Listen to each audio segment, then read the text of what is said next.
Run when the rhythm's right. Go into the night. Throw until you're out of sight and you're out of my mind. Run when the rhythm's right. Go into the night. Floating as the river flows, easy as it goes to the ocean. So walk on by, I've got no reason to love you, but I do, I do, I do. So walk on by, I've got no reason to love you, but I do, I do, I do. Show me colors of the sky, but all I see is gray. You lost me when you lied. Promise me, but you never tried. Secrets in your eye, you go and run, I'll hide. Show me colors of the sky, but all I see is gray. You lost me when you lied. I don't ever wanna be crowned, just another prize. It breaks my heart, breaks my heart, breaks my heart. Breaks my heart. Breaks my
lost in the midnight blue shadows of the moon.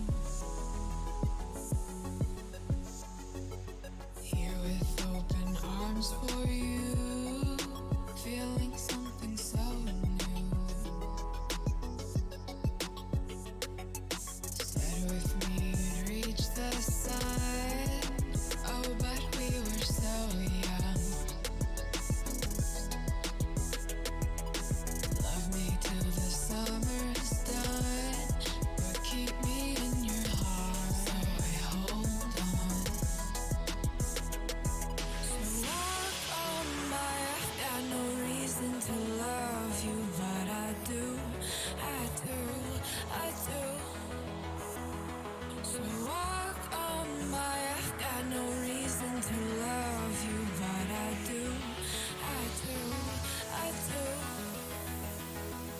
Show me colors of the sky, but all I see is gray. You lost me when you lied. Promise me, but you never tried. Secrets in your eye, you go and run, I'll hide. Show me colors of the sky, but all I see is gray. You lost me when you lied. I don't ever wanna be crowned, just another prize. It breaks my heart. Colors of the sky, breaks my heart. All I see is colors of the sky, but all I see is colors of the sky.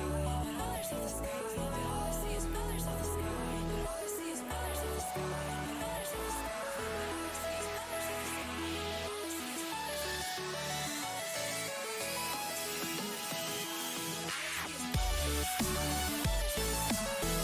sky.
Shook me to the ground now, and somehow I feel like you don't know me. Shook me to the ground now, I don't even know how. Brought me to a life that you never showed me. Coming from the locked up ghost of yourself, but you're coming from the light.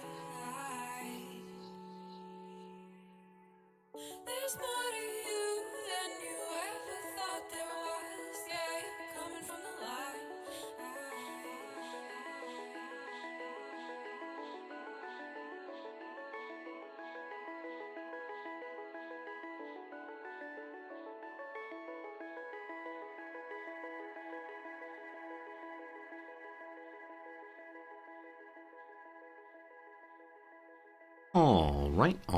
All right. Good morning, good afternoon, good evening, and welcome. My name is Rizordi, and to you, one and all, I say, hello, friends. How's it going? Welcome in. Hope you're having an absolutely lovely day. Wherever you are in the whole wide world, hope things are good, and whatever brought you from where you are to where I are, I sure do appreciate it. Klaus, it's good to see you. How's it going, Lamp? Sliver's a pleasure. It is a bow tie day. Can you believe it? It took me months and months and months to finally get the bow tie out of its case, but there you go. For the first time in years and years and years, we got an active, factual bow tie on stream. What? Axix is good to see you. Pepper, how's it going, Pepper? Green, welcome back. Jim, a pleasure as always. Grob, hello. What's up, Rupture King? How we doing, Sven? Hello to you, Hytalian. Hello to Grimmy. Hello to you, Marks. Hello to you, Slivers, I may say hi. I don't know. If I didn't say hi to you, I mean a hi. This one's for you right here. Hello. There you go. Just like that. So yeah, the big news in Streamerville, of course, is earlier today was the Paradox announcement stream, and I'm a bit of a Paradox fanboy, so we'll be going through some of that right now, or in a moment at least.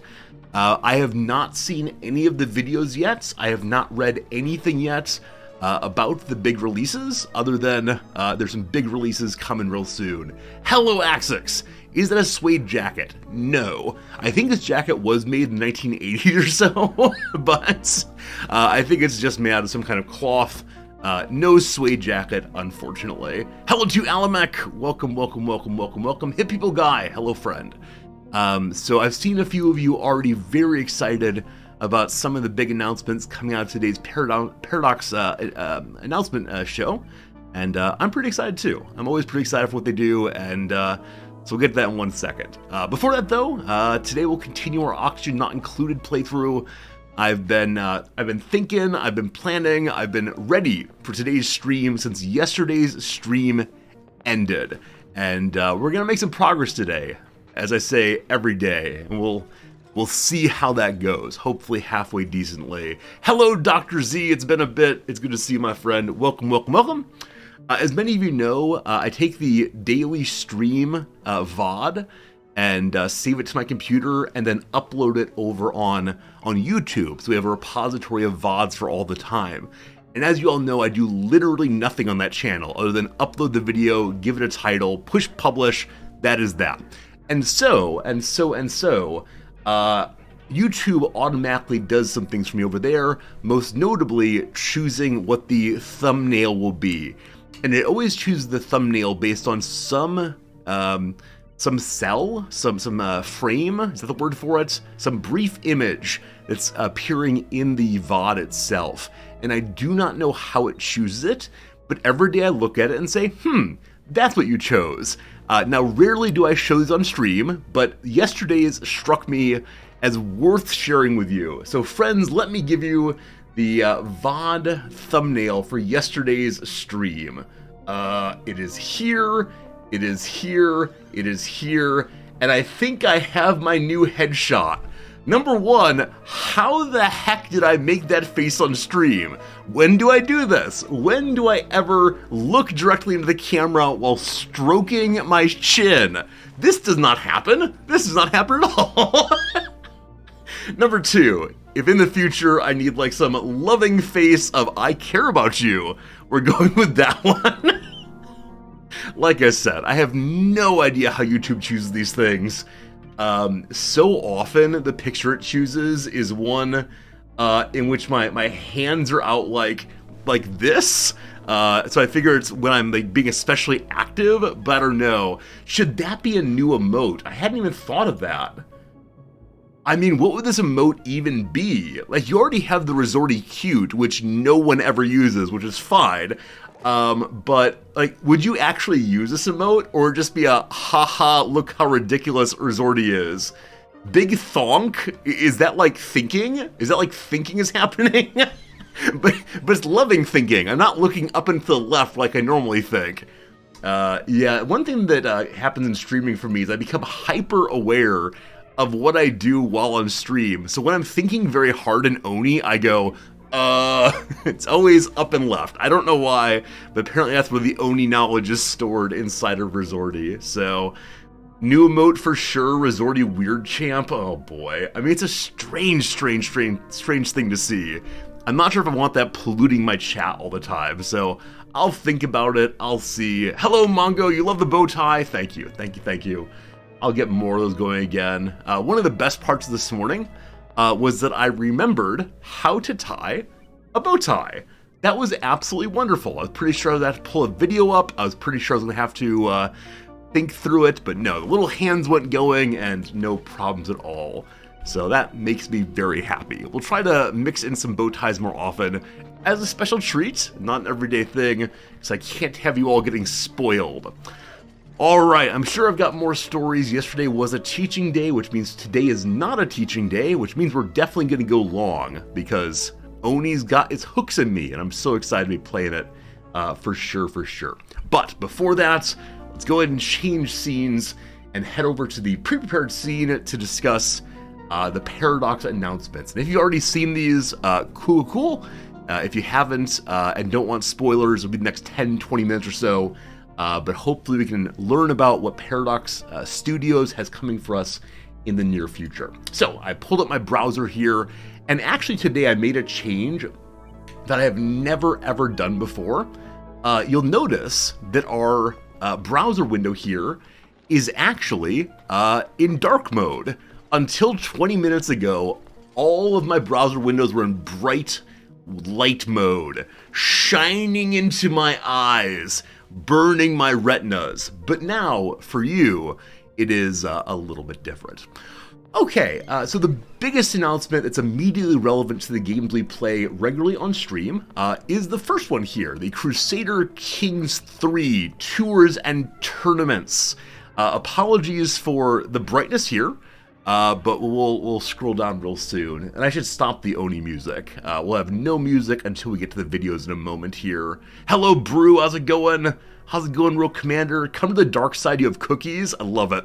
Absolutely love it. Yeah, I mean, I think because I grew up without using dark mode, I just never really got into it. And it's only when I stream and viewers say, hey, Resorty, why on earth do you have light mode on? I go, oh, it's actually a possibility not to have light mode.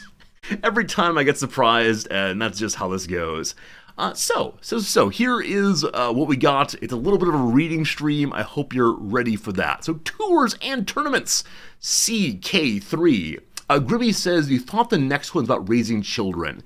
Yeah, so the announcements, as I understand it, this is the big content pack, the big DLC they've been discussing that will come out later this year. And then early next year will be a smaller content pack that adds more events. So I believe this one later this year, the other one in the spring. This one, the much larger of the two, presumably. All right, coming soon. All right. With great risk comes great renown. Life is a journey of chivalric adventure. I'm going to pause briefly and scroll up again. This little thing here, like this cute little hat, I think the only time I've ever seen one of these, like seriously, well, okay, this sentence is self-refusing. It was at Medieval Times Dinner and Tournament. And there's nothing serious about that. If you do not know about Medieval Times, it's this American company where you go into a large castle, and before the event starts, you get to like walk around into torture rooms and see the horses, and it's like you're at a castle, and they call you my lord and my lady, and then eventually you go in to this giant tournament ring where you sit at these benches, and they use the phrase wenches, bring you lots of food and drinks, and you are in an area where you get to cheer for your favorite knight. And so, like, you're in the green area, so you cheer for the Green Knight, who's a bad guy always, etc., etc. They torture the horses. No. Separate rooms. I apologize for not separating the sentence. One room is like the prison, and you see these like the rack, the Iron Maiden, etc. And then in a different room, you can see the stables and the stable boy, who surely say, "As you wish." And it's all very nice. You want to go as your kid. You wanted to go to one as a kid. Your mom was not about it. Yeah, I suspect it was relatively expensive. I think we did it for my birthday one year, and it was the greatest day of my childhood. Anyway, I've only ever seen this kind of thing in a tournament, so I don't know if this is indicating something about the tournament part, or if it's like an exciting hat that one could wear off to the Crusades, just to keep the sun off your head. No idea. All right, life's a chivalric adventure, so let's embrace ours. Create your very own epic story with the major expansion, Crusader Kings 3, Tours and Tournaments. Isn't there a battle of tours? Like, I suspect it's the case that the word tours here means just going from place to place, like on a vacation. But I think there's a battle of tours that happens in, I don't know, Iberia maybe? What do you want to imagine or guess or hope there's a battle of tours added? Anyway, be awed by the sights and events that await you, from bold mock combat in the jousting area to adventuring perilous wilds with your royal entourage. Okay, so as many of you know, I don't like dueling at all in CK3 because it feels kind of random to me, and so I just push the aggressive attack button over and over and over again. If they've actually filled out person-on-person combat in this, I'll be so unbelievably happy. And I don't quite know what that would mean, but yeah, if there's more strategizing in combat other than just choosing big attack over and over again, that'd be amazing. To adventuring perilous wilds with royal entourage. Yeah, so as of right now, the places you can go as a ruler are the battlefield, obviously, as a commander. On pilgrimages, which usually have 2 or 3 events, and then, hey, you're a holy person, to feasts, which are just, you go to a place and then hang out, and that's about it, right? You can't make too many intentional visits here and there. So this feels very, very similar to having, like the adventurer events, where you can take a person in your court and send them off questing to find an artifact. It'd be really cool if you could have your ruler go on quests also. And I hope that's what it's saying. That'd be very cool. Hey, Scaredy Bob, how's it going, my friend? Thank you much for the resubscription. 36 months. My goodness, a lot of months. Appreciate it a bunch. Good to see you. Hello, Pumpkin. Welcome in. It is indeed Bowtie Day. We'll get to Oni in a little bit, but back to reading.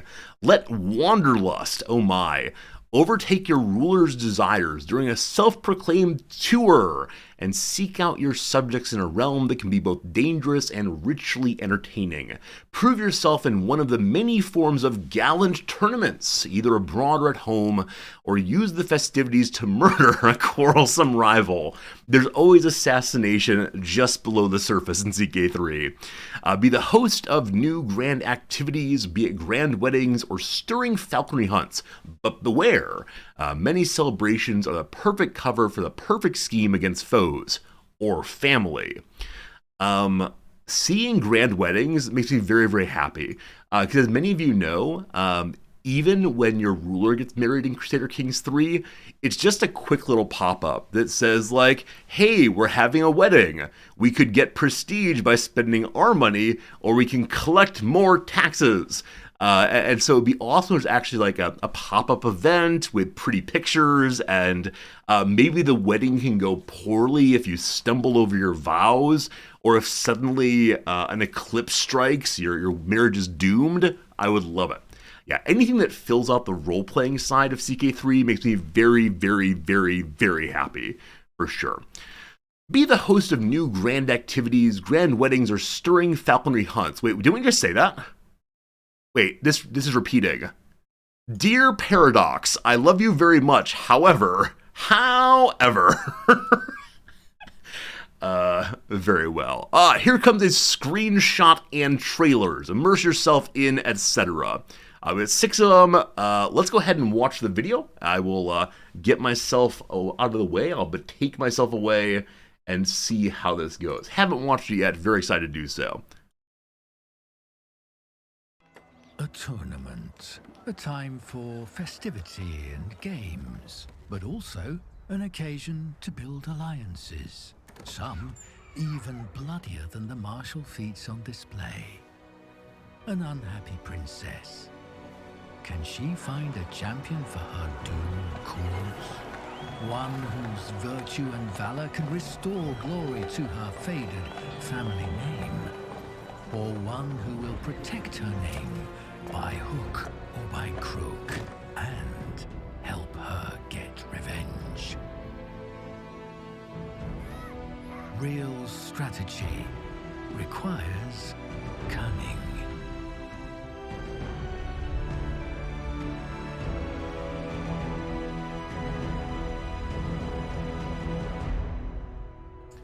Well, obviously, cool. Yeah, I don't think we learned anything especially new there, other than there's like the default stereotypical Black Knight character, which is pretty darn cool. And yeah, I'm excited to see how that goes. I'm excited to see, what are these little videos here? China's Reckoning, the water crisis, the myth of Chinese efficiency. Yeah, so I don't think I'm logged in on this YouTube account here. And so I guess this is what people in my neck of the woods are watching. Because some of these are definitely like Paradox things, but I have no idea. The camera, Japan's futuristic cities have a dystopian dark side. Oh boy, I can't deal with that right now. All right, we have some screenshots also. So forward we go. What do we see here? Okay, so in the same way that you can move your armies around, you can also send a character on a travel. That's cool. And so it moves along. Are these skulls? No. I think these are land types. There are land types there, and then over here, Big Sad. So I wonder if this is a place where the populace is in crisis due to low control or something. Travel, a destination, one person in the entourage. So I guess you can send a bunch of folks along if you want. A caravan master. Oh, so I wonder if you pick a person who will control this thing, and then based on what their stats are, determines how fast they're going to do their job, etc. We have here hire mercenary guards or hire forder. This probably ensures you're attacked less often and may fight back better. Or you can also make sure you cross rivers safely. If they add an Oregon Trail minigame, I will play nothing but CK3 for the rest of my life. If occasionally you have to like ride the river and get dysentery, sign me up. And then down here, I'm kind of blocking it. There is a travel speed and a safety. So remaining dangers on the route. And there appear to be 3 levels of danger there. I'm not quite sure what they mean, but higher and lower levels of danger. And then over here we have the Grand Wedding. I'm wondering if this means we're traveling to the Grand Wedding. So we go around this way, stop at the Grand Wedding, and then do not go back the safe way, but instead hurry on home through the villainous forest, perhaps. And here you can see there are people getting married. There are many guests there. Recreation. So this might mean like for what purpose you're going to the wedding. Do you try to like congratulate the bride and groom and in that way gain favor with them? Do you just try to lower your stress? It's really cool imagining that from the outset, you can think about why you're doing events in the game, right? Hunting, when you push the hunt button right now, is always, let's just cut stress. And so if you're at 0 stress, you can still have positive and interesting events at hunts, but it feels much less appealing to do it. So if instead you say like, oh, I want to go on a hunt to work on my character's archery skill, and your character will take wild pot shots at everything that moves, that would be very, very cool. Very, very cool indeed. So yeah, I mean, I'm delighted by this. I cannot wait to see how it works, and that's cool. That's a very, very cool addition. Awesome. And anytime I see a screenshot, I worry that something is included that's different, that's not the main focus, and I just don't see it, so on we go. What's the point of level up archery in a game like CK3? So archery is not a real skill, it's just me making noises. The Grand Wedding. A grandiose celebration of a union of a couple. I can embiggen this. That actually made it smaller. However, it's not just a wedding ceremony. It's a public show of influence and a social event where the nobility gather to practice the arts of diplomacy, seduction, and murder, or to share a drink with friends. It really does feel like everything in CK3 is funneling players in the direction of why not murder somebody? Are you interested in murdering somebody? How about some murder? And speaking of which, we see the Grand Wedding versus the Bloody Wedding. So, spoilers, etc., but only like half-baked spoilers. I know there's a Red Wedding in the Game of Thrones universe, and that's basically all I know about it. And so I'm curious, does this mean like, hey, we'll have a celebration? And then the one over here means like, hey, we'll invite all these people, then kill them all for sure. And I think this feels weird to me. Like, this feels like a very strange binary. Like, can't there be other things? For example, a minor wedding, or running away to the justice of the peace, elopement. Yeah, it feels as if it's just Grand Wedding or Bloody Wedding. I hope there's more subtlety introduced for sure. All scheme playthrough when? Very good question, Sally. I'll have to close my eyes as we have our characters kidnap one another and engage in other malfeasance for sure. All right, we then see more of this. We see additional wandering about. So in this case, I don't see a caravan pop up, but we notice here this is indeed the ruler. And I wonder if the ruler's on the road here, or if the ruler is instead sitting in his capital. I don't know if we ever see this kind of pop up in normal CK3 of like where a person is. So that's kind of cool. Hello, Klaus. You know how in the US we call it an elevator, in the UK they call it a lift? I guess we're just raised differently. Klaus, that joke is wrong on many levels. There you go. Okay. Other things we're seeing, there's a little wagon wheel here. I wonder if that's how you bring up the caravan overlay, perhaps. And then these little flags, I'm guessing this means a tournament, but I'm not quite sure if that's what it means. But yeah, you can set up travels throughout the world. You can move round and round and round and see what's what. Thank you all for contributing your own jokes too. That's great. Yeah, I mean, the idea of having your ruler able to be controlled more, like go intentionally do things, is so exciting for roleplay. Now, I think I'm interested, will there be negatives for doing so? Because in the base game right now, when you send your king out to go on pilgrimages, you can still control your empire as if the ruler were right there. You can still go into your royal court and move stuff around. You can still set alliances, pay debts, etc., etc., etc. And while I like that as a player, it doesn't feel exactly right. There's been some discussion of, will there be regents increased in the game, increased in the game world? Because right now regents do very, very little. They function as like a stat stick, but while you're in a regency, your king can't do a thing. So it'd be absolutely amazing of if the ruler leaves and somebody else takes over. Because if not, like I said, the RP is a little bit strange. You like that the capital city of the vassals, maybe it actually matters now. Yeah, that's a good point.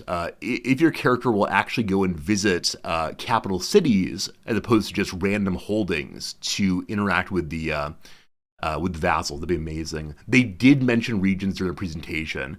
All right, yeah, because about 2 or 3 weeks ago, there was a Paradox announcement that was about medieval agriculture.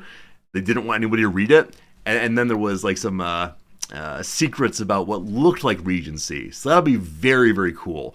If you actually have to think about what character you want to run the territory in your absence, And actually, I don't know if I would mind it if you as the player could not interact with the regents at all. Like if you had to choose a character that you as a player trust, who's able to then run it like it's an AI empire for a little bit of time. I think I'd enjoy that. Now, I would not enjoy that if they ruined the entire playthrough. If they made some terrible choices and destroyed everything, that'd be unfortunate. Especially because, as many of you have heard me say before, in CK3 you play as the dynasty. So maybe if you have a regent of your dynasty, you still control it, and if not, maybe not. Yeah, I'm not sure if I'd like that idea, but it'd be kind of cool though. The other side might be there would then be a lot to do while out adventuring. I agree with that. Many of you know a game I like, Battle Brothers. There's a way in which you can accept quests to have your brothers ride in a caravan. And if these go poorly, your caravan gets attacked regularly and you fight. If you're sufficiently strong, though, all of the enemies run away from your caravan. And it's an incredibly boring way of playing. You just kind of sit there and watch the little cart go along and hope that you eventually get to the city you're going to, and that's really the entire play loop at that point. So yeah, I mean, if it were the case that the regent were able to automatically control your realm, then hopefully the king has more to do than just wandering along. We'll see.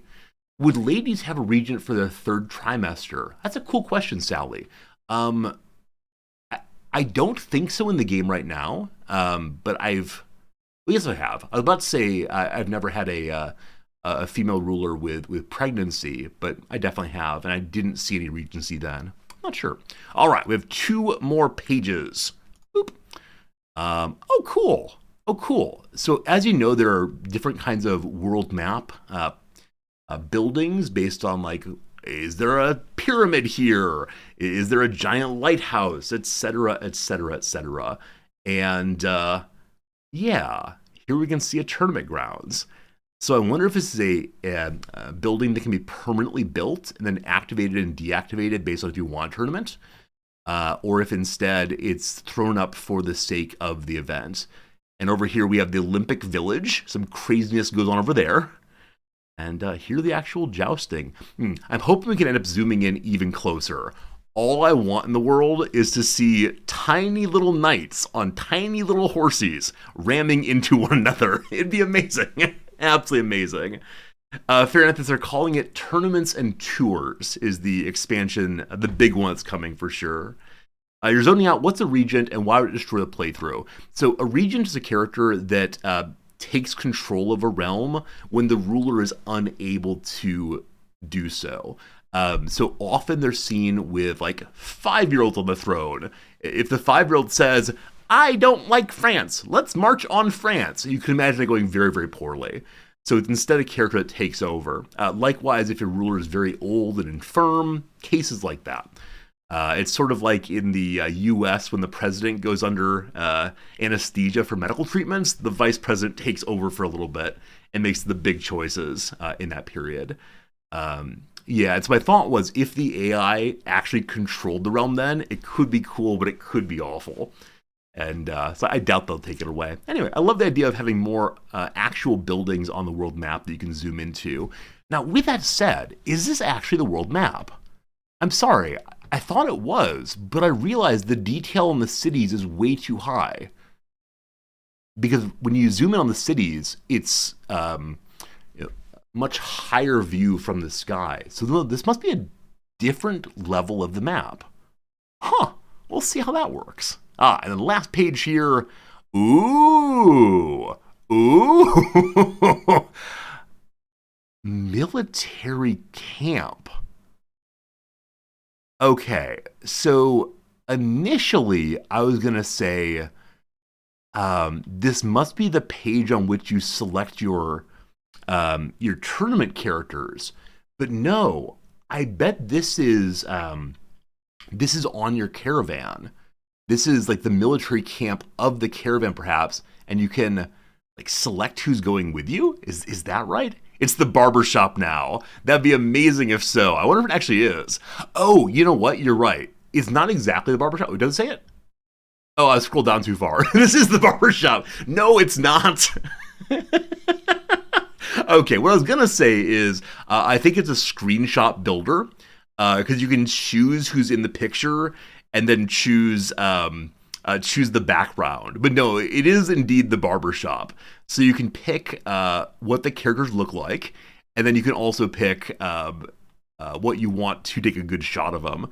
That's cool. I mean, I always appreciate having more and more dress up time with my characters. That said, in our most recent CK3 playthrough, I did not change anyone's clothing.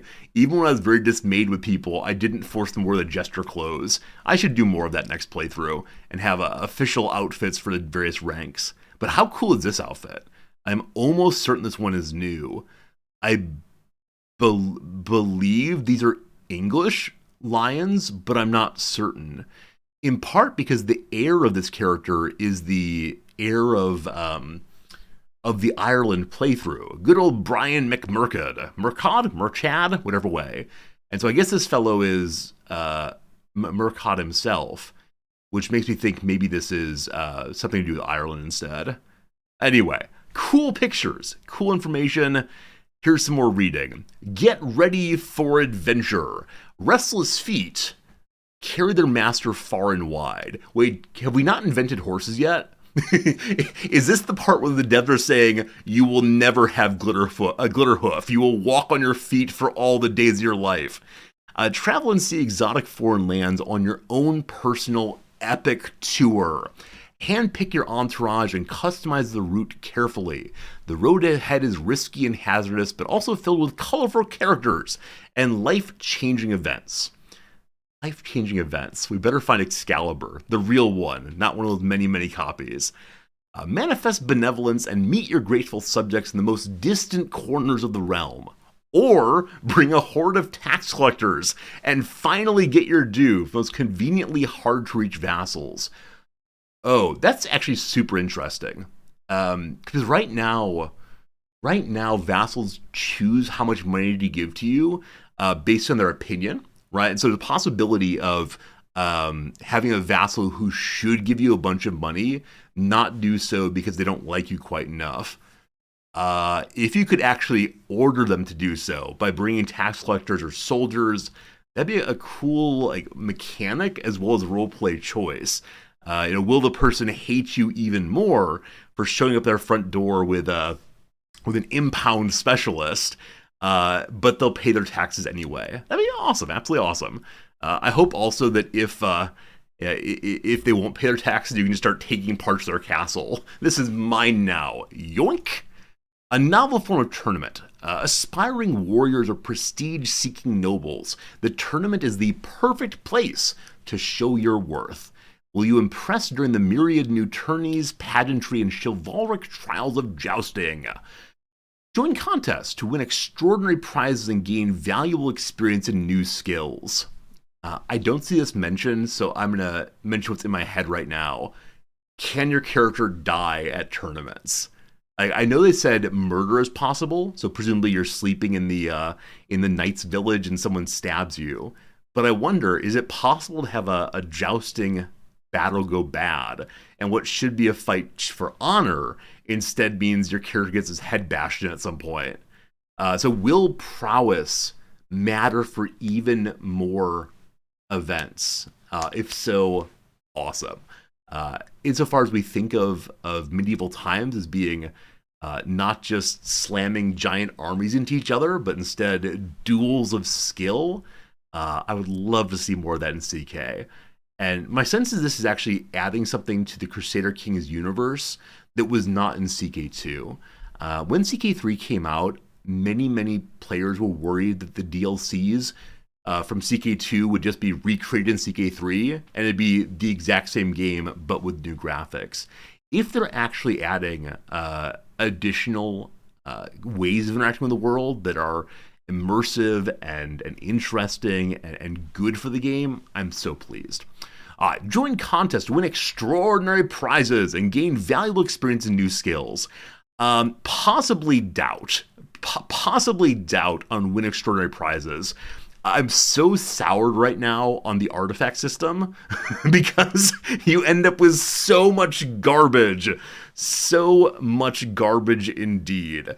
And Yeah, I mean, when you're a count or a duke, items can be truly amazing. By the time you get an emperor, it's just throw it on the pile, that's fine. But yeah, for lower level characters, for an individual knight, an individual count, I could see Joust being a really cool way to get some items. Was there something wrong with the CK2 DLCs? No, no, no, no, no. Nothing's wrong with the CK2 DLCs except for the one where the Aztecs invade you, and maybe the Witchcraft one. I didn't particularly enjoy it. I think the issue is more if we're just going to take everything in CK2 and remake it in CK3, why not just play CK2? Because I don't think many Paradox gamers play Paradox because the pictures are pretty, right? And CK2 works just fine. There are very few limitations in the engine. And so if it were just being a graphics update, I think a lot of players would be very disappointed. So like I said, I appreciate the novelty in these DLCs instead of just repetition of the prior. Okay, host a magnificent tournament with splendor and festivities. Prepare yourself well by paying a visit to the blacksmith or gain some liquid courage in the local tavern. I wonder how these will offset. Will liquid courage mean that you're less likely to suffer a morale penalty or stress in the tournaments, but you also lose some combat ability? Can you actually intentionally buy a better item than just whatever your random crafter makes? That'd be cool if so. I also appreciate they're filling us out because I realized just now that one of the only mentions of tournaments, I think, in CK3 currently is the pop-up that says, hey, it's time for a tournament. Lots of great people will be here, blah, blah, blah. And then the choice is, do you take all the credit for this yourself, or is it a good day for the knights, or something with your wife or husband, I suppose? And so it feels very much like, okay, a tournament's happening, but more important things to do. I would love, apparently they're doing this, I'd love for them to fill that out some. Beguile opponents by setting intents. Oh! Then bash their head in or win the heart of your quarries with your excellent jousting skills. Intense. So that's capitalized. So I bet this is a new game mechanic. That would be really, really cool. Now, I wonder if this is how current duels are meant to be thought about. I hope intent is not just I attack forcefully or I attempt to dodge. Like, that's fine, but I need more strategizing than just pushing the random buttons here and there.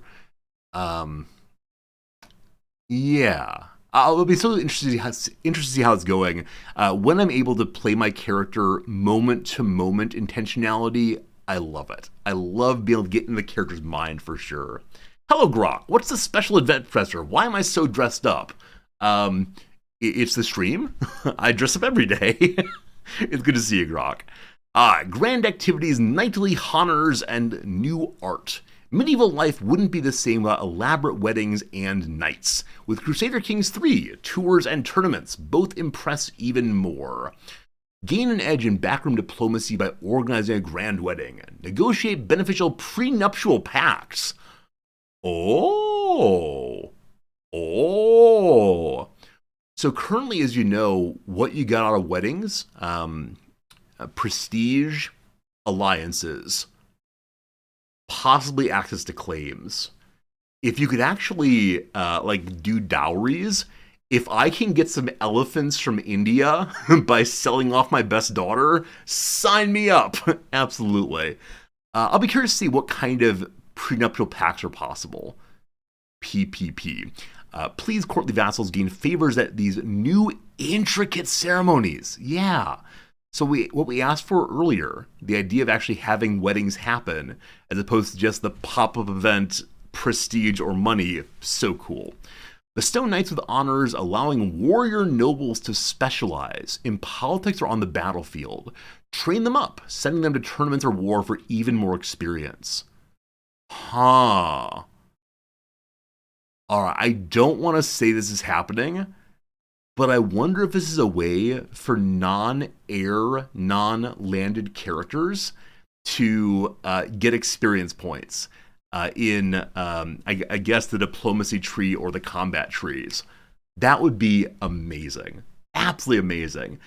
Because, yeah, the normal knights and champions in in CK3 right now do gain skills like Blade Master or Berserker, things like that, but they don't get any of the lifestyle skills. It'd be really cool if more characters could get more lifestyle skills. Yeah, sign me up for sure. Have I said anything negative about this yet?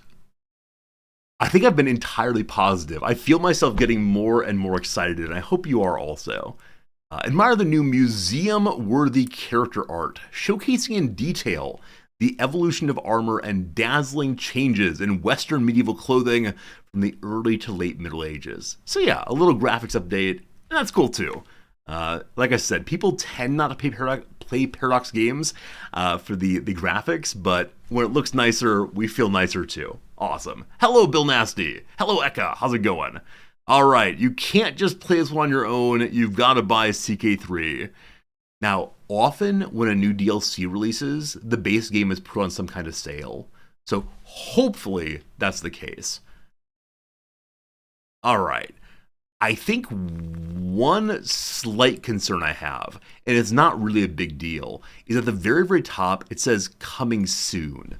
Because I believe it was the case last time they mentioned this coming out.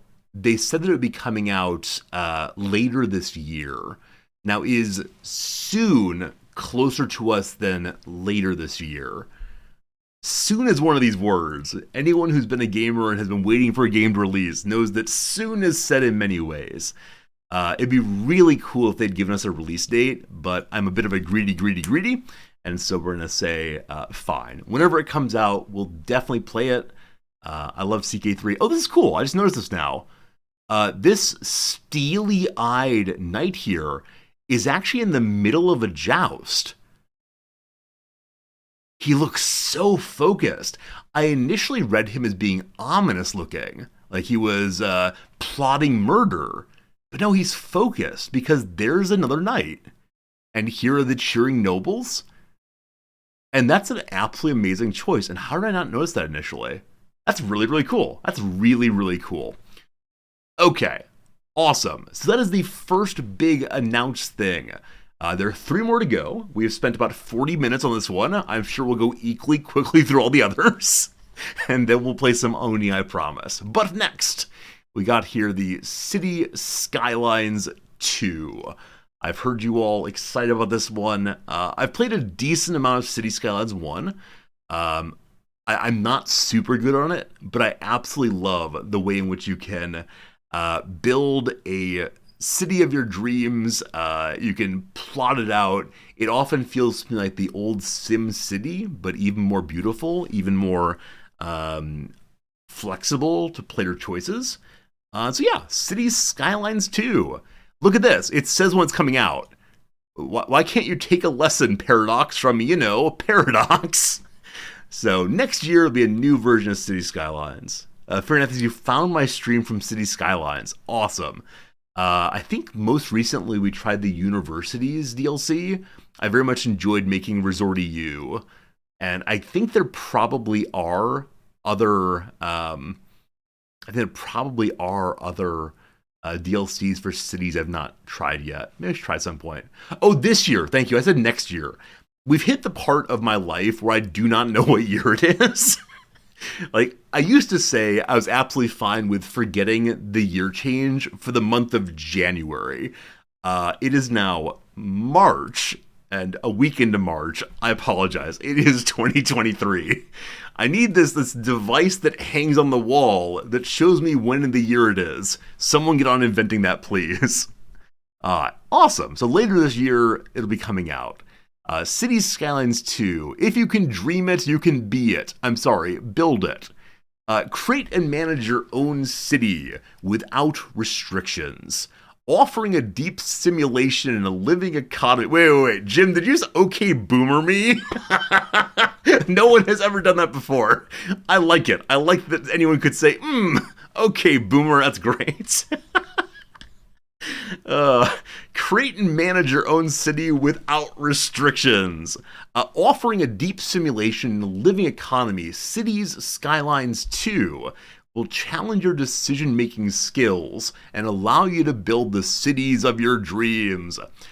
Get ready for a new epic scale, the most realistic city builder ever. My favorite realism in City Skylines is digging a very, very deep hole and putting all the toxicity into the deep hole. I remember one playthrough devolved entirely into that. I don't know why it did, but at a certain point I said, that's enough roads. What we need is a giant filth hole. We'll look at the video now and see what is what. Let me go ahead and put myself away and hopefully you enjoy this one right here, right now.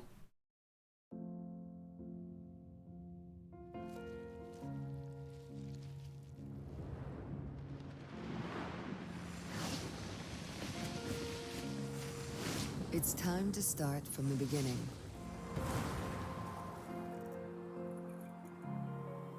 Yet evolve into something new.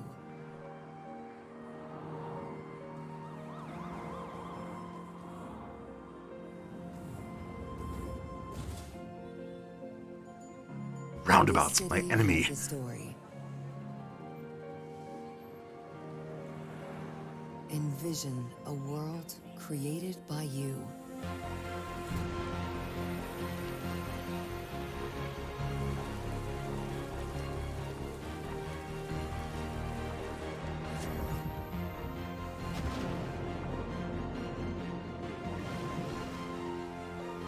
Your chance to shape the future.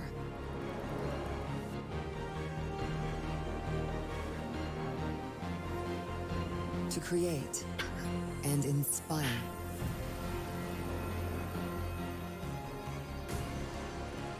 Expand way up high and bring life to your creations. New worlds to explore and pursue.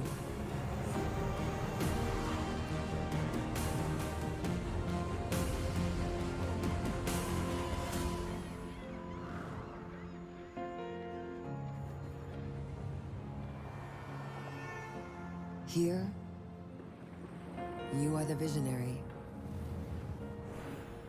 You are the creator. You make cities. Huh. Well, cool. You probably heard me laugh my way through that one. That's because I attempted to move my head while following a snowflake. And so the snowflake was, in the middle of the screen, all fine, all good. And then, what is this? Germany crushing allies. Okay, hearts firing, fine, whatever. The snowflake was in the middle of the screen, and then they spun it, and I got to here and said, "Oh no, what am I gonna do?" that screen was like absolutely ridiculous. Like that video was weird camera for sure, all over the place. And Cyber Oracle, I think your comment is exactly what my comment is. There was very little, indeed no gameplay at all in that. And so it definitely inspires and raises the feeling of, oh yes, this is what is to play cities. You build the city, you see how it develops, etc., etc. You can focus on the little people, but I'm so curious to see how they'll actually make it look. So I don't know much about what's wrong with Cities Skylines 1, other than the traffic jams. I think any person who plays Cities has this moment where they realize there's nothing to do to fix the traffic problems, and people have mods to help with this, etc., etc. So I'm guessing it'll be like a funny joke to make repeatedly that I hope the number one feature in Skylines 2 is functioning traffic. But we'll see on that for sure. Past that, really curious to see what they put into it. We'll do a little reading. The one thing I noticed in the trailer there, and I should not read into this at all, but they had a map that was in one season, and then the snowflake came, and it seemed to move into another season.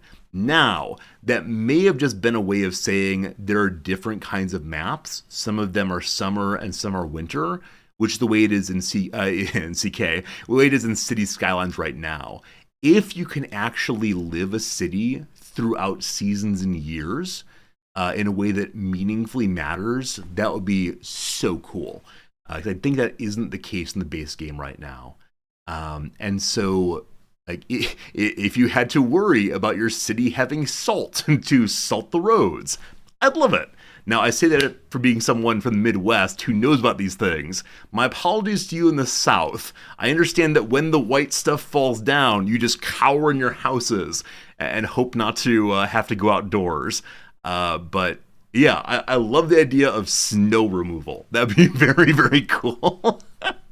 All right. The most recent city I lived in, which is a small town in the middle of Nebraska, had every single winter the first city council meeting after the first major snowfall of the year would be full of residents complaining about snow removal. And every year it went the exact same way, which was, why don't you all put out salt? And then the leader of the city management, like the roads and maintenance person, would say, because salt doesn't work if the roads get too cold. And then the residents would say, but it doesn't get that cold. And then the city manager would say, but it might, and then we would have wasted money on salt. And so this city, instead of putting down salt or sand or anything, would have these bulldozers and just like bulldoze snow piles out of the way into the middle of downtown. And it was always an absolute mess, and the roads were always slippery, and that's the Midwest United States in a nutshell. All right, so after the video, what do we have? Stay up to date for the Cities Skylines newsletter. Yep. They're a community of builders. Okay, so on this one, there really is no substantial material yet. It is just that video. There are no additional screenshots, so cool. I'd love to see what comes next. I'd love to see how it develops. During the intro, someone asked, will I be playing City Skylines on stream before this? Probably. There are a bunch of different games I do want to play, but a tremendous number of them are not coming out with the second version soon. And so yeah, I'll try to play City Skylines at some point later this year before this comes out. That said, I suspect it's the case that a lot of Paradox streamers will be doing that, and so I don't want to just be the same content on Twitch as everybody else. So yeah, I'd love to play another round of Cities before this one comes out for sure. Hey, Exist. You spoke out with your wife. A thing you find unappealing with City Skylines and Sims is the car-centric focus. That's a really cool idea. That's a really cool idea to find other ways to build cities than just with cars. You'd love to build a Renaissance or early modern European city. That would be amazing. I know there are various kinds of like castle building games. I played some of them back in the 90s, but I don't know if there are any contemporary ones to build a city that isn't just the contemporary world. Now, with that said, I live in Tokyo now, and while there are cars here, this is not a city built for cars. It is a city that is built for people walking around, and when there are cars, the cars have to fit down very, very small little streets, and everyone has to get out of the way. And if two cars want to pass each other, they have to like one pull out of the way, and then the other one goes through. And it's like focused a lot more on like cooperation and getting people around, as opposed to you stay on my side, I stay on your side. Yeah, walkable cities would be cool. I don't know what the possibilities of that are in current base cities. I know that you can build pedestrian walkways, but I think you still have to have automobiles. That's a great idea, though. Maybe City Skylines 2 will have a pedestrian-only mode. That'd be awesome. Okay, and then come two games that I believe are wholly new, and I know, like I said, almost nothing about them. When we see games that come out from Paradox, often if they're not into my or in my wheelhouse, I'll still check them out just because I like Paradox's sense so much. It's the same way with A24 Movies. That distribution company I tend to love, even if not really into these things. So, let's go ahead and check out the Lamplighters League. And this is as far as I've gone on this page, and my number one comment is, this feels like such an adventure. When I see this font, it reminds me of like Indiana Jones. It reminds me of the League of Extraordinary Gentlemen, etc., etc. They chose the perfect font to make me go, oh, I want to have an adventure. And it reminds me that one of my favorite point-and-click games from the 90s or early 2000s was an Indiana Jones game. I don't remember what the subtitle was, but it was very, very cool. Very, very cool. Hey, Gregarious, have I heard of Rock Island in Wisconsin? It's an island without cars. Yeah, Noms actually went and stayed there for a week or so, or maybe a weekend or so, some years back. I lived in Wisconsin for quite a while, so yeah.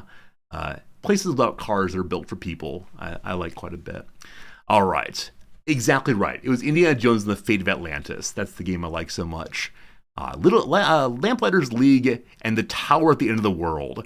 When I see Lamplighters, it reminds me of Little Lamplight in Fallout, and that makes me sad because that was a city of lost children. All right, the Tower at the End of the World, and here you go. There are 3 little characters.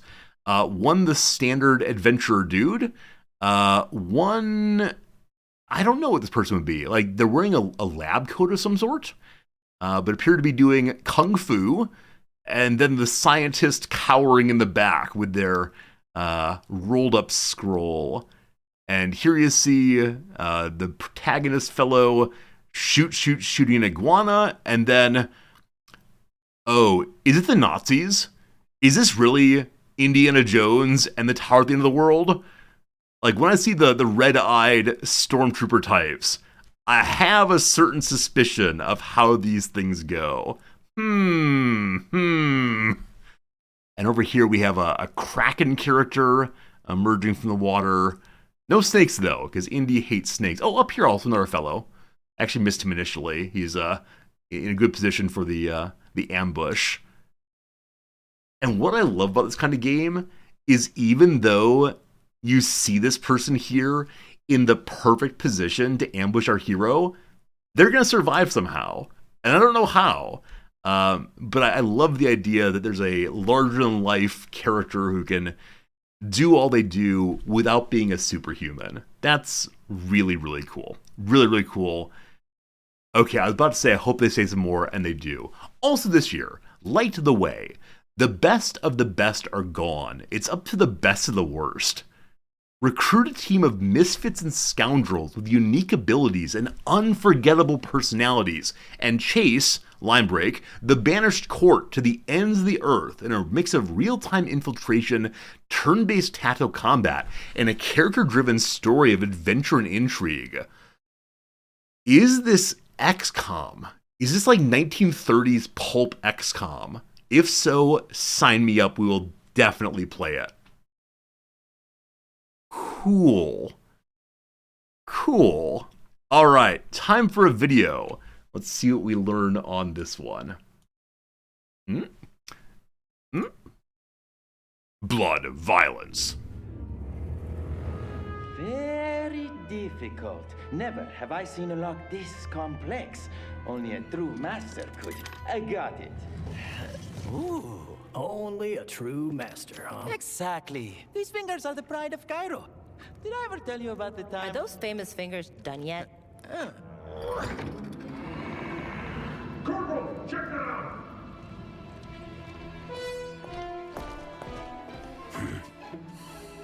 Bait and tackle? Anyone spare a match?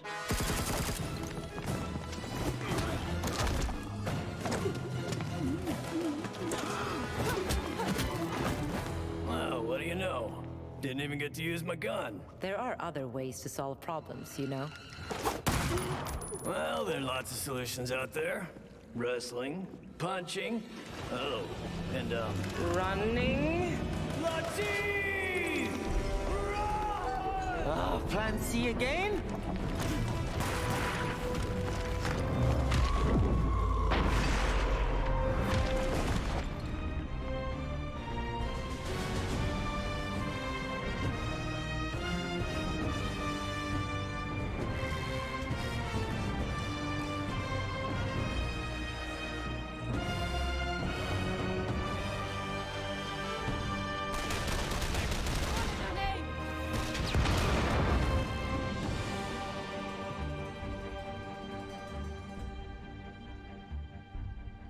Ooh. Ooh is right. Oh my goodness. Yeah, what a great trailer. The combination of the, like, I don't know, cinematic storyline and then also suddenly XCOM, that is really, really cool. We'll definitely play that game. Yeah, when it comes out, we'll play it. It'll be awesome. Now, the one thing I'm going to say is there have been quite a few XCOM-like games recently that have not been very good, that have felt really repetitive and sloggy and do not have good storylines. It feels more like Invisible Ink. So when I use the phrase XCOM, all I mean is grid-based, turn-based combat. There's probably some bigger word for this, but I do not know it. And XCOM was the first one I played way back in 1997.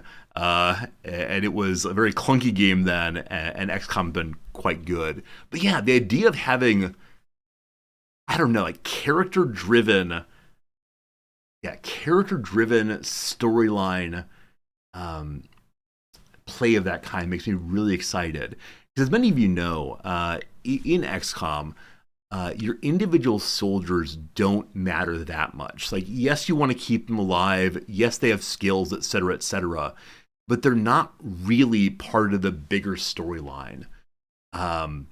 Where here, it seems like the characters that you're playing and controlling in the world are the same ones that populate the main storyline as well.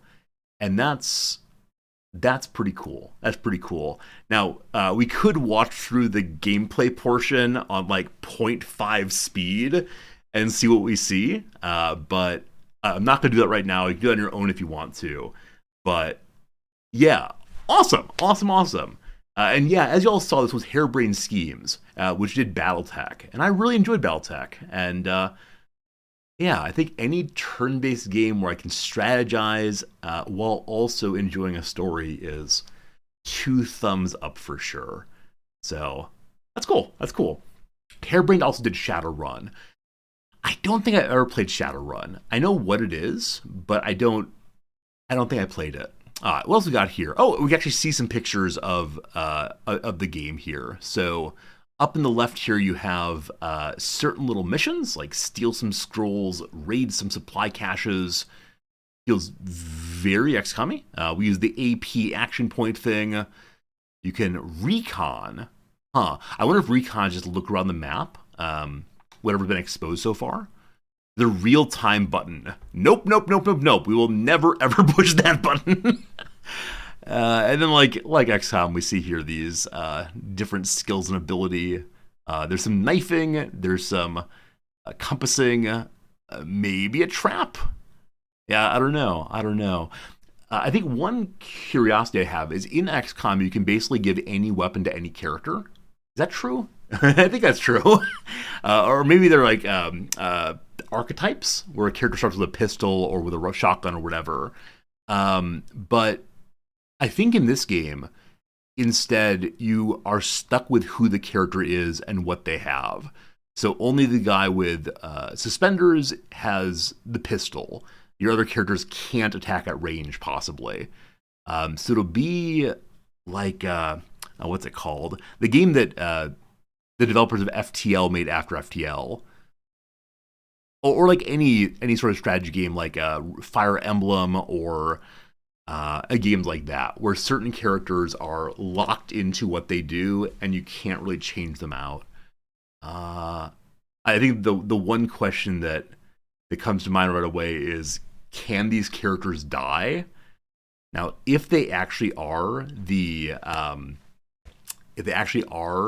part of the main storyline, I assume they cannot die unless they write many, many different versions of the storyline. Yeah, and if they start dying, can you replace them with nobodies who will just be red shirt number 27? Right, Into the Breach. Into the Breach is the game I was thinking of. I never actually played Into the Breach because I'm not that smart in that kind of way. But yeah, I do enjoy games where you have individual characters who can do just one thing well, and then you have to think about how to deploy the skills. And so you kind of solve the puzzle as you go. Yeah, awesome. Got 5 more pictures to see. Also, I should mention this. It's obvious, but what beautiful, beautiful locations. I do wonder if they'll get repetitive. Because I wonder, are they procedurally generated or are they actually created maps? Because in some of these kinds of games, you have like big missions, like the main storyline missions, which are carefully constructed maps, and then other mini missions to get resources or whatever that will be very repetitive maps. That's always kind of annoying. So like this rope bridge here looks amazing. I love the idea of having my characters carefully going across this, maybe under gunfire even. But if every single map you go to has this rickety rope bridge, gonna get kind of silly. We'll see though. It's really, really quite lovely. Number 2, we also have here a brick building. Is that a skeleton back there? I don't know. So maybe the troopers have found a way to animate the dead, or maybe it just looks like a skeleton because it's partially behind cover there. Esoteric texts, hidden artifacts. Yeah, it feels like very much like Indiana Jones. We're looking for treasures to sell to museums. And Purnima goes, So I think this big boy here is named Purnima, and he has a giant mustache. Maybe when we play this game, I should grow out a giant mustache. So when they make the announcement date, I'll count 4 months back and just start growing a mustache so I can do Purnima cosplay on the first day. It'll be perfect. All right. We have here Latif, and you can see more of the skills. Undrawn hand. I'm guessing that's one of the skills names, maybe. Though I find it delightful they're cards, which makes me think that maybe we could like draw a different hand for the character. And yeah, they do have inventory slots with medicine and smoke grenades probably. And here you can see the different characters you have unlocked. I wonder how large a squad will be. Will the squad be 4 people? Will it be as large as you want? There's got to be some limitation there. Over here we see there's some sneaky snaking. A anonymous gifter. Thank you for gifting a sub to the community somewhere. Zav Torres, enjoy the subscription. Anonymous, thank you for the generosity. I'm glad you're enjoying hanging out with us. So during infiltration, sneaks become cloaked in cover, making them nearly invisible. They can also clamber up. Okay, so initially I thought that sneak was a move, but I realize now sneak is a class. So it's like rogue, presumably. So in the infiltration phase, which I'm guessing is the non-combat moving phase, making them nearly invisible. They can clamber up walls, use takedown sucker punch to silently eliminate an enemy. Okay, so my suspicion is if your characters die, there are ways to get other people to play their role. Maybe not quite as well. Has a pistol. Again, I am wondering if that is a locked item for the character or one you can choose. Master of Misdirection. A young master thief with a nimble mind and lightning reflexes. Latif, a.k.a. the Gentleman Jin, specializes in confusing and frustrating the opposition, then taking them out from position of stealth. Has bonus to dodge and decoy. Create a decoy, become invisible, leaving enemies to attack the illusion. Awesome. Oh yeah, up here there are all kinds of stats. This text feels kind of Overwatchy to me. Also, I've suddenly become the kind of person who has opinions about fonts. I've never been this person before this stream, but suddenly I have strong feelings about how fonts work. And so yeah, presumably 100 health, no armor, can only attack or primarily attack at close range. I would assume this means does 40 damage and has 6 action points of movement. But presumably every character is different here. A hideout, world map, agents, allies, supplier. I wonder what allies is. And up here you see all of the base level, or the base resources perhaps. Awesome. Awesome, I love it. All right, got 3 more pictures. Here we have another one. So presumably this is when this is the aiming element, where you can pick who you want to choose. There are hit percentages. It goes to 100. No 99 sadness for us. And so you can see how the different characters have health, have I wonder if the red bar is health and the bar above is leftover action points. Will there be Overwatch? That is the real question here. Tether, a debuff. Tether 2 targets together. Both tether targets gain 1 stress each round. Okay, so maybe one of these is a stress bar, possibly. If a tethered enemy stress breaks, all other tethered enemies will break as well. So hearing the enemies have stress breaks means that our characters have stress breaks also. And I'm not looking forward to my character who is undercover, nicely safe, loses their mind and goes for a walk. Can we hide in the dumpster? When I think cover, I think scampering into a dumpster, holding the rifle over our heads and going taka taka taka. I will definitely take an accuracy debuff for the sake of hiding in a dumpster. Maybe even a stress debuff because it smells terrible. Yeah, and then the enemy here looks like a knife-wielding ninja, perhaps. So I wonder if enemies would be broken into different classes just like our characters are, where this is the sneak equivalent. And then here is some kind of item on the ground, maybe a proximity mine of some kind. Maybe it's a camera, there's a little light on it. And then up here is another enemy. Can't quite tell what it is. Maybe a robot? Not sure. On we go. What a cool looking room. I don't want to make my house look this way, but I want to go to a place that looks this way. All these treasures and artifacts of missions past. The Plague Doctor mask, the cross swords, and here are the characters all the way through. Wow. This fellow has his gun out for no good reason. He's just bored and not practicing trigger discipline. This fellow's name is Locke. What does John Locke sound like? I actually don't know. In a word, sabotage. I'm in a race, you see. A race to find an ancient ruin. A tower. You may know it under one of its other names. The Axis Mundi. The World Tree. The Tower of Babel. So presumably Locke is setting up the big quest for everybody. And I guess he's been successful in the past. I want to say right now, if Locke ends up being the bad guy, I will throw my mouse on the floor. We'll see. We'll see. Hey, Red Rover, we are indeed checking out the PDX show. It's true.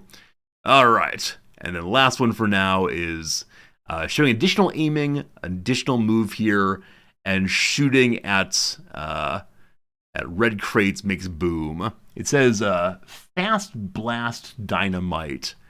I wonder what the first game is that had characters able to destroy barrels or objects in order to cause explosions around them and harm the enemies. Definitely the 1990s FPSs, like Doom had those, but I wonder what the first game to do that was. Because it's such an iconic thing now. When a gamer sees a red barrel, if you shoot it, you will win. And there might be oil on the ground here also. I wonder if you can dump oil out of the black one here and leave a flaming mess. So much for stealth. Again, here's the big boy. Love that. Dynamite crate. Base hit chance 100%. 10% chance of critting. Cool. Snapshot. Basic attack, a quick shot that shreds 10 armor on hit. The attack has a reduced chance to hit. Cool. So the multiple aiming here, I don't know if that means it's a different target you can choose, or if instead it's when you shoot, it will hit all these things. This very narrow line and this line, I don't think are the same thickness, but I'm not quite sure. Anyway, it's good to know you'll have more than one character with a ranged weapon. This person appears to have a longer rifle, but I can't quite tell what it is. And then fellow over here with the bomber jacket has just the pistol. All right, that's all the pictures here. But cool.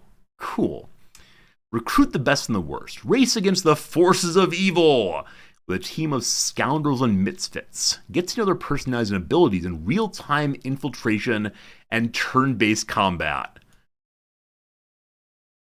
Do we really have to? All right, so when I read real-time infiltration, I'm guessing this means there actually will be a necessary stealth component that isn't just thinking, like, where will the enemy be able to see once they turn next turn? So I'm not very good at this. I'm sure it'll be a really cool mix of playstyles, but I often can't think fast enough, or I try to go too fast to do real-time infiltration well. We'll see. And this guy's got a sword. So I wonder if this guy is recruitable or if he's a character for the Forces of Evil. Also the Force of Evil guy there with the skull on his hat. I know I'm not going to say the word, but I think it is the word for sure. Strategy meets story in style. Explore an alternate 1930s where a tyrannical cult is on the cusp of world domination and travel to every corner of the globe to stop them. It's those crazy dinosaur bones. It appears to be like fighting in a museum. Also, this is the character with the big mustache. Started with the P, I do believe. We'll see. There's fire-based combat. There are people standing on railings. That's very dangerous. It's a OSHA violation. Right. Race against the countdown to doomsday. Pick the right agents for missions. Manage a global campaign against the rising tide of evil. And play your cards right to save the world. I think we've seen 5 or 6 characters so far. I wonder how many there ultimately will be. I wonder how you can customize your team. Oh, there's a gameplay first look. How long is this? It's only 2 minutes long. All right, we'll watch this one also. Here we go. More video, more good. We're Harebrained Schemes. You may know us from our other games, the Shadowrun Trilogy and Battletech. Our new game is called The Lamplighters League and the Tower at the End of the World.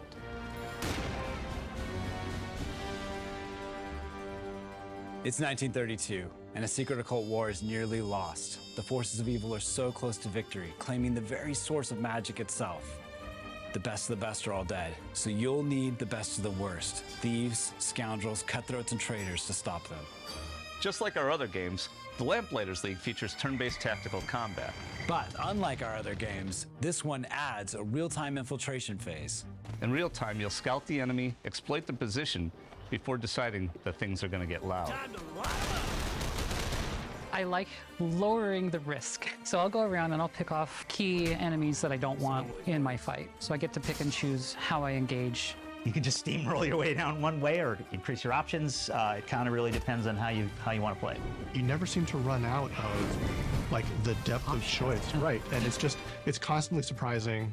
And even when things look really dire, you can like snatch victory from defeat. You can also snatch defeat from victory, but like, you know.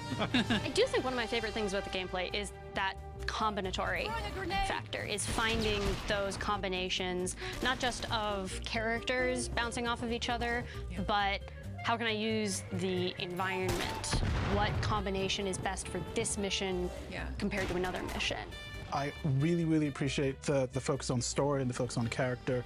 And the ability to kind of see these people change and grow over the course of the game. I like the mix of a problem to solve to keep these characters alive while I grow more attached to them every mission. They're very human and they don't come together without friction, so it's pleasant to watch them interact with each other as they try and get out of tough scrapes. Yeah, we made it so that they all have things to say to each other, both on and off the field. You know, we really tried to make them as much of a team, a reluctant team at first, but a team as possible. Everyone here are the best of the worst, so to speak. They are rogues. These are not the people you look to save the world. It is about them doing what they have to do to survive and doing what they have to do to really just get ahead. When you play and you try different characters, you know, I've said it before, but it's kind of a new experience every time.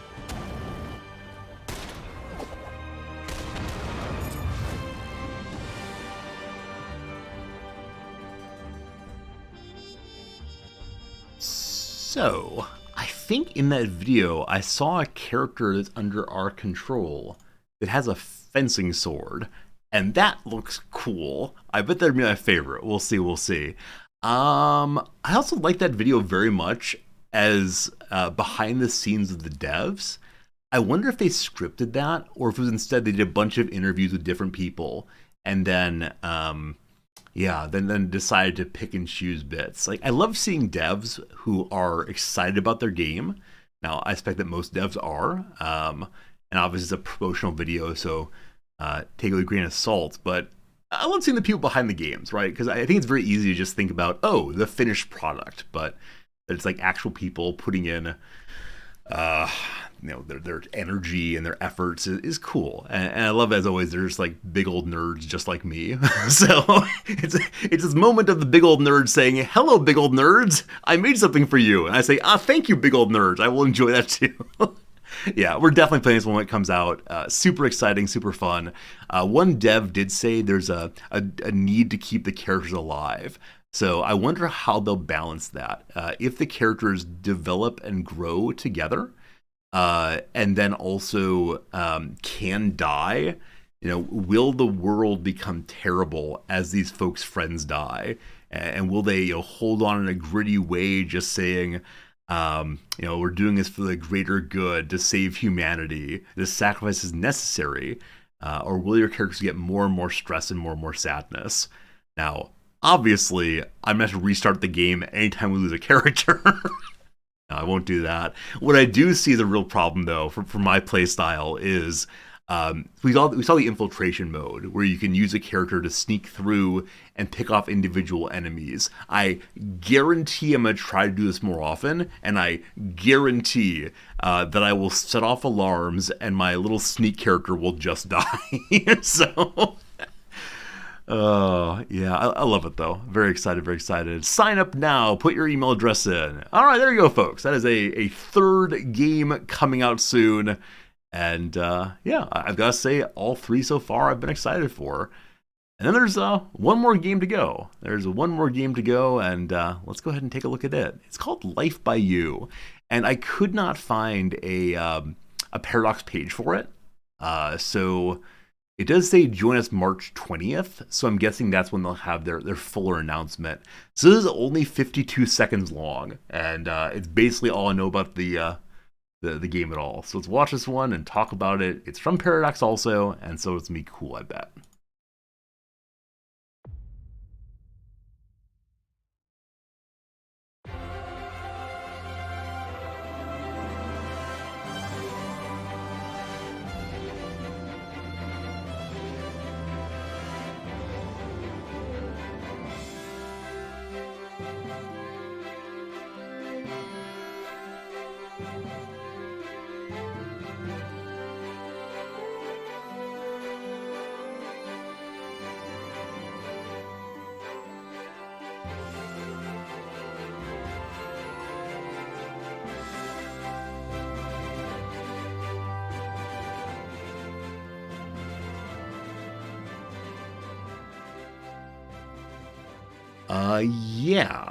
Yeah, Sectura, I absolutely agree with you. That seems like it is The Sims. Let's go to that image right there. This feels like The Sims. So in the same way that City Skylines is an attempt to update SimCity, it looks like Paradox is going in on challenging. Is it Firaxis? Wait, who makes The Sims? The EA now, right? I think they're EA game now. But yeah, it seems to be the case they are trying to make another game in that universe. Like this vision right here. It's Maxis. Thank you, Maxis. Thank you. Yeah, this view right here makes me feel very, very, very much like they're going for the Sims kind of thing. That's interesting. And then they have their own symbol here for currency. It's not quite the simoleon or whatever it is, but Cornelia Mackenzie's house, it says. Yeah, if they're named houses. Looks like the dev is the former head of The Sims. Oh, really? Yeah, at the very end shows the name of a person. Rod Humble and Paradox Tectonic. Rod Humble was the former head of The Sims. Is Paradox poaching devs from other studios and say, here, come and do your thing with more money? It's big drama indeed. Oh, that's exciting. As many of you know, I like The Sims just fine. I think my challenge with The Sims is always there's just so much DLC, right? So much DLC. And yeah, I wonder if they're trying to limit that. Now, I realize I've just said the sentence, Paradox may attempt to limit DLC. That's not happening. But yeah, I mean, I'll be curious to see how they go with a Sims-averse kind of game. We'll see, we'll see. Is it poaching if they leave willingly? I actually don't know what the word poaching means in the context of hiring. I thought it was when you target someone else's employees and offer them big money to come to your nest instead. But yeah, I'll see. Limit the DLC to just 10. Got it. There are rumors for a while now. Yeah, I'm not really someone who follows gaming rumors at all. And so I'm always quite surprised when they make the announcements. I say, oh, awesome, cool. I want to see what it is. But yeah. I mean, yeah, we'll see how this goes. We'll absolutely see how this goes. I think of the 3 announcements today, I'm definitely most excited for CK3, there we go. Just because it's the one that I already know most fully, and I can understand how that will slot in. City Skylines 2, I need to see actual gameplay. I'll be curious to see what they add other than just a reskin of the first CK. Lamplighters League, I mean, it is a game with possibilities. Like I said before, there have been a bunch of games like this recently that I haven't actually enjoyed that much. I don't want to mention any of them, but they felt like they were trying to just be XCOM that skinned differently. If this game does not do that, I'll be so happy. And like we said, the Battletech game, though it was a similar playstyle, felt very different and fun. And the Sims thing, we'll have to see more. We'll have to check it out on March 20th and see what is what. So yeah, I think that is our little review of today's Paradox announcements. I'm super excited to see how they develop and when they come. I think the first 3 also they're being released. No, these 2, City Skylines and Lamplighters both said 2023. CK3 expansion said soon, and this one says nothing quite yet. So that is interesting. I appreciate some of you have noticed my other tabs here. I put them up there for you. If you can't read them, I'll read them for you. Oni math cheats, my social security number, confessing to murder, and cream corn on feet. There you go. Hope you enjoyed that little bit of humor from me to you. Human late, but isn't the Sims EA not Paradox? Yes. So it's not The Sims. It's a game that is in the neighborhood of The Sims. And I'm not going to say it's exactly The Sims, but it is close enough. Rightmost being most concerning. I tried to put them in order of what would be most horrifying to read. Unfollow and sub. I thought you all would be horrified by Oni math cheats because, as you know, my Oni math is questionable at best. Google algorithms are all out of whack. So I actually don't use this computer for anything googly. I use it to watch YouTube videos like Shark Tank and this guy buying stuff at garage sales and reselling them. And I tend to use these while I'm watching, while I'm editing videos. But there you go. All right, my friends, it is time for us to say, oh, I didn't put the camera back on. I'm sorry. Hi. Terribly sorry. Forgot about that part. Yeah. I guess it's time to play some Oni. What do you say? Should we move out of the Just Chatting directory and play some video games? I think so. Thank you for hanging out for the reading stream. Thank you for hanging out to watch some videos. I've been trying to do more of this on stream recently. Trying to find ways to share with you all the sort of news and gaming events I run into. And I've really enjoyed the days when we go on Steam together and you all suggest games I should check out. We'll do some more of that. But yeah, I really enjoy just chatting streams of various sorts. But I know we're also a gaming stream, so let me go ahead and change our directory over to that. And we'll continue today's Oxygen Not Included. Eventually I'll be your one-stop shop for all gaming news. That's definitely the end state for this stream. Okay. So, we're on cycle 221.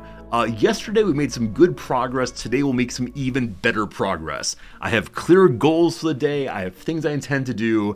And as promised, I went ahead and went back to my conversation with Mumopug and found the design I was trying to remember yesterday. And it was, I'm gonna say it's not close at all. So, in the bottom left-hand corner, you'll remember my vague remembrance of the electrolyzing room. Let me show you the design that I was trying to remember. Boop! So, someone yesterday said it's like an AI that is halfway trained and like knows roughly what it's doing. And yeah, those of you who said that the pump needs to go on the other side, you're absolutely correct. Like, the hydrogen pump must move on over. But the reason I couldn't remember this is I knew something went in this corner here. Something went in the corner here. And what it is, as you see in the picture, is the electrolyzer. And I remembered that you needed to have the hydrogen go up. That's the reason for the open space here, is so that hydrogen goes up while the oxygen falls down. So I had like some of the right principles in mind, but I just didn't quite have it sorted out. And you can see in Mumopug's view there that the hydrogen generator can be outside. I don't know why I've put it inside before, and same with the battery. I think I've consistently put them inside. I think the reasons not to do so, as many of you indicated yesterday, is just to be sure that you don't have to go in and do things. And the more compact the room you're in, the better. So now that I actually know what the thing looks like, we'll remake this room and it will be functional, and that'll be good. And I should also mention that Mumopug's advice from a while back did suggest using 300 on the 2 ambient pressure machines. I recall yesterday that I just pushed buttons and hoped for the best and couldn't quite get to work. That said, at a certain point yesterday, I thought I had it. There was a brief moment in which we had so very, very much of the hydrogen here, and it was working really, really well, and I was so proud of myself. And then I realized the gas filter was still plugged in and running off the system, and it fell apart very quickly. So, hard drive, the picture I'm using for my spawn is not a final design. It was just meant to show how the pieces and parts fit together. Cooling is my own problem, and we'll work on that as we go along. So, hey Vola, how you doing? Okay, we'll do this in just a little bit. Between now and then, I want to go ahead and unpause and see what is what. I did set goals for today on ! goals. I believe the big goals I have are to automate this room and to automate this room down here also, which is sort of automated, but I want to have coal delivered to it as well. I'm also interested today in heading up into this zone and figuring out what's buried here and what's buried here. We've been curious for a long while, but I've never quite gotten to it. I'd like to do both those if possible. Also, my other goal is I'd like to get another one of these rooms set up over here. And we've begun working in that direction by removing more and more of these things, more and more of the slime and algae and all the rest. But those are the 4 goals for today. Now, I realize we've been live for an hour and a half or so, and yeah, for an hour and a half or so, we've got nothing done yet. So we'll see how much we can get done. But like I said before, I don't teach today, and so we are good to go. Yeah, we're good to go to play as long as we want to today. Hey Thwomp, you wonder if separation issue of hydrogen and oxygen can be fixed by expanding the gas flow tiles over the electrolyzer. So dropping them like this, you think? So it's not clear to me how that would help. It might. I'm not saying it would not help. I just don't fully understand how it would help. What I want to do now is stop the electrolyzer from working so we can stop producing things. One farther right. Do you mean to Why can't I copy? Copy's B, not G. So you mean like this? Or like this, maybe? I can't click them all in right now. But yeah, I think I want to make the one that I know works. And also, I went back and looked at an old picture of one of my bases. I have actually made a spawn room that looks like this. It just had the items in the correct place. I think it was probably less efficient than the initial design. But there is a way to make it work with the broader room. Many of you were saying it has to be like the narrowest possible room or else. But it does work with a slightly wider room. Okay, so I want to stop the pumping here. Oh, Abe's going to repair again. I'm actually going to turn off the repair on this. And we'll cut... This pipe is... Whoop, this pipe is which? This pipe brings brine to this machine. Okay. I'm actually just going to go snip here for right now. And no water comes out. And that's okay. So that will stop the electrolyzer in a moment. And when that happens, we'll pump all the gas out of the room. As of right now, our garbage water pile is just a little bit here. I've got a question for you all. Where did this water come from? Because actually quite a bit of water. Oh, you know what? We dug down further. We dug algae out right here, and so the water dumped from here onto that ground. For a very brief moment, I was worried I had an actual like pipe leaking, and that would not do it. 7 minutes. All right, 7 minutes of the gameplay. I wonder where the water came from. I'm always curious. Someone must tell me, where did that water come from? Still pumping. We'll come back in a little bit. All right, let's work on removing some more things over here. Dupes can't quite hop that far, unfortunately, but we can remove some of that. We'll see what they get. And then more ladders, more ladders, more ladders. And eventually we'll have to do the great unladdering. And as many of you know, when you do the great unladdering, there's a real possibility of the dupes removing them in the wrong order, which, while hilarious, is also quite time-consuming to fix. Okay, dig that out also. I believe the dupes can get all of this now, actually. And while standing on these, they'll be able to dig those out. If we remove the headspace here, it'd be a good idea. Okay, we'll see how that goes.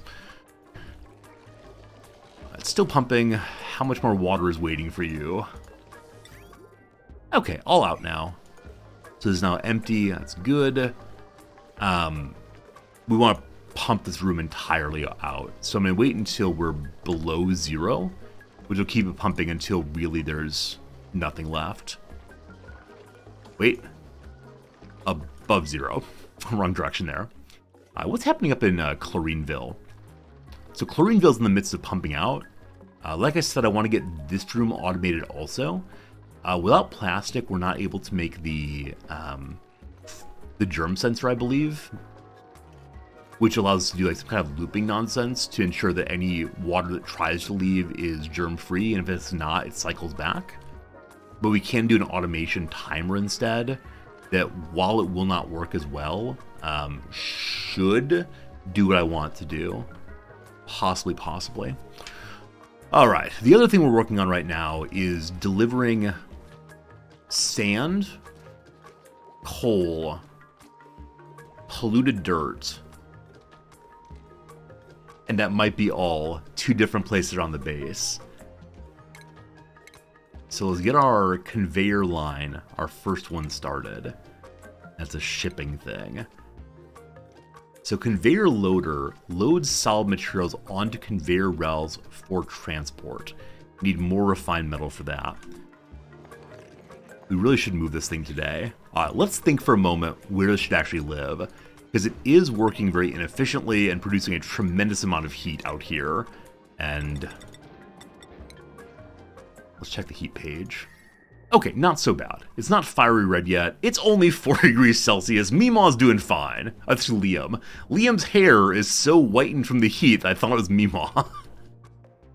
Well, this nice area is quite nice. I'd prefer not to destroy that niceness with more heat introduction. Possibly in here, I guess. That's full of hydrogen right now. I'll have to get that cleaned out. And then over here, well, use a smelter. Absolutely. To make the smelter, you need to be able to make steel, I believe. So you can punch some steel, I think. Is that true? I don't remember how any of this works. Let's see. Iron ore can become iron. Let's read what the smelter needs. I don't actually remember it all right now. A metal refinery and metal tile. How do you build the metal refinery? Okay, right. So you cool it by pumping water in and out of it, or some other liquid. I think we've used oil for this before. I think oil holds a lot of heat. This map does not have oil at all. So yeah, maybe we could use the brine. I don't know how brine works as a heater or cooler thing. Can we unlock smelting with our current level of research? Hey, we can. All right, we'll go and mark that one while we're working on it and see what's what. Petroleum's a decent early to mid-game cooler. Okay. Petroleum is just oil refined, right? Tree refined gives ethanol, I think. Not sure exactly. Brine's okay as long as you pipe it once and then dump it. Okay, so you're not going to be able to recool the brine. Interesting. For right now, I'm okay with just endlessly punching. I think my big question is, can we build a rocket ship without any steel or without any, what's it called? Any plastic? That's my big goal, is to make a rocket ship before plastic, but maybe not before steel. We'll see. Okay, the room is down to very, very little gas. It is still pumping out, but we'll see. You could recool it, but steel smelting produces way too much heat. So we'd be dumping the brine just away and hope for the best. Yeah, I mean, eventually we can send it to space, but throwing out water feels bad. How's carbon dioxide? It's getting done. Yeah, it's getting done. We just turned these on at the end of stream yesterday, so we got 2 here and 2 here. And they are doing their level best work to pump out all the carbon dioxide. This stuff is dropping, not super fast, but well enough. So yesterday, when stream ended, okay, I was going to say the CO2 line was basically here. It is still basically there. At one point, though, we had this section totally filled. Now we're pumping oxygen down this way, and it is stopping due to overpressure. These are removing CO2 gradually. So I'm hoping we can get more to drop down here. And let's look at the gases and see how they're moving. Well, it's just a bunch of CO2. So it's at 422 down below. Middle section is 1,000. Upper section is 12,000, or 1,200 rather, sorry. Yeah, maybe instead of airflow tiles, we just like cut open a large section. But I prefer to keep the heat segregated more than just having an open area. Yeah, so we'll see what happens. We'll check back in a little bit and see how it goes. This area over here is filling with no way of getting out, so though it pains me to cut out Abyssalite, we're to cut this out just so it can share a little better. Okay, this room is now mere grams. Actually full of hydrogen now. Oh, that makes sense, right? That makes sense because the oxygen would be lower down, and so the oxygen's been mostly cleared. The area right around it is currently a vacuum, so it's not really getting much, if anything. Yeah, tiny baby amounts coming out. Tiny baby amounts. Then rebuild the room. Yes. So we're making it a vacuum to get rid of the hydrogen. I guess when we open the door, oxygen will get rushing in, hydrogen will get pushed up again. I just didn't want to let lots of hydrogen out into the base, which is why I'm emptying it. But yeah, I guess we'll trust the hydrogen will only fill the top line. Now, so we'll turn you off. So green signal when below 0, which is not doable. Okay, and you're also, okay, when below 0. So neither of them can function now. Good to good. Alright, so in rebuilding this room, we need to destroy you, and you, possibly you, and you. Okay, I think this is just to destroy absolutely everything, and then rebuild as we go. Now, if we destroy everything, we need to make sure we do not release water or gases, but you're good and empty. And we haven't hit the water line. Okay, cool. This can live where it's living. If we put it outside, though, it'll be better for repairing it. So I might move it indoors. But I know I want to have the pump for the hydrogen sit a little bit more to the right, possibly. We can always get more space by digging left if we want to leave some things outside. Yeah, we'll see. We'll see.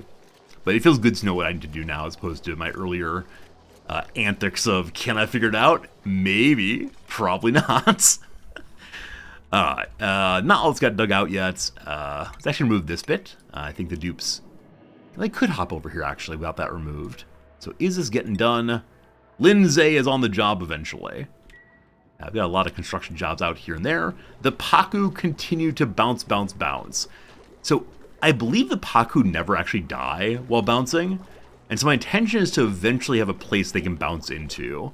I'm thinking of maybe making a Pacu pool right here and trying to get them to bounce their way over into it. Now, what do Pacus prefer?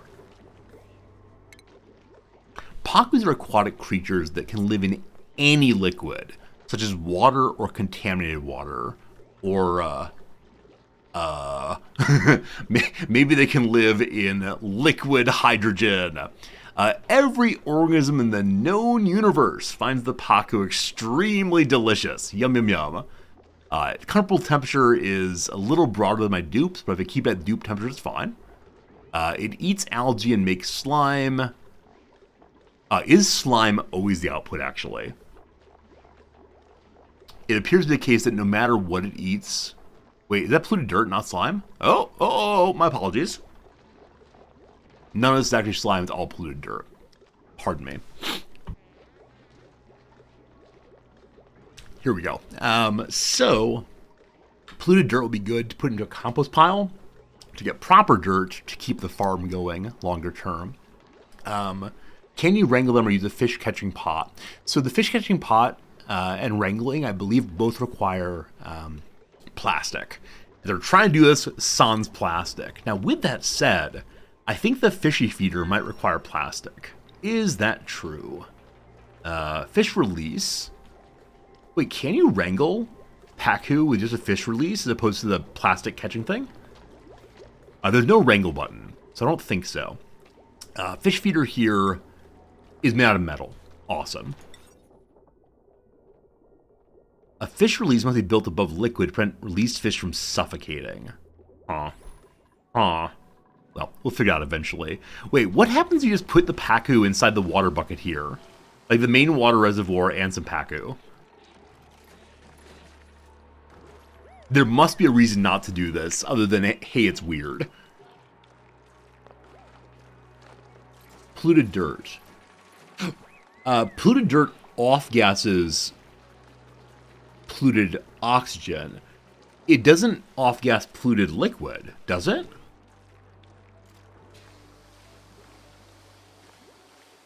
So I actually don't know. Once they eat it, they poop polluted dirt. Yeah, if it's underwater, it shouldn't off-gas anything. I think it'd be fine too. I think it'd be super cute to have a fish tank we're drinking out of. But maybe I should keep things segregated a little bit and see.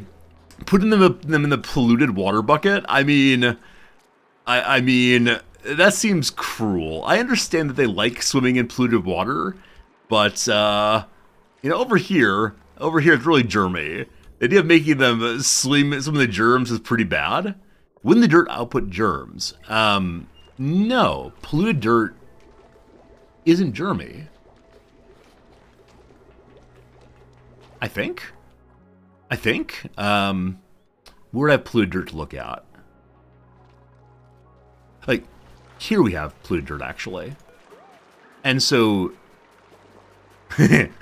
All right, the polluted dirt here has 43 million food poisoning germs, but I think that's because it's in the food poisoning bucket, right?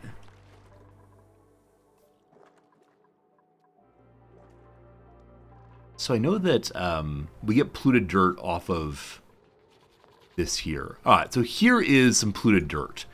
As you see, the polluted dirt here has no germs on it. It is germ-free, the way to be.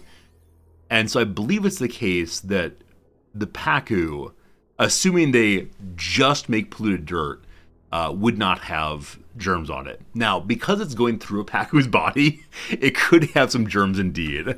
So let's play this one reasonably and not put it into the main water buckets. Hilarious though it would be to do, let's prefer not to in this case. Good. Flip you back off. Flip you back on.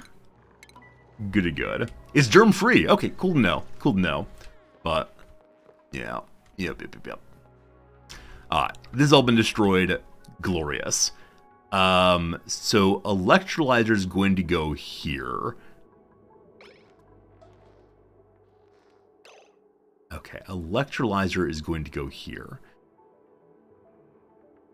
But, like I said, I'd like to have this outside so that we can more easily care for it without having to open the giant bucket here. Hey, Architect, thanks for the gift sub to the community. Trotsky, do enjoy that gift sub from Architect. Thank you very much indeed. Very much indeed, my friend. Okay. I think I'm just going to remove everything actually factually, other than the flooring here. Now, on the bottom part, I believe it's a good idea to actually narrow this to only 2 high. Let's bring up the sacred text and look again. Hello, sacred text. Yeah, it is only 2 high. Okay. So I now have extraneous space here. It's fine. It doesn't have to be beautiful. Why not have double the insulation tiles? Glorious. Okay, and like I said, well, maybe not. Maybe not. I was gonna say, why don't we move this wall left? We'll see what it looks like once it's made a little bit more. Cool. Is there any automation left downstairs here? No, just up top. Good. Let's actually think about this real quick. So if I remove this, hydrogen comes rushing out. It's a very small amount, not a big deal. If I put a wall here, then the pump has to go right here. Look at picture again. Hello, picture. Oops. Okay, that will not work. We need to have at least one more tile availability there. I'm enjoying looking at the sacred text, I have to say. Also, it's garbage day here, and so it's the twice a week morning yelling Japanese man outside my house. We live on a very small little corner here, which makes it very difficult for trucks to drive through, which means the garbage truck needs someone to guide it to where it's going.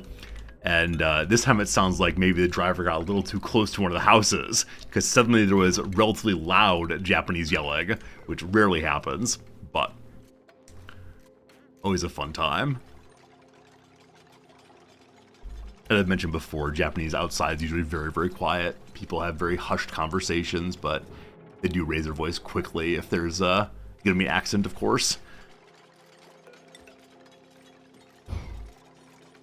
Okay, instead of marking this to dig, we can just mark it to build, I believe. Is there any reason I was not doing this before? No. Though as we dig this out, auction will come in. We'll pump out eventually. Build that across also. Now, there was a suggestion that we might need a cooling system for this room. And I'm trying to get some tips here. So the parts that I know are hot here, the auction that comes out is quite hot, which means that we need to have a cooling system for that. We have this briny water here, which is cooling down the auction sufficiently to the point where it gets to the base, it's like 22, 23 or so. And so that seems good. The other question is, how hot does a hydrant get? And I'm guessing that both the oxygen and the hydrant come out at the same temperature. And, oh, they can't get out. They can't get out if I do that. Let's move that up one also. And for a very brief moment, I said, why don't I put an airflow tile there to ensure that the air flows more evenly? One definitely does not want that. The brine works as stopgap to get a steam turbine going.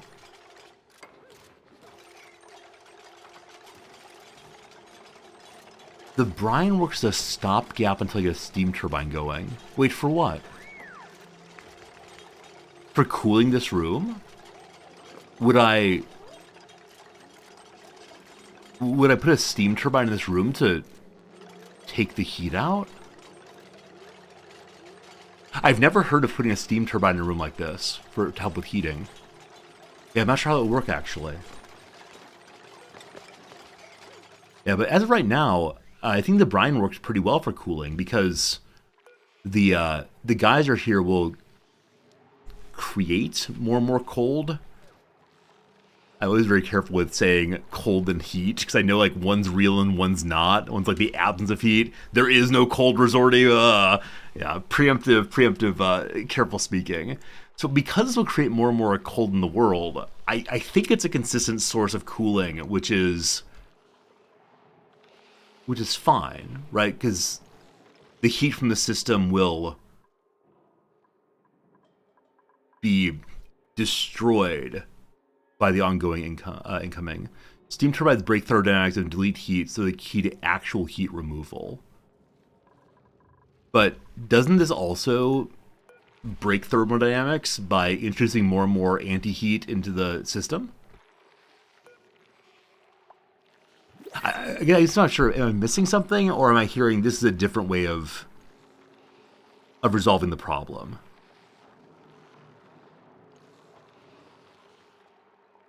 I think the brine will work.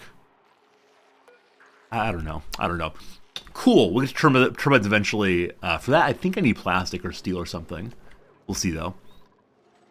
I'm okay with my little baby base doing the best it can. The geyser, by definition, adds heat into the system.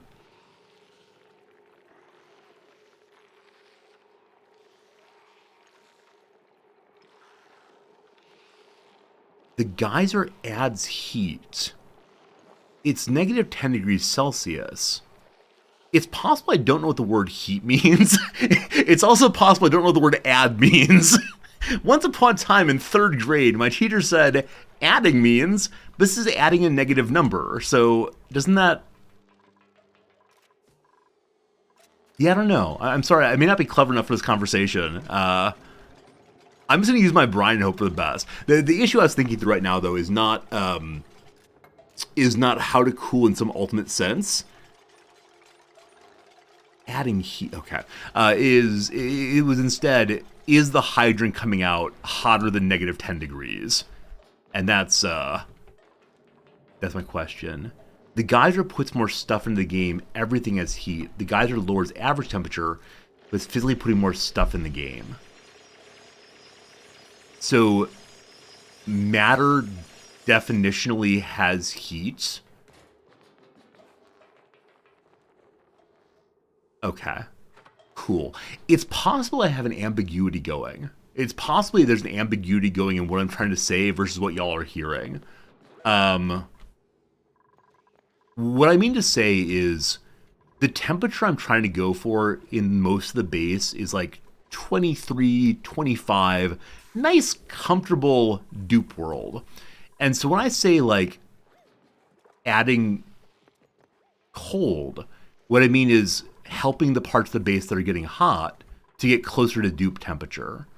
And so I realize that I'm counting like happy dupe temperature as my equilibrium points.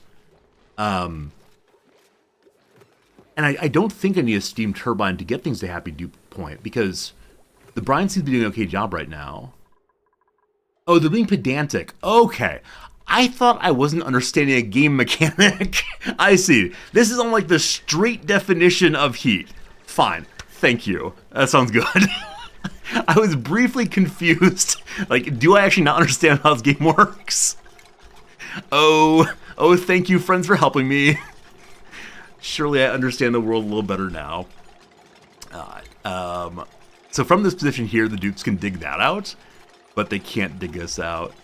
Am I going to build a cooling loop at some point? Yes. We kind of have one right now. So there's a mighty bucket of brine, which is being run through here. Were it attached, it would be cooling more, but it runs through the hottest parts of the base and helps cool them somewhat. Eventually, I'll probably have one through the rest of the base as well. It's just not currently my goal. But yeah, a very cool call on a cooling loop. Anonymous Gifter, thank you for the gift sub to Yuki. Yuki says, chat's trying to prevent the birth of a perfect spawn by confusing me. That's right, the perfect spawn must be created. Nope, wrong thing. I like y'all. I like y'all a lot. Thanks for hanging out with me. Thanks for the jokes. It's a lot of fun. I moved the wall over. Glorious. We now put our electrolyzing friend like so. Cool. Next to that, we put our little door thing so we can get over there and engage with it if necessary. We then put one of you there. Okay. I'm going to remove the ladder.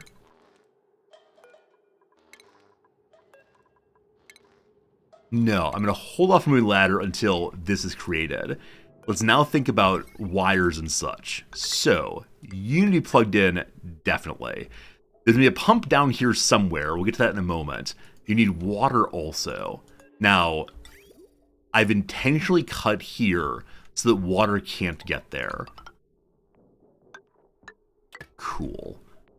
I talked about maybe trying to distribute more water up this line to make additional spawns. So while this is open, I'm going to build up as much as possible. Yes. And then, if I'm remembering correctly, and I'll look in a moment and make sure I am, I believe it's the case, I want to leave one open and then have the pump there, and then have automation on each of them right next door. There and there. Let me see if that matches the blueprint we like so much. And we have the ways we can see both at once.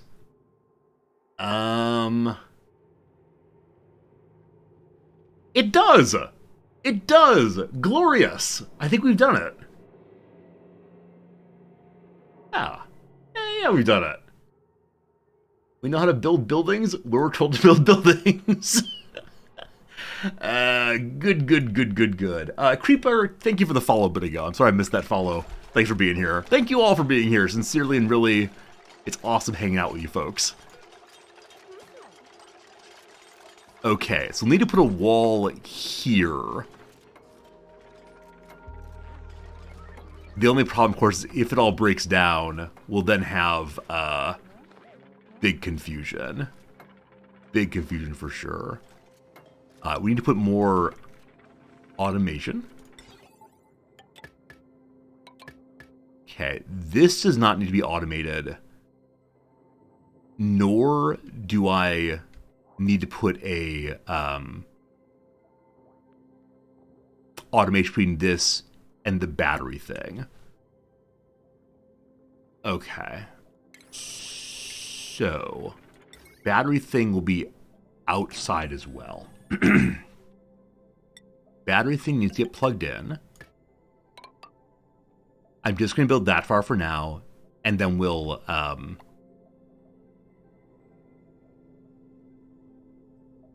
We'll connect at the end. I think I can auto-connect these. No one has to actually build it.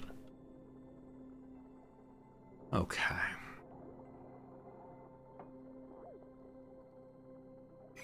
Well, buddy, they have to all hold their breath. This is hydrogen good. Wall will go here. This is oxygen good. It will go here. I'd like to check and see what temperature the hydrogen comes out at. Output temperature is 75 degrees. Okay. Some buildings overheat at 75 degrees. So, we could remake these things out of gold, or we can find a way to cool this room a tiny little bit at least.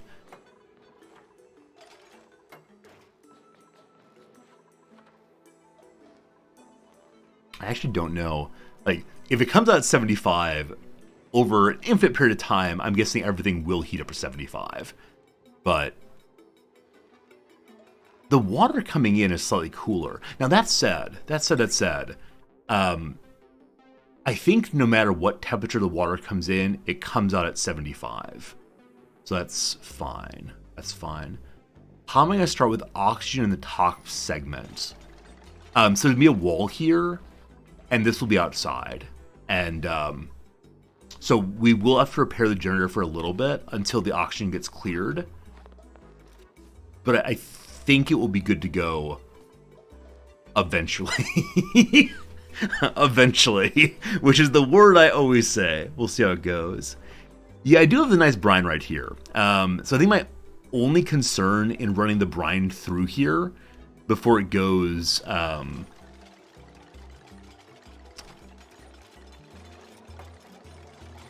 think my only concern is if we heat it too much before it goes into here, then... Wait, do I care? No, I don't care. The brine can be as hot as it wants to be coming through here, so long as it doesn't, like, turn into a gas. Because, again, genuinely, no matter what goes in, 75 comes out. Are there issues we hit 75? Yeah, so at 75, these machines overheat, and if they overheat, they damage themselves. Now, this one will be outside, so that's fine, but these two inside will not be able to repair. So if we make them out of gold instead... then we'll be able to have a higher overheat temperature. I think 100 then maybe. Damage overheated. Speaking of which, so the carbon skimmer here overheats at 75. The water going into it is out of it's 20 degrees. The water going into it is 18 degrees. So why, oh why, is overheating? Because there's a vacuum there. And in a vacuum, in a vacuum, heat can't be dissipated. And so I think because of the way in which gases are falling or not falling, this is removing more gas that is falling onto it. And so the heat isn't being dissipated on either one of them. Okay, I think heat dissipates really fast in hydrogen. I don't want to do this right now, but I think the long-term solution here would be to surround this thing with a sealed box, put hydrogen in, and then have a cooling loop run around it. Yeah, there's no gas or no temperature exchange. Yeah, I guess I was hoping, I was trusting these airflow tiles would let enough down fast enough, but it's just not exactly happening. And so... Wait, I have an idea. Instead of adding more airflow tiles, we could automate this, couldn't we? We could automate this and say they only turn on when there's sufficient gas pressure in front of them. Well, how'd they get the CO2 then? Rucappy, you're a genius. You're an absolute genius. Yes, we're in a sealed box of hydrogen. It would get absolutely nothing. We would pump the CO2 into the machine, which is full of hydrogen. There you go. That's how it would get done. Having a good time. Okay, so let's do some automation. And I want to ensure that this section is full enough for them both to pump once. They consume how much? 300 grams per second. And I don't know what tile they pull on. I'm going to just wait until they're both completely full of, we'll say, 900 grams? Maybe. Okay. So, automation station, atmosphere sensor.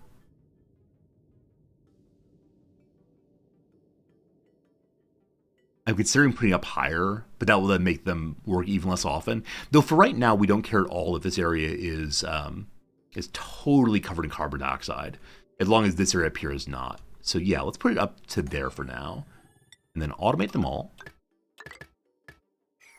And I am wondering, will there be anything amiss if we subtract less water or add less polluted water? Okay, as far as consuming the blue water, no problems at all. As far as adding the polluted water, no problems at all. Also, up here, bucket number 2 is still filling good. We have the exact same carbon skimmer set up over here as well. And as of right now, it is not vacuum because there's lots of oxygen here. And so though carbon dioxide is gradually pumping down, there's enough oxygen around to ensure that it doesn't have problems. I think. I think. All right, back over here, Spawnville. Some of these things are not plugged in. We definitely want to fix that.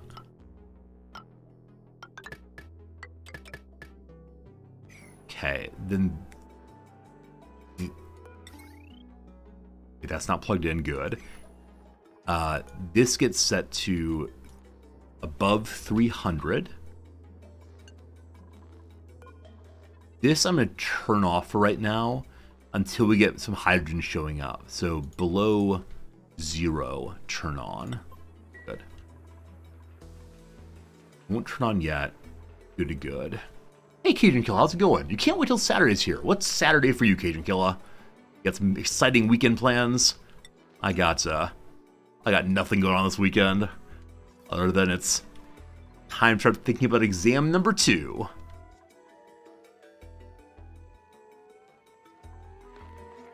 I appreciate when they make their little whistly noises here, they don't wake each other up.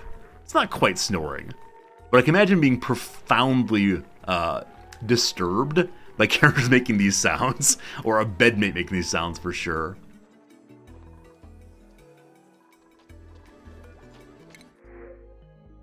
Nutrient bars, more Sweetle eggs. Hello, Sweetle eggs. Thank you for the yummy food. Thank you for giving your sweet, sweet life. On Saturday, not being at work's pretty exciting. It's true. It's day 1 of the Sumo Basho. Oh, is it really? Yeah. Many of you believe I follow sumo much more closely than I do. I do enjoy it. I do find it interesting, but I don't follow it super closely. Whose beds are these? Yeah, so pile number 1 here is the second work shift, the overnight people. Pile number 2 here is people on the midday work shift, I believe. And so they're all on offset work schedules right now. Now, we only have 8 beds and 15 dupes, which is why I do want to get more over there. Oh, the item itself. These are from the DLC. They allow stacking of beds, which is super cool. The only issue is any person who uses the bed or who climbs on the ladder on the bed wakes up everybody in the stack, I think. So you can go up as far as you want to. And the dupes do attempt to jump from tree to tree while they go through. And that can wake them up very, very easily. So that's why I set up with the 2 spaces in between. Okay. We want to get this junk on the ground out also before we seal this room. And like I said, I wanted to do some cooling. We'll make a little bonus loop here for right now. Who doesn't love bonuses? Okay, so I'm just gonna go to here. Let me do what I was going to do, and I'll say what the problem with it is. My sense of what the problem is with looping this is the brine might just sit there. We'll use a bridge here instead, actually, to force it to move that way. And so if the brine just sits, we got problems. I don't need to cool the H2, it gets destroyed. So my concern, and maybe this is a foolish concern, my concern though is that the oxygen is being cooled before it goes to the base. The hydrogen that comes out is also 75, correct? Output temperature 75 degrees. So the hydrogen that stays here and goes in this way will gradually heat up these machines, right? And so I worry about, over the long run, these machines being overheated by the hydrogen and oxygen side. Is that a reasonable concern? It feels reasonable to me. I got this. Thanks, boss. Appreciate it. Oops, do not want that. Yeah, if I use copper. Yeah, exactly. I haven't used gold yet. We're going to do a bunch of radiating pipe. Probably too much. And then we'll go back to... Wait, why insulated pipe here? Right, insulated pipe there is to... I don't know why we're actually doing that. Now let's say that way. Well, whatever. It's fine. We have lots of materials. Okay, and then normal pipe through here. Okay, I need to ensure this thing endlessly flows. So the electrolyzer will consistently consume some water. I believe that means it will consistently flow. My thought is it may not flow fast enough to ensure that this loop is taken out first.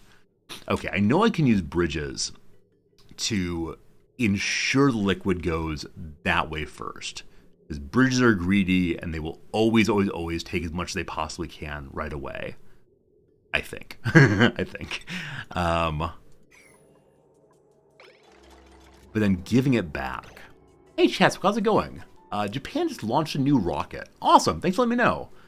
The successful first stage, but someone may not have included oxygen in the second stage. Wait, are you joking? Like, ha ha ha, Japan launched a rocket. It's oxygen not included. Or are you saying, like, there are pilots in it with no oxygen? Or is oxygen necessary for, like, further chemical reactions, boom, boom, boom? I don't really follow space travel too much, but I hope there aren't, like astronauts currently suffocating. I made an oxygen not included joke. Alright, so what I know I definitely can do is this kind of setup here, which will ensure that any polluted water from this side goes through first. It shuts this thing off. Oxygen mixed with rocket fuel to ignite it. Oh. So, I don't want to say this is impossible, but it would really, really surprise me if a Japanese government agency forgot to include something. And the reason why is Japan is a nation of flowcharts and checklists. And it is amazing to see government employees or public figures run their checklists. My favorite one is the train conductor and the train engineer, and the way in which they point their little finger out and look at different parts of what they're doing and say, yosh, yosh, yosh, as they do each one. And like they're trained to run checklists as a way of ensuring that they don't do their jobs incorrectly. Like, what kind of massive failure would it be to forget to put oxygen into your system? Like, I don't know. I'm not saying it didn't happen. It just seems so un-Japanese to me. And if it actually happened, I suspect we'll be seeing the head of the space agency come out and do some real big bowing real soon. So, Oh, I love the trains here. I gotta say, if ever we leave Japan, I'll miss the trains most.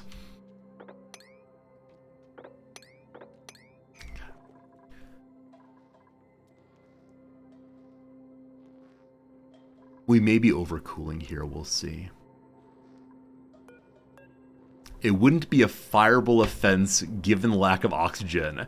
Ban! That's an amazing joke. It's not fireable, there is no oxygen. At least they have phlogiston, that will help for sure. Ice Cream Man, thank you for the excellent humor. Y'all make my day. You all make my day.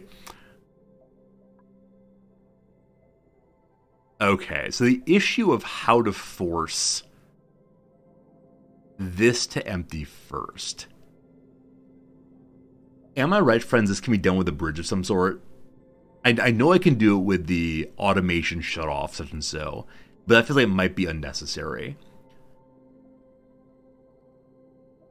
Okay. So, what I know about bridges is that bridges will always attempt to pull first. So, if I made a bridge like that,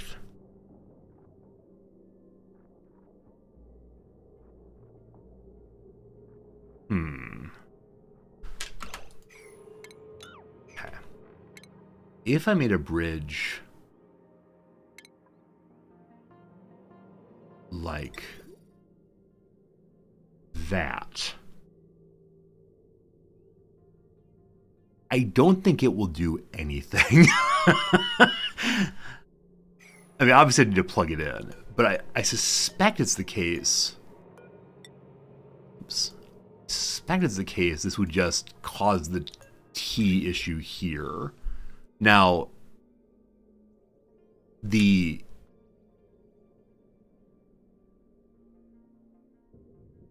inflow here and the inflow here will both try to pull liquid to them. So I think I need a bridge here also that lets the brine know which way to go.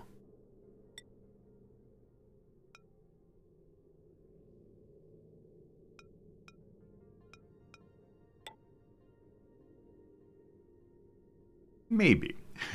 Maybe that's necessary.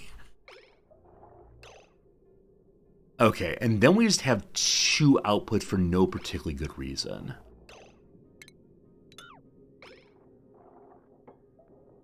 Okay, I guess I don't know how the output here and the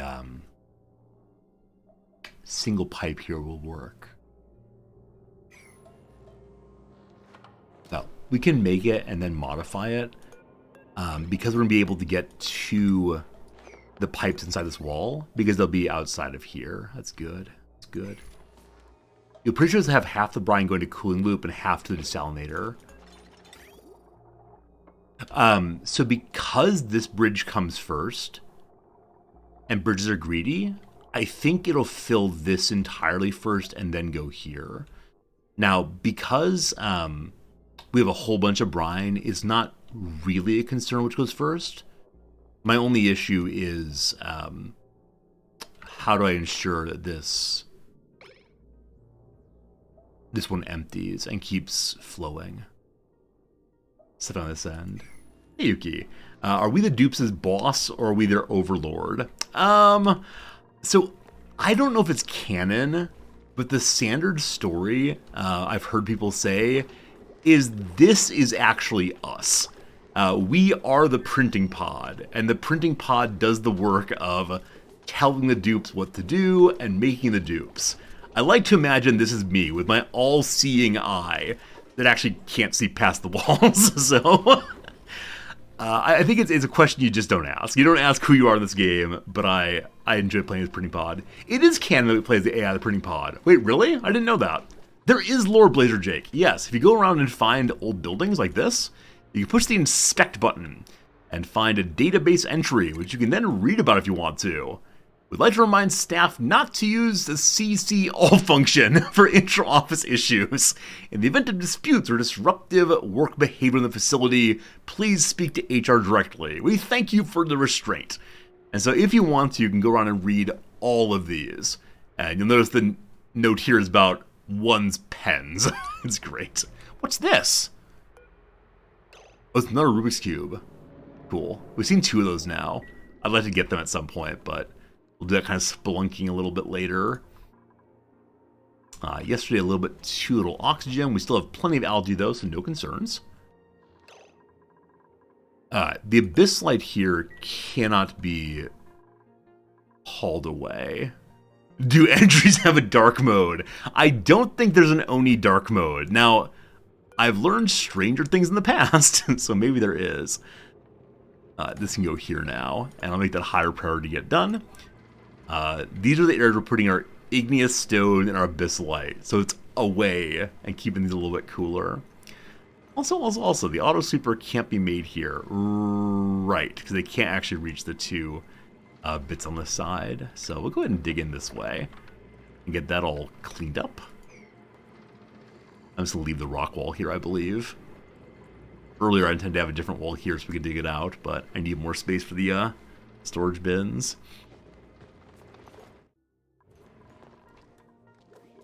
Okay.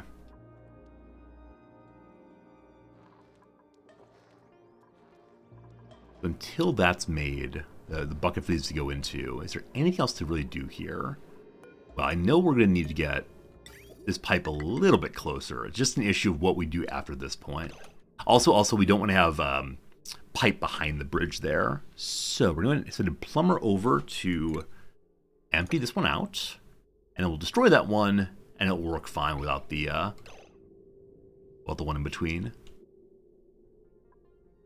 A little higher priority on that one. Cool. As long as you don't reattach the pipeline here, the water won't flow forward and cause problems. So is someone coming to do this right now, I hope? Nope. I have the wrong one selected. Yeah, Hassan's on the way very soon. Is there a goal or crafting up the chain? Yeah, there are 3 ways to beat the game officially.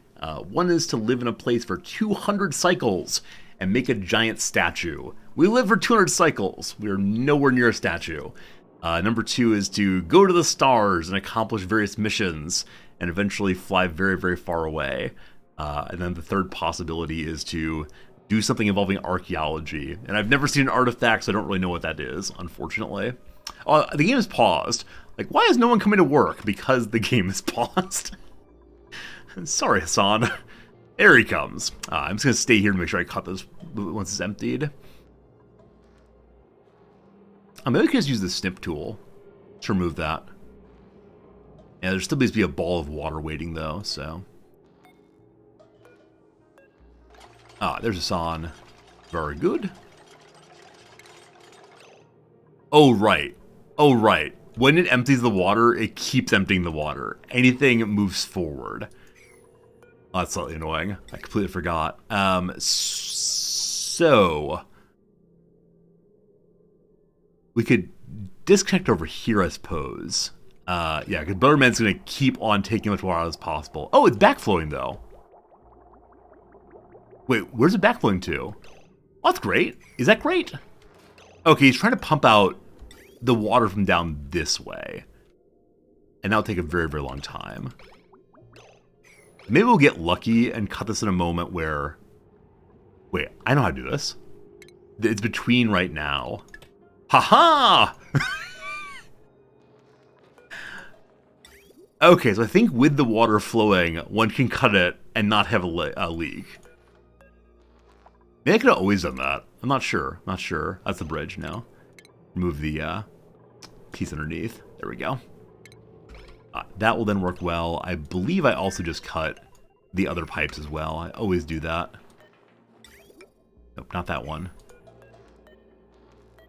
Gas pipe. There we go.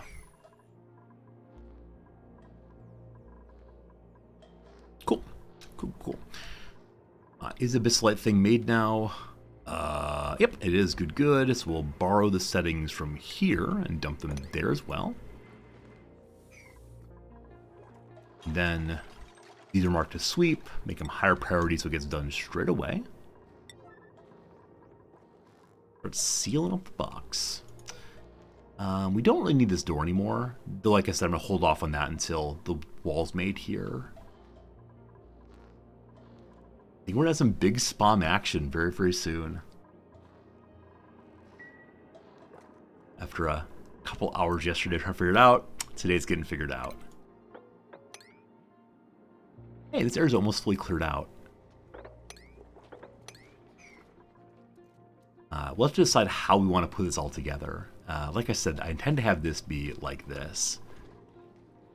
And I'm okay with being a little bit lower. We'll just need to get the carbon dioxide out. Speaking of which, I made this atmospheric pump and I didn't do anything with it, did I? No, let's fix that. So, send a green signal when the atmosphere is above 1,000, I guess it's actually fine. Cool. And so this one's only at 71 degrees, and now the gas is falling. It is very nicely sharing its heat with the gas around it. We just need to avoid vacuums. Over here, same fine thing. Just something to worry about in the future. Under what conditions are the machines running, and is there sufficient atmosphere to ensure that the machine won't overheat? The gas that's here is going to stay here forever. Let's find a way to let it out. I don't think this is going to overfill. The reason I didn't want to put a airflow tile here is it will let the polluted oxygen out also. Hopefully in the long run, we'll not have this kind of setup where polluted oxygen or polluted water is being dumped in. We'll instead have a closed loop that doesn't allow gases out quite as much. We'll use reservoirs instead, but that's definitely down the road. Up here we're full enough, so we'll stop you once more. And wait till the germs all die. Just a moment, we'll come back. Alright, it's fully swept out. Totally done. That is all plugged in together. Amazing. Let's check the pipeline also. Looks good, looks good. This is the only thing I'm not sure about. Pipes are greedy, or bridges are greedy, not generous. So if I just jam you on in here, let's see what happens. we'll see how it goes. We'll see. Okay, also I should maintain some radiant pipe. Yeah, I don't want to cover it with additional insulation there. Oh, wait, you know what? I should not do what I'm doing here. So what I've just done is the water that's been heated by cooling this room is then being used to cool the oxygen. We do not want that. Nope. So insulated pipe is correct here, just to ensure that it does not change the temperature of the oxygen. Instead, I want to run this way, a little bit farther away, and insert here. I'm glad I caught that. That's kind of the mistake I would often make and just not notice what I've done until the temperature gets bad. So remove you, destroy. Cool. Okay, and so the issue of how do we ensure this flows all the time goes to here, and I'm just going to plug it in and we'll see what happens. Cool. I'm glad I did that.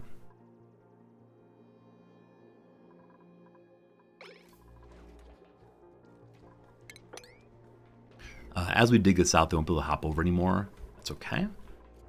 We have slime above the water once more. We can dig that out here, and here, and here. This is the one we can't dig out quite yet, but we do have some water to remove there. I've been hanging out for a very long time.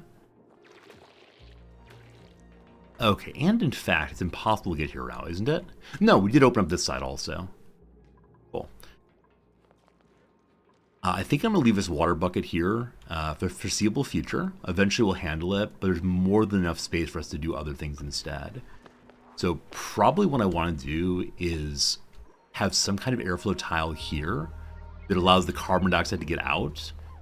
And hopefully it will flow down. Oh, speaking of which, I never put an airflow tile here.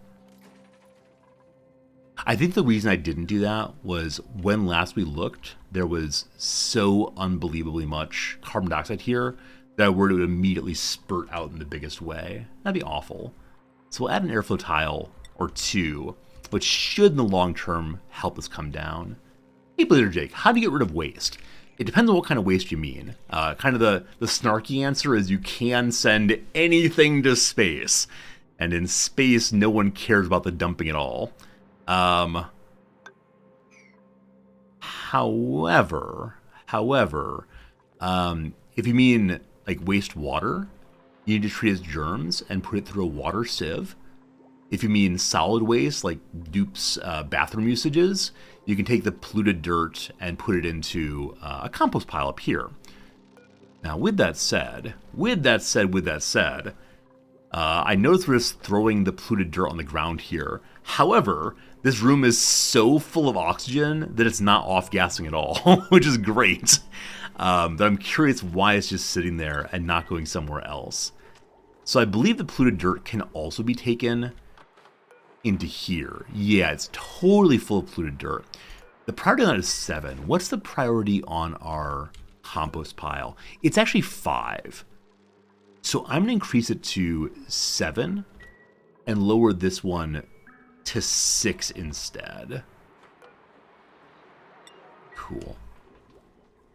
And so that should mean that polluted dirt gets moved from here up to here instead. Is there a way to make use of all waste and every gas type? I'm not sure. I'm not sure. It depends on what you mean by use, I guess. Like, often people struggle with having too much carbon dioxide. I believe that carbon dioxide can be used to launch rockets, but I don't know if I've ever done that.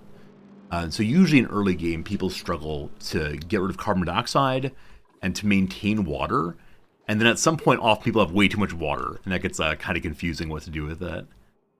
But yeah, I think everything that's in the game does have some utility. I just don't quite know if it's the best of all possible utilities, like if it's super useful or waste to get rid of. Yeah, I'm not really an expert at this game, unfortunately. I can't answer with great confidence on some questions. Okay. Did this pipe get made? It did. It's not flowing right now because this is disconnected. Fine. Don't know why I have this right here. I'll leave it a little reminder for how things used to be. Oh, I think it's here because previously we had it into the electrolyzer here. New building U. Now we can go and destroy both ladders. Oops.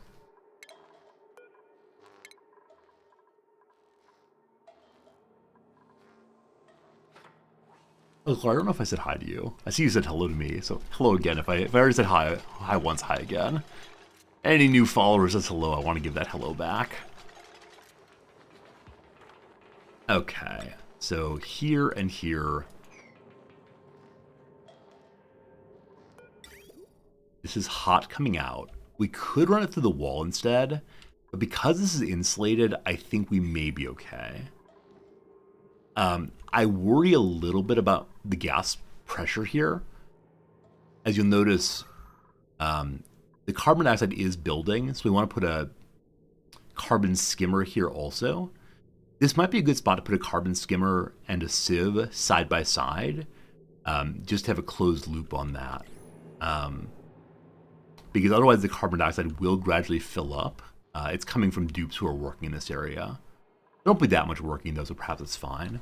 We'll go ahead and remove the airlock also, as well as the tile there. We can then get this thing repaired again. That'll be good. I have the water down here to spin with eventually. But like I said, once this is functional, I'll make another one just above it and perhaps just above that also, just so we have enough oxygen production to keep the base where it needs to be. We'll have to make sure we're distributing the oxygen in such a way that it's not leaving to gas overpressure. As of right now, we're fine. The gas is being dumped here and going everywhere it needs to go, no problems. So this is over top of water also. This is not because of the one block right there, but there's no longer polluted oxygen to be cleared here, is there? It appears to be carbon dioxide and normal oxygen. That really is it. Is that correct? All right, tiny baby dancers of chlorine, actually. Chlorine is the lighter green, polluted oxygen is the darker green. So we'll need to keep some of these around to help with that. But we'll have more and more oxygen coming in, and polluted oxygen is heavier than oxygen, so oxygen goes up, polluted oxygen goes down. Good. Go ahead and destroy some of this. Now, this pipeline is slightly awkward in that it's not pipelines, but it's water line slightly awkward in that it kind of just runs through this zone based on where there were floors previously. At some point, we'll make this nice and straight and run it through a wall perhaps, but for right now, I'm okay with just having it run where it runs. Natsu, where's my Rambo tie? We have not done the Rambo tie thing in, years and years now, actually. It was a really fun thing when we did it, but I kind of got to disliking it because it often led to a lot of conversations about Resorty. Where's your Rambo tie? And so I said, that's enough of that. That's enough of that. Okay, it's here. Yeah, I think it often felt to me like if I didn't have a tie in my head, then people want to know why not. And I have to say, well, no one's given me money yet. And that felt very, very awkward, and like I was begging or something. I never liked that very much. All right. Is the day here? Is the time ready? These both get set. No. For right now, this one gets set at 300 grams, fine. Above that, go. Cool. Okay. We have to get the water pumped in again. Cool. The water is flowing. Okay, so as of right now, these two are both giving at the same time. Like I said, I want this one to move first. As long as it's moving somewhat, I think we're all right.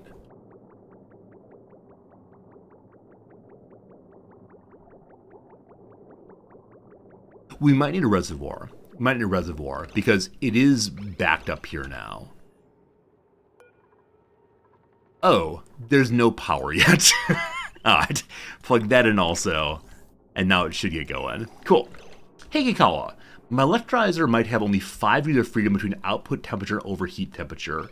Yeah, so we talked about maybe making this thing out of gold, and perhaps I should have done so, but I'm really hoping the brine line keeps it cool enough.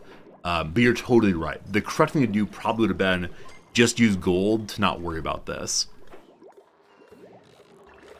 But we'll see.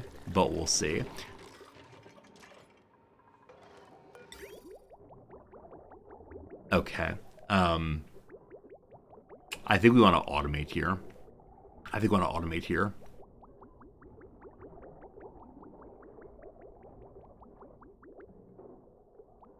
We're also not moving enough water out of these. They're just kind of sitting there. So there's a bit of a backup all the way through. Okay. Pressure in here is nice and low. There is some oxygen. So the oxygen will be pumped through, and that's fine. So it'll be a bit of destruction, but not too much. So now we go ahead and put this at above 300 also. And the glorious thing should be on the way to working.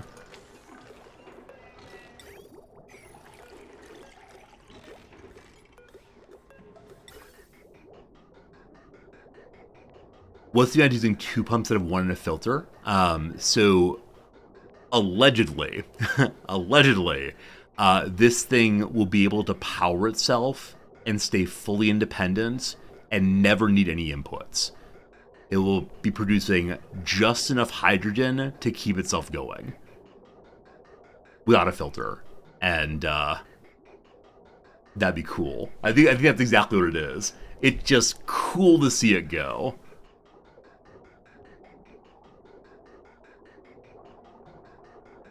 Though as of right now, we haven't seen a single pump here.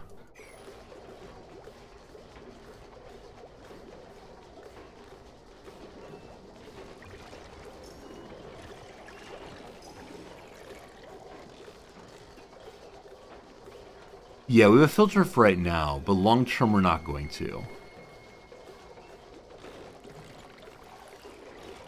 Okay, so though the hydrogen is really, really high right now... Okay, it is pumping. Good, good. I was about to say the oxygen down below is pretty high. There's a middle line right here dancing around that is not quite as high as we'd like. But as more hydrogen comes in and through,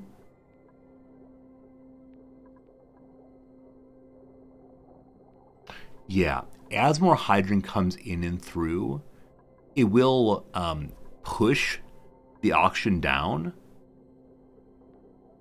We could just turn on the pump in a big way until all the oxygen's out. Because I believe so long as this is set up the way it is, the oxygen will be removed consistently enough that it won't overcome here. So yeah, let's go ahead and pump some of this out.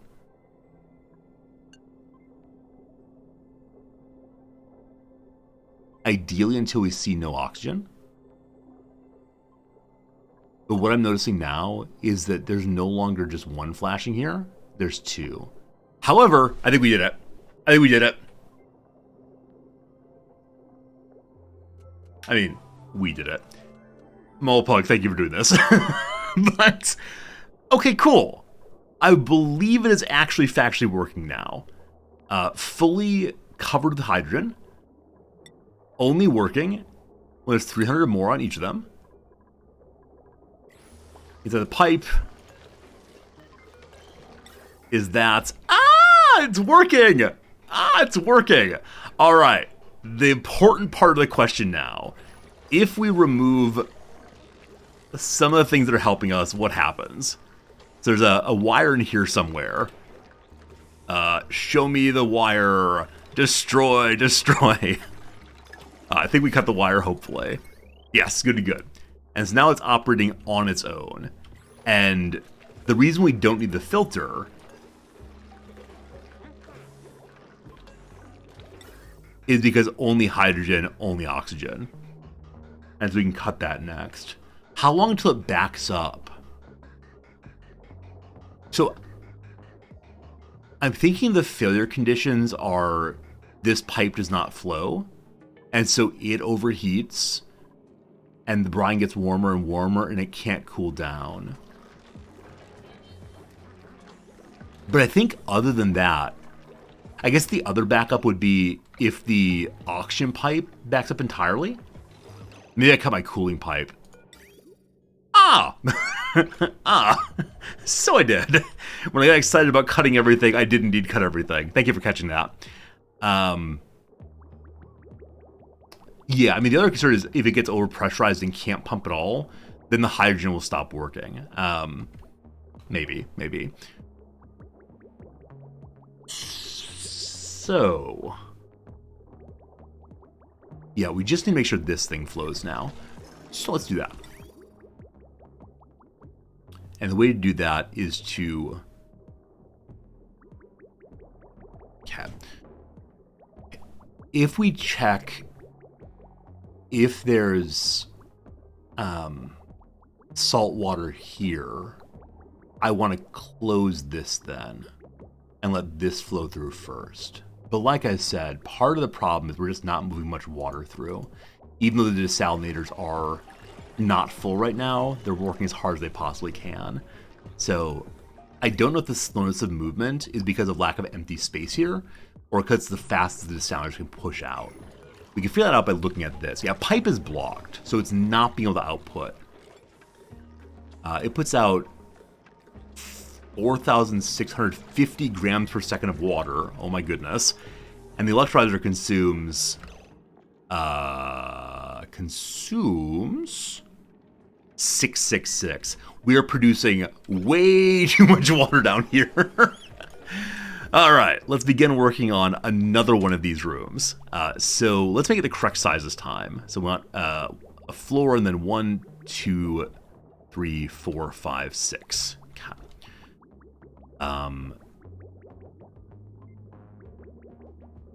I guess what we can do here is instead of having a separate floor, we just use the ceiling as a floor and use the brine line here in the same way.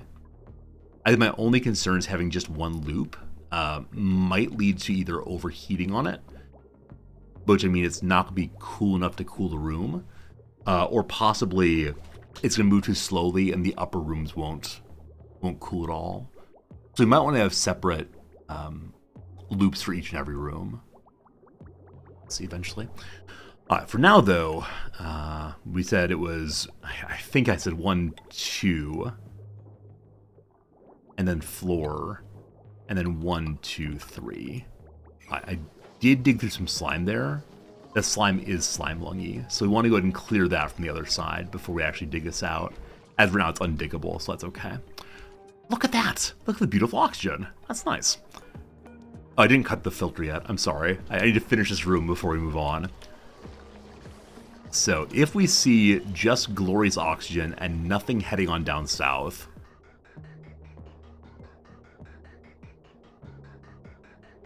looks amazing. So I want to connect. What a mess. I want to connect this directly there, and then destroy all of these, and this will just let oxygen out in the world, and that's totally fine. We'll leave the shame pipe here for future issues, because we are going to need to pump out the rooms above as we make more and more of these. We'll also want to destroy the filter itself, and I'll leave the wires there for now. We might clean it up later. Also, I saw a question earlier from Hit People Guy. Any thoughts on straightening cables in the rooms I've mined out? If you mean this one, definitely.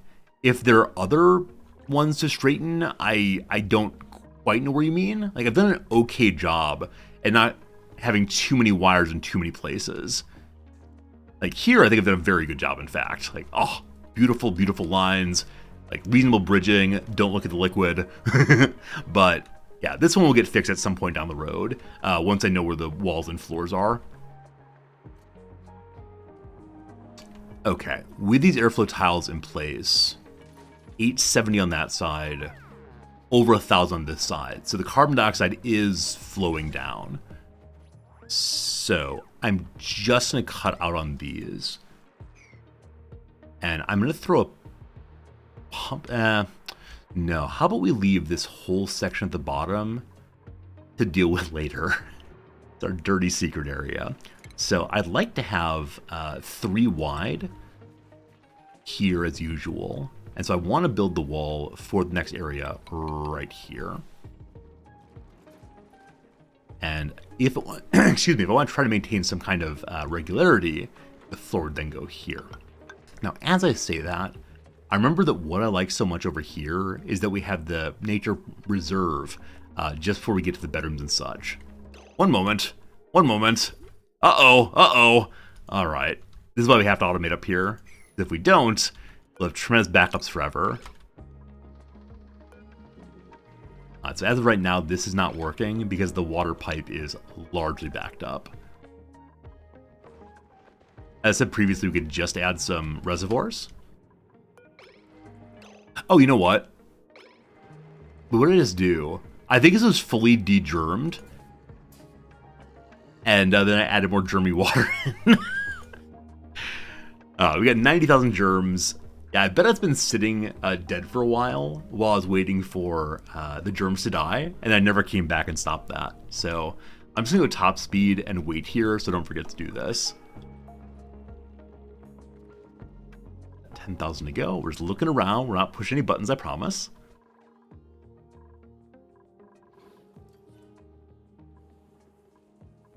Okay, one thing I was slightly worried about. No, it's fine.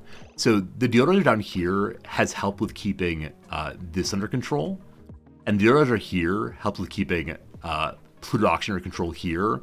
We do this very awkward in-between area. And that area is completely full of slime lung, which happily is not escaping too much. We're going to need to deal with that at some point. Maybe more deodorizers needed. That said, isn't it the case that clean oxygen kills slime lung? I think it does. This is now Germ-free. We flip this switch. Cool. And what's in the pod? Pip eggs, adorable little pips. Or Turner, a plant murderer. Or Devon, a strongman, decorator, no building allowed. I'll take those pip eggs. Just don't let them become pips and no one will know what we've done. Yum, yum, yum. There they are. Oh, except pips can be used to plant things. So what I was thinking of doing is having our bedrooms and such on the other side of this. 1, 2, 3, 4. And we'll have to clean it up quite a bit more if we're to do that. No, not the egg smasher. No. Suddenly egg smashers everywhere.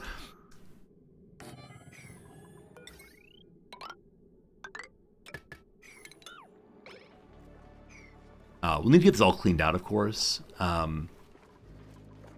about for the time being, we don't worry about the nature preserve? We'll add that at some point later. But for right now, we'll just get the bedrooms and such going with a way to come out right here. But eventually we'll force everyone to go through here instead. Force is so strong. Our showers and latrines still backed up. I mean. All right. I want to get this emptied very, very much, but you're absolutely right. Insofar as they're backed up, we'll have messes absolutely everywhere. So we can let some more in here, and I just need to stay on top of actually emptying that. Yes. But it is now emptying slowly but steadily. As I said previously, adding a second sieve here would help. We are going to get to that at some point soon. And other lies we tell ourselves. Okay, as much as I do want to work on this area, we're going to head up here and get that slime out. Now, this slime as we dig in is not dropping into water at all. So we'll dig it one step at a time and haul it immediately. Rather than use shut-off valve, I can enable and disable the reservoir itself to allow and disallow pumping. Wait, so rather than using a shut-off valve, we can enable, disable the reservoir itself. Oh yeah, I keep forgetting this is possible. There's internal logic. Now, I very much enjoy pushing the button, so I'm probably going to continue pushing the button. But you're absolutely right. I forgot the reservoirs now have internal logic. The dupes upgraded the circuit system. Okay, so this pipe is now empty. You know what? I have an idea. And that idea is, how about we use some kind of liquid sensor here to stop having this thing completely full? Because that's what's causing the further backup here.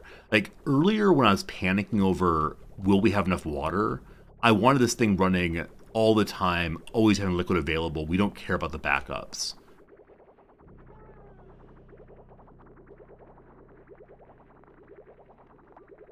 So there's two ways I'm thinking about this. I think one's the better solution. But we could use this kind of setup also and say when we see... How do we do this? Like when you don't see liquid here, then pump down here. But that's a lot of automation wire. The other thing to do would just be to say, only pump liquid from here when it's over a certain level. And then if we end up running out of water, we can then fix this very, very quickly. I want to try this and see what happens. Now these two buckets will need to pump out, so there's still quite a bit of liquid waiting. We could also just destroy them, I suppose, and the liquid fall in, fine, but let's see what happens. So I'm going to automate hydro sensor. And I'll just put it here because where the liquid is right now. It's how full currently? At 300. Okay. Then we'll run automation wire between the two. Like so. And back in a moment. Back up to here. Okay, I'm going to turn you off one more time. And then once it's de-germed, we'll see what happens. Now, do I have the timer sensor yet? I do. I believe with the timer sensor. So what I want to have it do is after these have stopped filling, then after a further period of time, let it pump out. And the further period of time is based on how long it takes for these food poisoning germs to die. And I want to have it pumping out for a certain amount of time. And then when that time period's over, close this, open this.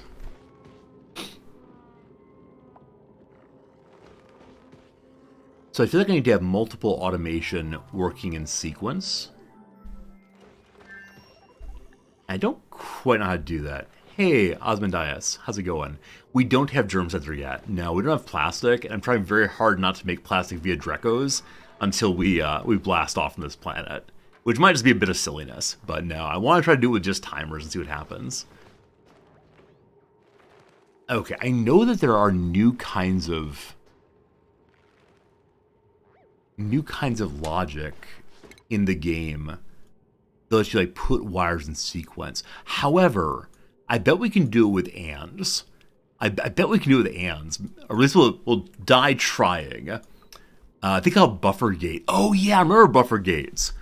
I remember being absolutely uncertain how they worked and getting very, very confused and wandering in circles in my head saying, buffers, buffers. All right. Let's get unlocking. Like these ribbon things look like it's how I like plug in my disk drives, but past that, I don't quite know what they mean. But having multiple automation signals sounds super, super interesting. These are the ands and such, though. I think we need these for this purpose. We'll see how it goes. Germ-free is the way to be. Let's go, let's go. The ribbons are just for space efficiency? Okay. I thought they would be saying like a built-in and in some way, which I guess is space efficiency also. Like you have to accomplish all the things that are being requested of the automation. I need to invent USB-C. Sure, that will solve all of our problems. So we got one slime out. I don't see it, which makes me think they put it away safely. Surely that must be true. Let you build 4 paths into 1 wire. Okay. Are the paths still distinguished, though? Or do you color code them? So if you have 4 automation paths, you say like, oh, this one's the blue one. And so you need to connect like the blue input to the blue output. Where are you going, Bonnie? Where are you going with the slime? Okay, they're getting it down here that way. Instead of, well, they can't go down that way because there's no hop between the two anymore. Whoops. All right, a little bit of excitement. A little bit of slime lung fun. I should probably order these people to go wash their hands, but Bonnie's slime lung exposure is none, right? We don't have the low exposure or medium exposure leads to a 10% chance of getting sick. Everybody's fine. As long as it goes step by step, bit by bit, we'll be all right. These are having trouble due to pressure, actually. Okay, so though we have decent amounts of oxygen being produced, we do not have enough to fill the whole base with good pressure. Do oxygen masks stop slime lung? Mike, that's an excellent point. How many times have I said, yes, we'll make some oxygen masks over here? How many times have I done that? Absolutely none at all.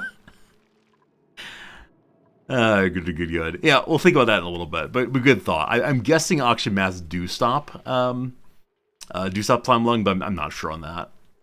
Probably they do.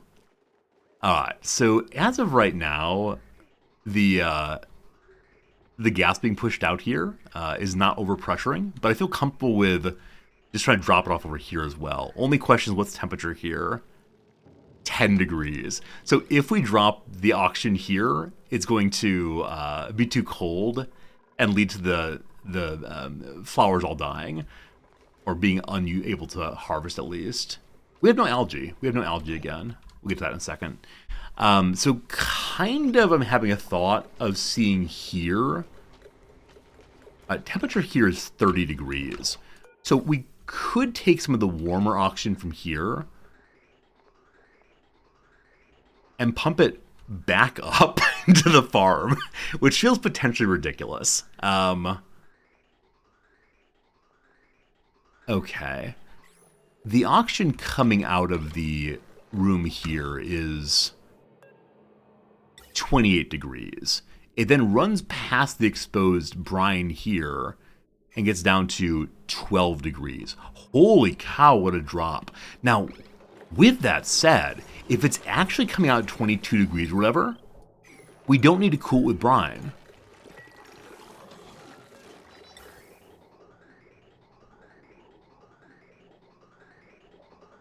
Okay, I think my only question is it cooling more because this is just sitting here as opposed to flowing? Okay, I'm not going to change anything for right now. We'll leave it just as is and then see what comes of it after a bit. More algae, more good. And maybe the last known algae in this area here, isn't it? A little bit down here. Okay, so if I cut this here, the water will fall to here, flow that way, flow back, and fall in. Amazing. Let my liquid go. I don't know why I found that song so delightful. It's probably because I heard it as a boy, and it was a deeper song I could possibly sing. And, yeah. Obviously, every tribulation I've had in this base is the equivalent of the Exodus. Good. It would help with pressure, a big pit of CO2. It's true. We have removed quite a bit of gas pressure by pulling this down. But look how much nicer this looks. So when stream started today, this was all carbon dioxide all the way along. And now, as you see, it's doing somewhat better. Unfortunately, as you see, our auction is now dropping kind of quickly. So we really need to hurry on getting more auction production going. And that will be super nice. Super nice.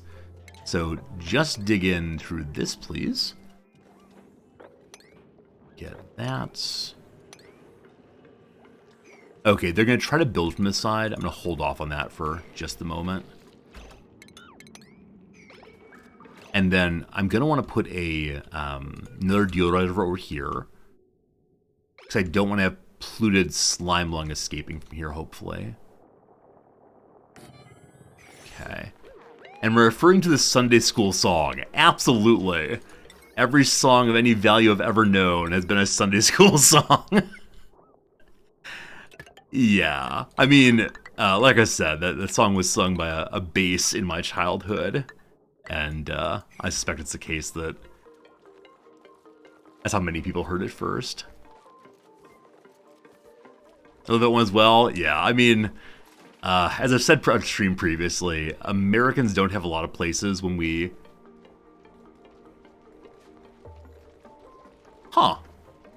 Americans don't have a lot of places where we sing communally, and so that's one thing I liked about church a lot when I was a kid. It's a place to sing.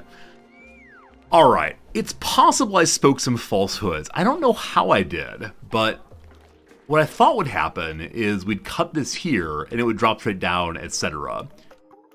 Instead, what happened is it went this way? It went this way? You have sports. True. There's kind of singing at sports, right? There's like the Ole, Ole, Ole song, and like the national anthem, certainly. But I don't know. I don't want to say the singing at sports is less meaningful or less important, because that seems like absolutely false and problematic, but I don't know. Maybe there's like less variety of songs at sporting events. Yeah, I don't know. Obviously, part of it's the religiosity story, which says like these songs matter, and there's some big person who's listening to you sing them, and they have a significant moral function as well. And I miss having experiences of profundity. Maybe that's that. How's it going up this way? Nearly emptied. Turning off again. And back on again. Think of college sports. I don't think I've ever been to a college sporting match. No, that's not true. When I was teaching, I went to some basketball games and football games that my students were in. But I don't think I ever remember any songs other than the Alma Mater, which was not super compelling as a song because it felt like every other college song everywhere. This hole's a vacuum. I may dig out the vacuum. Oh, I guess at college sports, there is like the singing of Sweet Caroline. Doot, doot, doot. That's right. That is right. Okay. I was in pep band in high school. And in some songs, when your instrument was not playing a part, you would instead become a singer. Like, hey, hey, baby, I want to know. Will you be my girl? Bump, bump, bump, bump. Yes, I did love that. I did love that. I do miss that. And yeah, in Japan, there's a lot of prescribed singing and young people sing in school and so on. Friends in low places. Yes. Yes, yes, yes. I now know exactly what you mean when you say there is singing outside of church in the US. I worry a large amount of it has to do with alcohol usage, possibly. But yeah, and like I'm not a particularly good singer, but I think when you're singing in a crowd, it just does not terribly matter. Like it's a matter of being able to just enjoy expression and share in the good times and so on. Okay, I want to get this part here so I don't forget about it. And then we'll put a wall up here just to keep the two sides segmented.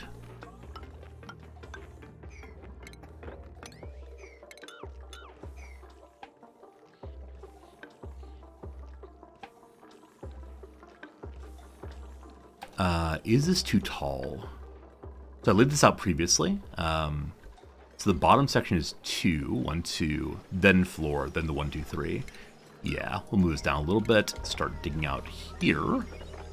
Goodbye to our dear sweet abyssalite. All the slime moved out. Very good, very good. And now we can fill that up, and then we'll dig the rest of the way through, and that'll work well. Awesome. Projects are getting done. Step by step, things are moving. Let's pull up the heat page and see if we have any major problems coming down the pike. Hey, it's Oxalite! I mean, the major problem coming down the pike is I don't have enough oxygen, but we're at 65% breathability, and surely there's some more algae somewhere. What are we gonna do? What are we gonna do? Oh, one thing we're going to do is I change this. So I want to send a green signal here when there's above, we'll say 750. And I don't know why, but when this tile is 3/4 full, then you turn on. And that'll give us a little bit of relief in this direction. We'll see, we'll see. You want to build the ore scrubber to get rid of slime lung, pipe chlorine and everything, so I really enjoy making the ore scrubbers in this game. I understand they're no longer necessary. Back before slime lung was nerfed, they were necessary, I believe. But I'm less afraid of slime lung than I used to be, as long as I'm relatively cautious and careful what we're doing. Meanwhile, you stuck? Huh, that was strange. That was strange. Also, I should move this bin down. However, it is off-gassing polluted oxygen, which is still some kind of oxygen. That's sealed up, so we dig through all of this. Oh, let's be a little more responsible here. Yeah, I'd like us to be able to climb on up and make this wall. So to do that, okay, if we dig out these 3, we can climb to here. From there, we can climb to here. And then extend this line. Okay, so 1, 2, floor, 1, 2, 3, ceiling. I think that wall will be doable. Wait, what'd I do? What'd I do? I think I talked this thing and then did it absolutely backwards. Well, time for more ladders. Everybody loves ladders. One of these days I'm going to do this on a ladder, and that'll be a very, very good day. Oh well. Oh well.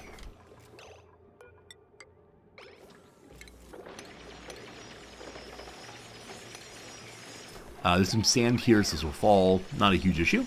Something to know. We're going to want to move the generator up again to here.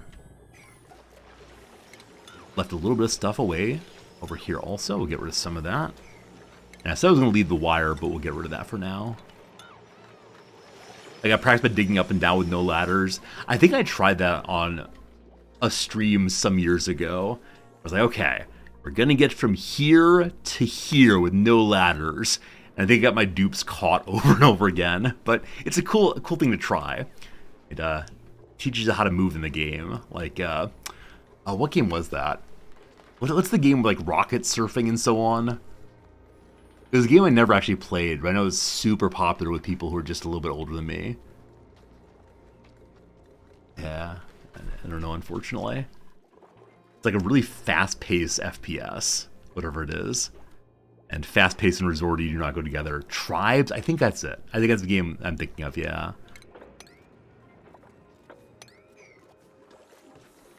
Hello to you. How's it going? Hello, hello. Let's prioritize this just so I've let you get the auction thing sorted out, ideally. You love this game to you? Yeah, me too. Me too, me too. What was that other first-person shooter game that was, like, super popular in, like, I don't know, 1998 or so? Quake! Quake is the game I'm thinking of. Thank you for that. Quake is the game I'm thinking of. I remember trying to play Quake one time in the mid to late 90s. They had this, like, computer cafe in my hometown where you could go in and pay, I don't know, some amount of money for an hour of playing any game you wanted to. And a lot of people use it for multiplayer. I ended up, like, primarily enjoying, like, single-player games like Command & Conquer. Loved playing Command & Conquer. My computer at home couldn't play it, so I'd go there and play it instead. But yeah, most people did multiplayer games, and like, it was so cool to see how effectively they played, and, like, the amazing movement and accuracy. And I think I tried playing it multiplayer at the computer store one time. I guess it's on a LAN at that point. And I was so bad and confused. And the lesson I took from that was, you are bad at this kind of game. Though I recognized that what it was these people knew the maps intimately and understood the game mechanics. And I was like, what? 15 years old and just pointing and clicking and hoping for the best. So, yeah. I sometimes wish I'd spent more time learning FPSs. Like, I've played some, but the skill some people have at it is absolutely amazing to see. As I often say, I'm amazed by human skill in general. When people devote themselves to learning how to do basically anything, it amazes me. So, yeah. I played a decent amount of Team Fortress 2 at one point, and had a friend with whom I played fairly regularly. We had a nice little heavy medic combo. I was the medic, of course, I'm a big old nerd. Okay, I'd like to put more of these in here. I can dig out this spot right there. This poor room. This poor room. Did I get into Diablo 2? No. I played some Diablo 3 because one of my friends really enjoyed it. But I never played... Yeah, I never played any Diablo 2 at all. I knew of it. It's because I didn't really have a stable home internet connection for multiplayer games. And I guess Diablo 2 was single player also, wasn't it? I actually don't know why I didn't play it. Or was it mostly online? Yeah, I didn't have a stable like online until I went to undergrad.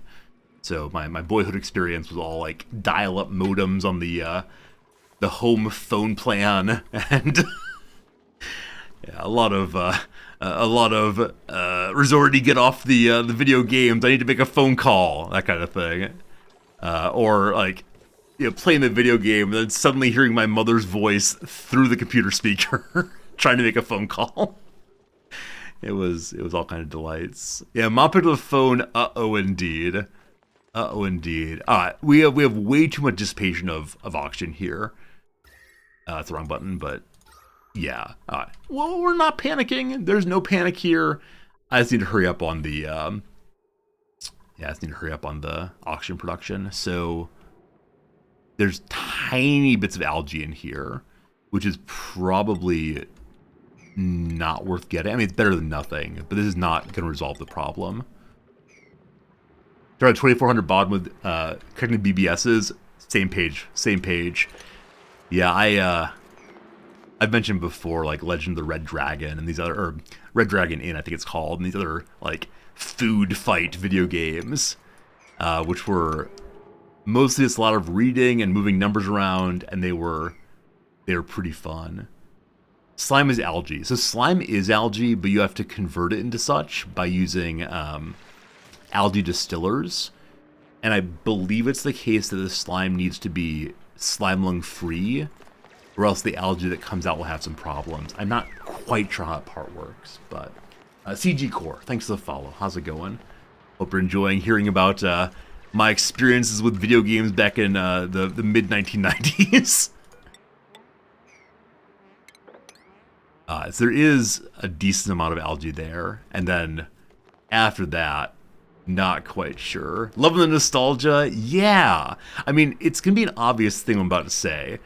The obvious thing I'm about to say is, well, first of all, I must kill this Paku. I'm sorry. You're a good friend, but you eat my algae. The older I get, the more and more my nostalgia occurs. And that's probably what you need to have, right? Young people can't really be nostalgic because they don't have enough memories to deal with. But yeah, I'm often struck by, like, suddenly things I thought didn't matter at all. Like, I just mentioned that story about, you know, going at the computer cafe and playing Quake with those people. Like, it was a nothing memory. Didn't matter at all. And suddenly, like, I realized something kind of important about it, that I didn't really get into a kind of gaming that's really popular with folks just because I was bad on that one day.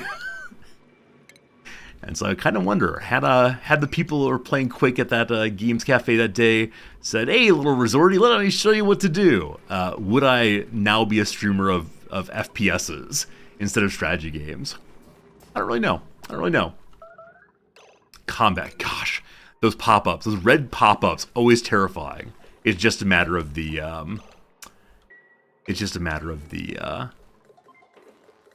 of me saying to go kill something. Hey, Peebos, do I ever get panicked when that happens? When nostalgia happens, or something else? Like, is the recognition of oh gosh, I've gotten old? Yeah, I don't think I get panicked in nostalgia. I mean, it can be overwhelming, right? If you start thinking about, like, all of one's life in a single vision, it's quite a bit. It's quite a bit. But no, I'm someone who's, like, largely okay with my past. There's some rough spots, some very sad spots, some challenges, but I've done, to speak honestly, I've done a tremendous amount of therapy, and so because of that, I don't get terribly upset about my past anymore. And yeah, I've made mistakes, I've screwed up, etc., etc. I've hurt people, I feel very bad about this, but I'm in a good place mentally these days, which is awesome. And so when I think about my past, it doesn't exactly bother me anymore, but it did for a very long time, for sure. This may be too high. It is definitely too high. We'll do this correctly this time, which is say, 1, 2, 3. No, that's actually right. I'm sorry. I believe that it erred, and I've not erred. How long have I been in Japan? So just about a year, as far as when I first got here, but about 8 or 9 months since I moved here permanently. Yeah, we came over here for a little while and then headed back. I guess I use insulation throughout this whole room. That's not really necessary. Teaching brought me here. My wife's job brought me here, and now I teach here. That said, she works at a university. So yeah, a university brought us here for sure. Alright, back to zero algae. Just what we need, just what we need. Oh man, they already got that algae out of there. That was my precious. My sweet, sweet precious. Alright, alright. I keep saying this is the very last of the algae, and we keep finding more and more and more. So we're going to continue connecting all these buckets together. Oh, poor swimming friends. You know what would be a good idea if I were to actually make some, like, auction mass over here? They're just throwing themselves more and more there. You always want to go to Japan, you look to learn a language, overwhelmed. So one thing to say is, because of the occupation period, there's a significant amount of English in Japan, and most Japanese people do speak some English. They just don't like speaking it, because it's very difficult for them to pronounce the phonemes correctly. Like the other day, I was at the barber shop, and the barber and I have just enough Japanese and English to work together to get the correct haircut. And that's cool. But one phrase he uses includes the word style. Unless they really work at it, Japanese people can't say the final L sound of style without throwing a vowel at the end. So he says, "Sim staru," and I know what he means. He's trying hard, he's getting it out, but yeah, Japanese people really struggle to have loose consonants other than the N. This is because of a standardization of language that happened a while back, in which the vast majority of consonants in Japanese have to have a vowel attached afterwards, again, other than N. So it's really, really interesting how that works. But yeah, Japanese is a hard language, and I'm working on it every day, but it is slow going for sure. For sure, for sure, for sure. Hey, I'll make more of this. Because of the auction situation, I think I just need to focus on getting this spawn going. And accept that until that's done, there really are no other tasks other than running the chlorine room. Yes. Yes, that's it. Okay, so in this room we put the electrolyzer there. How high did I get the water line? Alright, the water line is up enough that I can just plug in there. Okay, that's all the water, except I want to make another loop of this. Now, as I said previously, I worry about overheating this brine. Though, like we said, we may be overcooling the oxygen. So, on the thoughts, well, if I don't want to just run the cooling line straight back into the main line, then I'll need to find some other place to run it. Possibly bridge straight on through. I don't know. We can destroy each of these. Good. Okay, this is currently attached to absolutely nothing. Do I have any engineering education? I don't want to deceive you. I mean, I do want to deceive you, but I'm not going to deceive you. No. I took some, I don't know. What's the last relevant class I took? In high school, I took a physics class, I suppose. we had these Newton balls things that knocked into each other. That was pretty cool to see. I was one of those people in college who took the statistics for humanities people. Like, I find math fascinating. I love reading popular science, but I recognize that I just do not know much about this stuff. So, though I can bounce along and have a really good time in this game, I don't exactly understand what I'm doing, unfortunately. But it's a good time anyway. You thought of Professor of Engineering? I did deceive someone yesterday. Someone said it is in fact plausible that I'm a Professor of Engineering. I think they caught me at a very lucky moment, to be honest. We see buddies down here struggling with oxygen a little bit. That's kind of sort of making me think we should let some oxygen out of here. So I'm having to go way up to find some. Many esteemed philosophers are all mathematicians. It's true, it's true. Leibniz, Spinoza, Whitehead, Russell. You can name quite a few of them. Unfortunately, Risordi is not one of those. I'm a social political philosopher, and what this means is I'm super interested in concepts like democracy and justice, stuff like that. But I kind of ignore metaphysics. And so I have like certain commitments in this area, but they're not particularly argued out well. Osmandius, thank you for the follow. I appreciate it. Hello, Imkeeper. The game helps simplify a lot of things in science and engineering. Agreed. I know that though it's a nice model of, some concepts, it's not a perfect game by any means, but it's a ton of fun, and that's certainly good enough for someone like me. Yeah, I'm guessing there are some more fleshed out science and physics games. Like, I know Kerbal does a lot of work in the direction of space exploration and thinking about how to make your it's not building snow metal. How to make your little rockets fly and so on. But guessing it's not exactly perfect. Imkeeper, thanks for the follow also. I got thrown off there because I was trying to build an item it would not build. It's just down here. We must make with the punching once more. More punching. We still have 69 tons of copper, so that's quite a bit. Quite a bit. I'm more the architect than the engineer. Wait, more of Risordi's ties. More of Risordi's ties are more architect than the engineer. Sally, I'm not sure what you're saying. But sure, if you want to say I'm an architect, I agree. Have I played any Zachtronics games? I have not. Anytime I play Oni, someone says, like, hey, try Zachtronics. And I don't know. I honestly don't know. Like, insofar as I enjoy Oni, I could imagine enjoying that kind of game also. But I haven't seen enough of it to really know, are there multiple ways to solve problems in it? Or are they ones where you have like one correct way to solve problems? Because games that have only one solution, that aren't like puzzle games, I don't particularly enjoy to stream. I enjoy playing them off stream, but not to stream them. These rooms will be different because they have slightly different wiring. That'll be fun. And the wall goes there. Is that trying to make super detailed logic games? Cool. Maybe next time I teach logic, I'll assign it to my students.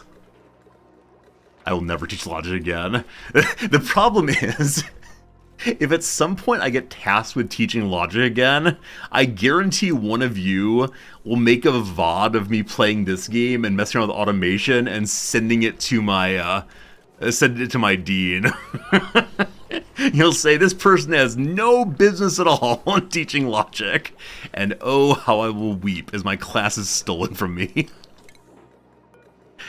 Oh, goodness. Hello, Possible. Do you remember when the rock crushers at temperate location? I did. As of right now, the temperature's not changing too much. And it's far enough away from the base, so I'm not too terribly worried. But yeah, I'm intending to move it at some point. I just don't want to put it anywhere where the heat will cause big problems. So they're going to continue running down here, and that's just fine. That's just fine. One hydrogen generator can power 2 electrolyzers. Really? Okay, I didn't know that. I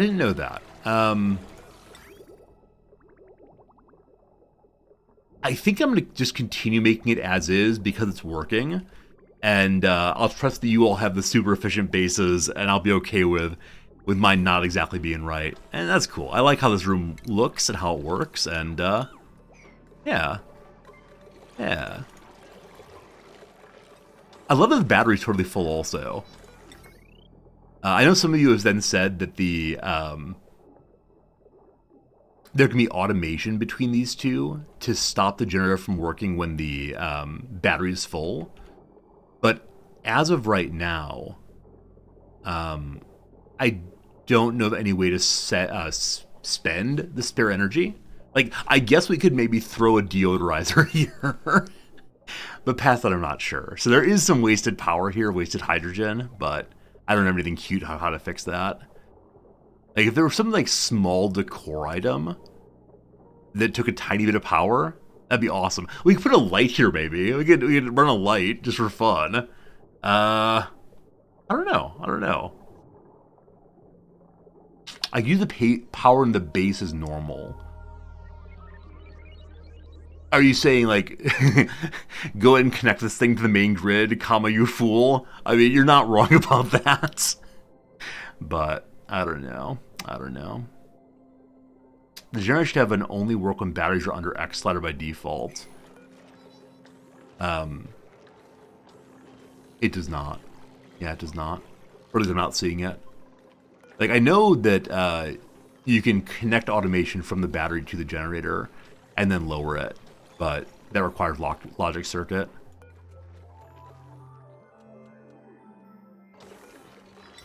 I like the self-powered. Makes me feel like I'm a Oni expert, though I am sitting on stolen laurels for sure.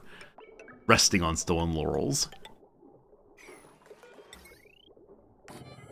Borrowed laurels, we'll call it. Seems nicer.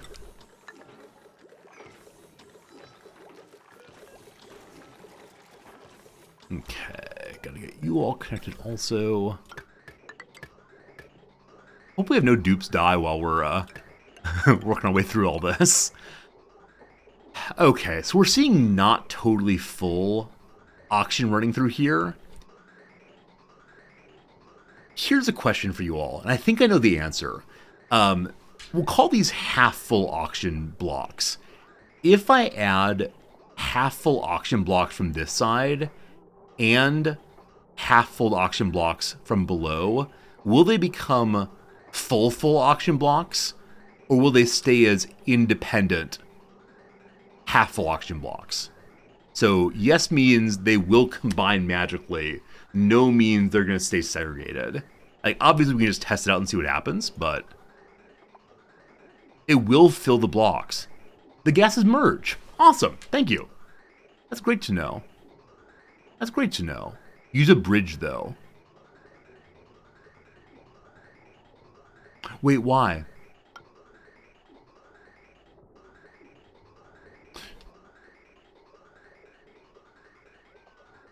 So the reason I'm confused on why use a bridge is, let me add this real quick. It says in backflow. I don't think it will it? Because this is a second. Okay. This is an out, and this is an out. And so I believe that gases never attempt to go to outs. I think they only try to go to ins. So if this were attached to here also, then it wouldn't be sure which way to flow. But I'm relatively sure it won't backflow on this one. But thanks for the good thought. I'm fairly sure. So it won't go this way because there's not a pull for it. Yeah. As of right now, we're good. Hopefully that continues. We'll see. Oh, except.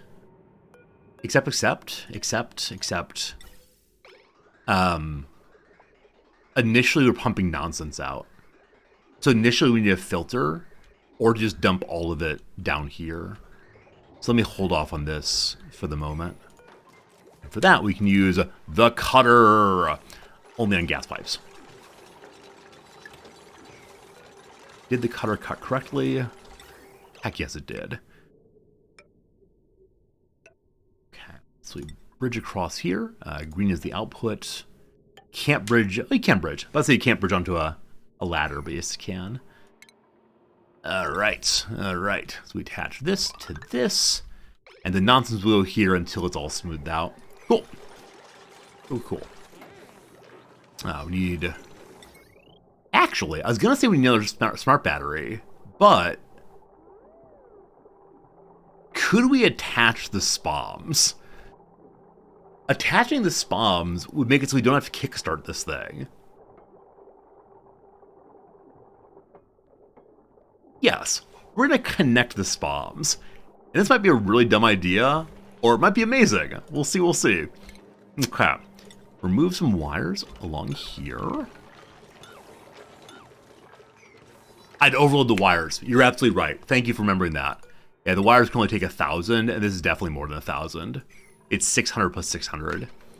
Okay, my fun has been destroyed. Thank you for that good thought there. You're absolutely right. We do want to leave these, though. All right, new smart battery goes in line there. And then we plug you all in. All attached, good. You guys upgrade the wires. So there's the big old ugly wires. The big old ugly wires are ugly and can't go inside the walls. And there's the wire after that also. The big old not quite so ugly wires. Let's see. Where is our electricity? Power, there we go. Yeah, we could do the big old not quite so ugly wires, couldn't we? Possibly. But, We'll stay with just spamming the way we have before. I just finished researching something. There's something involving logic and such. Alright, this logic and such also, we'll see what happens. Plug you in. I didn't automate this area. That's not the only wires, also small wire is not the big one. Huh, I only know about 3 kinds of wire. Are there 4 kinds of wire in the game? I had absolutely no idea. Absolutely no idea. I can look for that one. So, empower again. Empower again. Power again. Okay. So, there's basic wiring. And then this one. And then this one. So those are the ones I know about. I don't see another wire here. They're called conductive wires. So this is the conductive wire here. There's conductive small. So there's conductive wire and then heavy conductive wire. Yeah. No, I know that I know there's conductive wire that will allow you to put it behind walls. Doesn't that take refined metal to make? I might be wrong on that. But at this point, I do not have sufficient refined metal production that I feel good using these. They do? Okay, yeah. No, that's a someday solution. For right now, I'm absolutely fine with just doing it this way. But thanks for the good thought. Yeah, thanks for reminding me those were in the game. I don't know. It's possible I stay too long with the earlier game buildings and items and so on. I'm kind of sort of on the side of, like, if it works decently, I'm okay. Like, I know that using the refining method this way is wasting a tremendous amount of material, but we haven't run out of copper yet, so it's okay. It's gotta be okay. Also, this is nearly full, so we flip this switch. I turned it back on. Son of a gun, Resorty, son of a gun. That's happened, I think, 2 or 3 times in a row now, where I've noticed it's mostly full and said, oh, it needs more. Or it needs less, maybe turned off, when actually it's just waiting for germs to run out. Once again, we will sit here and wait for the germs to run out, because I can't be trusted to go look at anything else. Oh, goodness.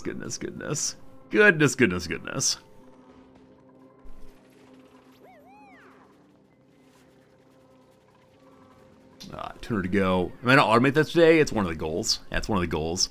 I'm trying very hard to stay on one goal at a time, and the goal right now is the SPOMs. And if I can get at least one more up on those, I think we will not have trouble with oxygen production, and we will all not die of suffocation. Once that's done, I'll try to get this room automated. It's just down the list a little bit right now. What do we get? Some hatchling eggs! Hooray, hooray. 3 hatchling eggs get consumed. Boop, boop, boop. Huh, this pip egg has not been consumed. Actually, 2 of them have not.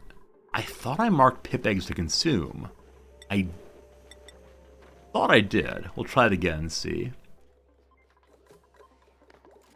Okay. Hopefully put more automation in now. Awesome. think that's that. Oh, I was going to eat them, and that's about them planting things. Hit People Guy, thank you for reminding me on that. Yeah, I said I was thinking about having them plant a different preserve over here. Yeah, I've been distracting myself over and over again, I think is the long and short of this story. Okay, make that look nicer. Now it's time to seal it in. I'll need to kickstart this thing also. Hey, Geek and Gal, you like the bow tie? Thank you. Thank you. First bow tie in quite a while. I make sure there's no spare junk upstairs. There is still spare junk down below. Yeah, I'm not quite going to plug this in yet, but very, very soon. The M. Boston survival game is a distraction. I like the way of thinking about it. The only problem is, hello, Twitch chat. Love y'all dearly. Glad you're here, but it's so easy to get distracted while talking to people at the same time. And that's what I really enjoy about streaming, is you're never quite alone, but I also get much less, like, focused down, which could be a good thing. It helps me remember there's a life outside of just figuring out the problems. Is Abysslight really full again? So what I'm thinking is I need to stop setting these as both Igneous and Abysslight, and just set it as Abysslight.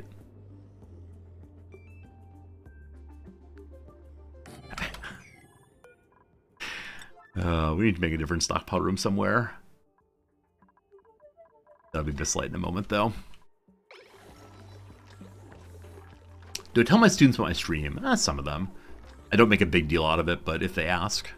I talk to them about video games regularly, and that's how they might find out that I spend a tremendous amount of time playing video games. But yeah, I don't have any like strict students not allowed kind of policy here. Some stop in sometimes, it's nice. It's like when I was in grad school, my dissertation director played in a band, and so yeah, I try very hard to be cool with me. My students with it, he was cool with me.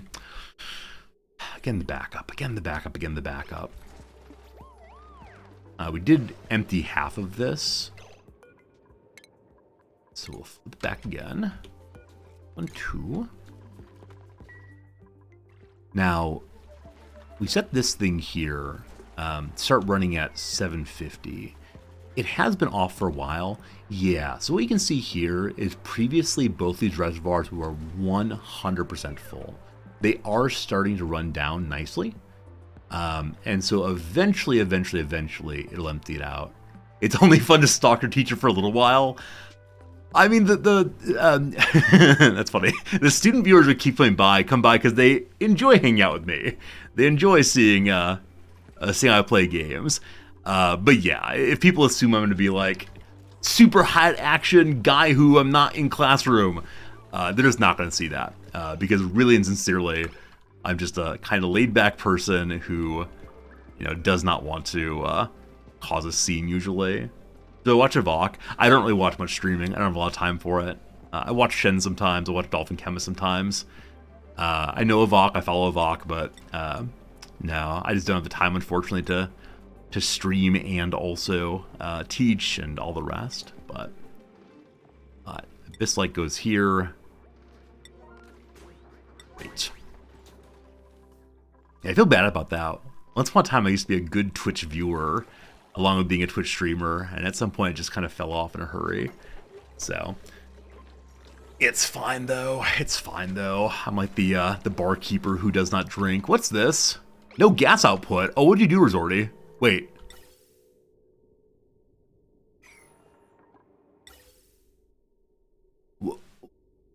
What? Wait, why do I have a bridge here?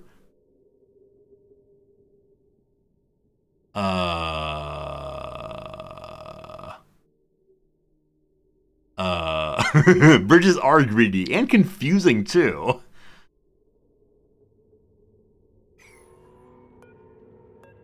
I must have accidentally clicked this down while looking at something. Weird. So nicely lined up also. Hiding down there for sure. A little bit more Abyssalite to move. We can go ahead and remove this now also. The entire thing.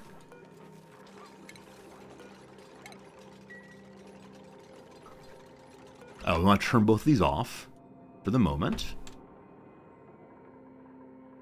Hey, Meshi, I teach philosophy mostly.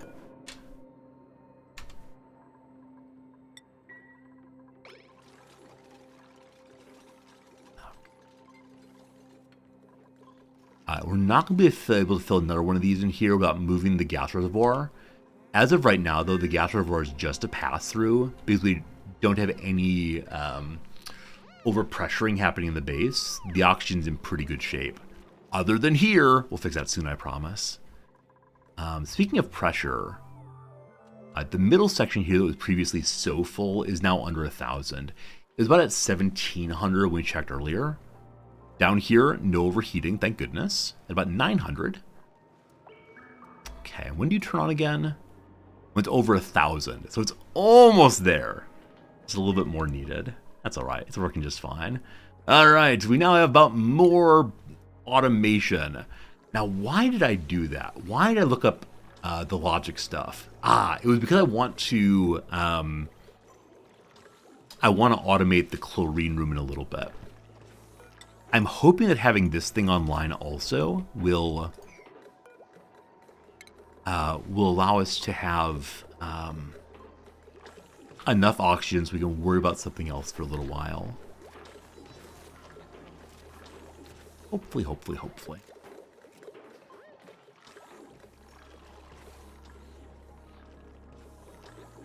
Someone coming on this thing now. Uh-oh. Higher priority. Fetch me the Abyssalite. We'll see you, Grab. Have a good night, my friend. Thanks for hanging out with us. Okay, cool. So we can seal this room now also. Oh, we didn't put a cooling on this room. Very glad I noticed that before we started getting this thing started. That's right, started getting started. Alright, so we're going to put a bridge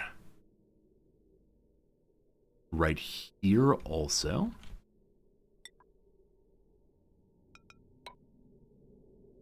And, an insulated pipe along here. I like that idea very much. Then we'll come down here and radiate a little bit to our beautiful radiant face.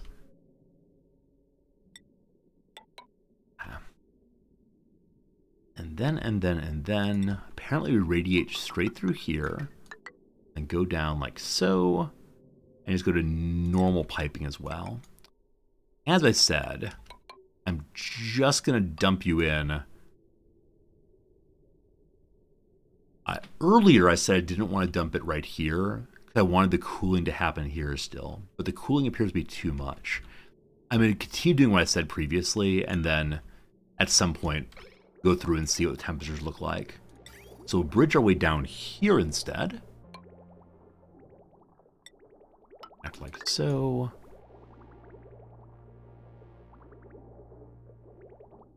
And the brine's barely moving. It'll help somewhere here. I bet it'll still not be moving enough. So what we could do, actually factually, is just pull the water from here, put it into a reservoir, and then feed it somewhere else. Like, possibly just feed it into the main reservoir. Though we also need water right now. Well, more electrolyzers. Possibly more electrolyzers. I don't know. Not quite sure how to think about the situation with the water right now. It's an amazing thing if we actually have too much water. Like, that's a story one would not often be told. Okay, if I just plug this in right here, I think we're fine. Because that's an output, and that's an output. So it will flow down here, but it is adding potentially even more backup troubles. We'll see, we'll see. We can now seal this part.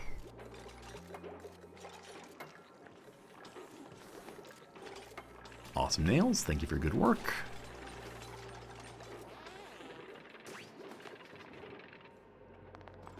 They're producing about half as much oxygen we need. Hopefully the second one will make it all the oxygen we actually need. Now I can just plug you in right now because It already is plugged in, actually. It's just not drawing because no power yet. All right, that is flowing nicely. And then plug you in as well. Oh, more Abyssallite. Where's the Abyssallite keep coming from? Where's the Abyssallite keep coming from, huh? How much more Abyssalites on the floor? 880 kilograms. Someone please get it. Someone please move it. We can move soon enough.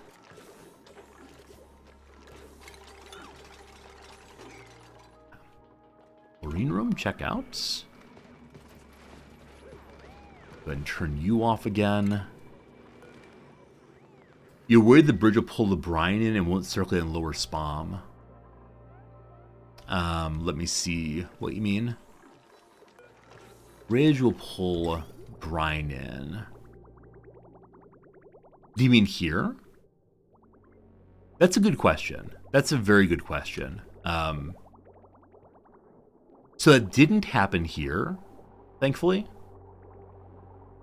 But if it happens, we can cut it very, very quickly. I think it'll be okay then. The Abyssallite's all been moved. Good. But yeah, if we end up with no brine down here, we got some real problems. So we'll see how it all flows in a little bit and see what is what.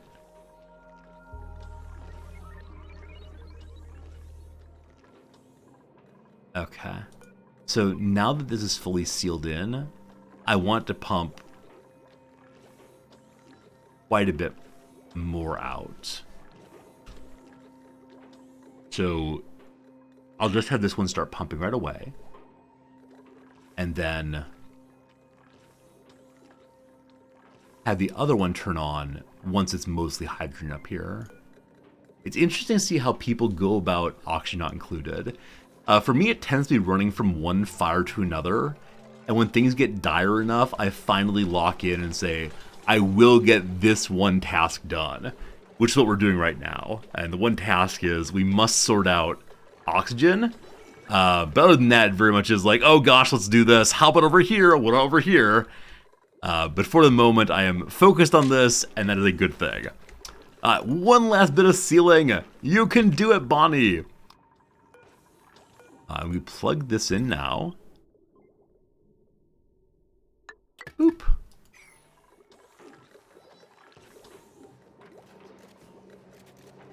Okay.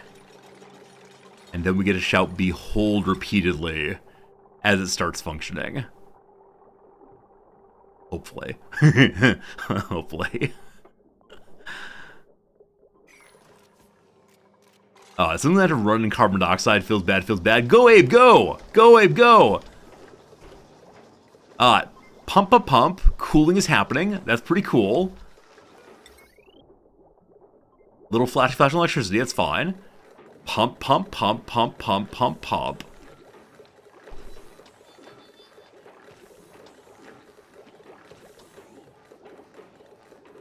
Hydrogen is starting to show up. Good stuff. No power. Oh, did someone decide they need some fresh, full lungs? For the moment, just to help with this, we would like to have a gas vent here. This is not long-term good, but short-term is fine. Hello, Beard. Did Chip die? Oh, you're asking about my YouTube playthrough. Chip did not die, but my ability to actually focus on telling a story did die. Yeah, there's a YouTube video series like just sitting in episode 8 or 9, and I don't know. I have no good answer on this one other than I'm very glad I'm being able to show up for stream every day. Whatever reason, I'm not being able to make YouTube videos right now, and I've got nothing interesting to say about it. Unfortunately, it's just not happening. And part of it, I got too many characters with too many voices, and I'm having a hard time, like, actually recording voices for characters, because I've got to change from voice to voice very quickly, and so I've kind of been focused on, teaching and such right now, and streaming, so I'll put up a YouTube video at some point explaining all this, but yeah, those of you who love RimWorld, I apologize. This may be another week with no RimWorld. We'll see, we'll see, we'll see. Alright, so O2's coming out here now, which will help them to continue working without running back and forth over and over again. This will push carbon dioxide down here. Like I said, we might want a carbon dioxide skimmer at some point, but perhaps not quite yet. Alright. Behold, I give you hydrogen.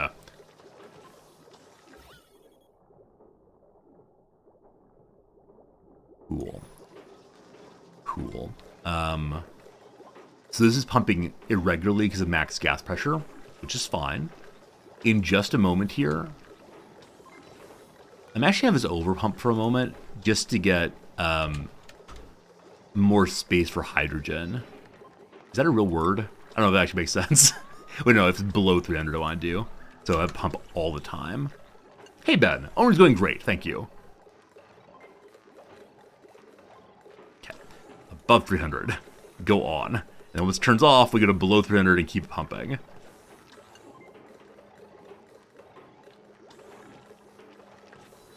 Or above 300. Whatever you need. Whatever you need to pump, just pump.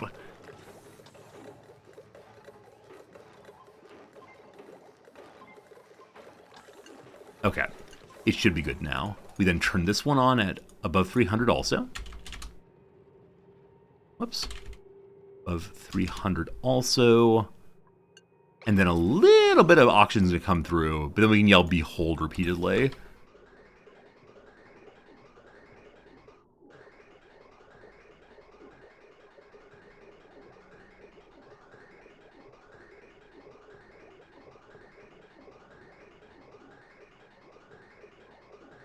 Behold! Behold! I think we're good. I think we're good. I think we're good. Excellent. We need to check the nonsense line going down. Oh gosh, actually full, or almost full. I probably pumped a tremendous amount of oxygen into that. Yeah, because the whole time it's been running to empty that, it's been pumping down that way. All right, so now we want to cut this. We'll eventually filter this out. For right now, it just lives down there with its collection of fun gases.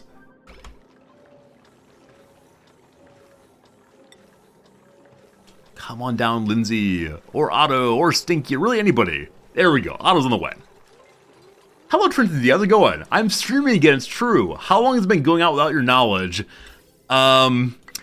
If I say I've been streaming again since like July, will that make you sad? I'm so sorry. I didn't know how to tell everybody I was streaming again.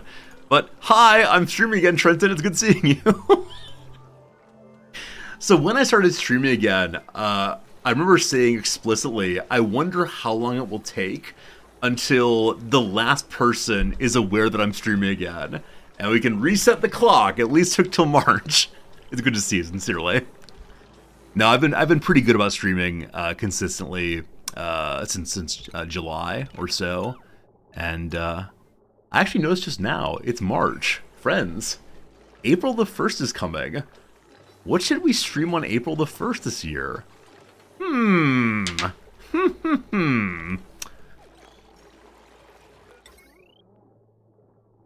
Okay. So we can now go ahead and cut this off also. We should do some art. We should stream some art on the 1st. I think you're not wrong about that. You must finally stop following me shortly before that. No worry, Trenton. No worry. I know a lot of people were very, very sad that I stopped streaming, and I appreciate you that you're here now, and hopefully refollow and all the rest. Should we stream Stanley Parable Ultra Deluxe? I don't know. What is that game? What's Stanley Parable? I'm not. Oh, is it about the creator of all those comic books? Stan Lee? That'd be cool. So everyone's idle right now, which means the jobs are done, and now it's time to do something else. Stan Lee Parable, a story about if you work really hard and make a character everybody loves, then you too can be in every single Marvel movie. Yeah. April 1st we'll do Stanley Parable, baby ending all the way. It's what we do. We've done it 5 years now. Gotta do it for 6th year. It's no longer consecutive, unfortunately, but gotta get back to it. Gotta get back to it for sure. You always think about me when you play Football Manager. Yeah, we actually did a Football Manager playthrough a little earlier last year? That's not true. Sorry, a little earlier this year. Probably in January or so. We've been playing on Chesterfield. Now I'm in League One. I'm kind of on break from it right now, but I really enjoyed it. Oh, so Impkeeper, I'm being very rude. I'm sorry. So I know what Stanley Parable is. I've played the art ending like 5 times now, and yeah, I'm just being silly. We almost did it 6 times in 5 years. Oh, that's true. For the 5th year anniversary, I considered doing it twice in a row, and instead I said no, we're good. I'm tired. Empty the water cleaner. Very good thinking. Oh, son of a guy! Oh! You say empty the water cleaner, and what do? I dump more into the water cleaner. Oh, how we laugh. Oh, how we laugh.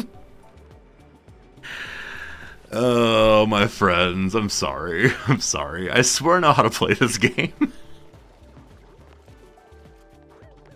Trenton, if you want to see the whole of the Football Manager playthrough, if you do !VODs, VODS, there's a YouTube channel where all the old videos are uploaded since October or so. So, yeah, you can go see the start of it there if you want to. Hey, King Ponto, happy 1 year subbing. Thank you for a full year. I really, really, really appreciate it, and I hope today is good for you. It's good to see you, sincerely. Yeah, I should recommend a cycle sensor. I swear we're going to do that next. Yeah, so the list of goals for the day, ! Goals, will tell you that in number 2, after getting auctions fixed, is do this. And so I think we're at do this now. No germs. Push this button. Glorious. Hey, Black Dev, ever playing Getting Over It with Bennett Foddy? We have played Getting Over It. We've actually beaten it on stream. I really appreciated Getting Over It. It had a tremendous amount of interesting philosophical reflections on failure and persistence and good topics like that. One thing I'm noticing here, and you're probably noticing it also, is that carbon dioxide is building up in this room. So as dupes run in to handle the storage bin here, they output carbon dioxide.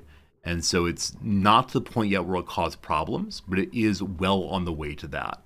We need to just keep an eye on that. Is fixed food supply on the list? Our food supplies go, oh gosh. What? What? We had 80,000 food for the longest time. Son of a gun. All right. So I glanced over here a little while ago and saw that we were low on pressure.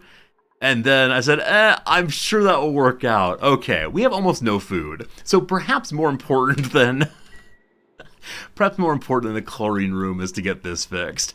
This is just a matter of getting oxygen dumped here. And for the moment, oxygen of any temperature is fine. So I will just take what we got and dump it here straight away. Fine. There may be a brief period of dupe-based cannibalism. I don't quite know what stinky tastes like. I don't want to find out. But we'll see. Okay, and as all y'all mentioned, it is the case that the oxygen shares a tile, so it combines nicely.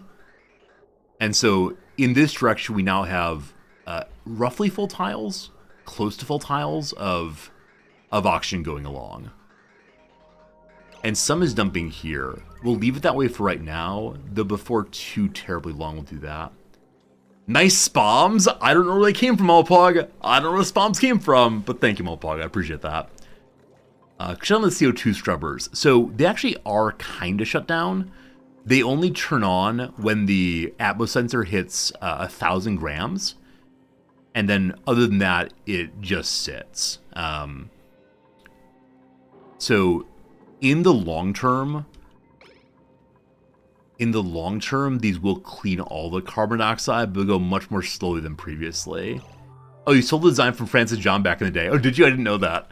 Yeah, like I said on stream the other day, I'm amazed and delighted that someone actually did the work to discover how SPOMs work. And I don't know how anyone had the idea to do so. Because when I think oxygen plus hydrogen, I think, okay, gas filter, clearly. But that's possible to make it work with no filter is so darn cool. Alright, so pressure is now increasing. We do have food coming in. In the short run, we can go ahead and... Everyone's idle. I need to make more jobs for sure. This sage hatch here, I'm sure is a lovely creature who's beloved by its family. But we need meat, so we'll get some meat. Hey, Peppermga! Thank you for the continuing subscription. 64 months! I don't have that many fingers, I don't have many toes, but thank you for the many, many months, nay, the many, many years of being part of our community, Pepper. I'm very glad we played RimWorld a long time ago so that you came and saw us. Thank you for your generosity, Pepper. Thanks for being here. Thanks for being here for sure. And again, we have to go ahead and flip this just to relieve the pressure on the other side. Like I said, adding a reservoir would fix all these problems. I just won't do it. Again, Pepper, thank you for your kindness, my friend. Okay. I must have marked to dig out whatever stone was here, because I really thought we could hop over and dig that way, but we'll do that for good for sure. And what's this gas vent doing? Okay, I must have pumped out chlorine this way. Hey, Pepper Mga! Pepper MG, thank you for gifting 5 gift subs to our community. I really appreciate that, my friend. Sack and Sebanon and Natsu and Fungible and Karadin, enjoy your emotes. Pepper, thank you for the generosity. I should give you something for your celebration day. This is going the other direction. Thank you for your kindness, sincerely. Very, very nice of you, my friend. So this chlorine dump here was because we had chlorine over here to get rid of a while back. But at this point, we don't need that. So I could be a responsible human and remove some of these gas pipes, which I don't think we'll be using anytime soon. I'm going to leave the rest, though, because at some point I do want to pump out the carbon dioxide. And so I'll go down to here, and then past that I'll leave it for removing the carbon dioxide. Good. Okay, now that this is open, more of my people can get to work. So there are no idle folks right now. And the food numbers, they are going up. What's the temperature like here now? Okay, it's good. It's good. I'm going to say again, it's good. There's no way it will overcool. No possible way. Now, Nails is showing some injury. Huh. Wonder why that was. Okay, also, I'm going to get a couple more hatch eggs.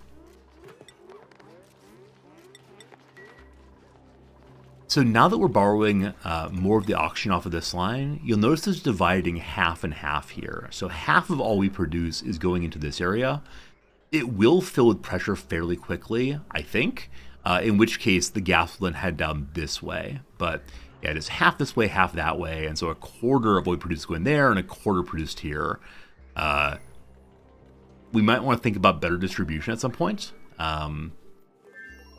But I'm fairly sure this will go over pressure and just stop taking any for a while. Cool. Cool, cool.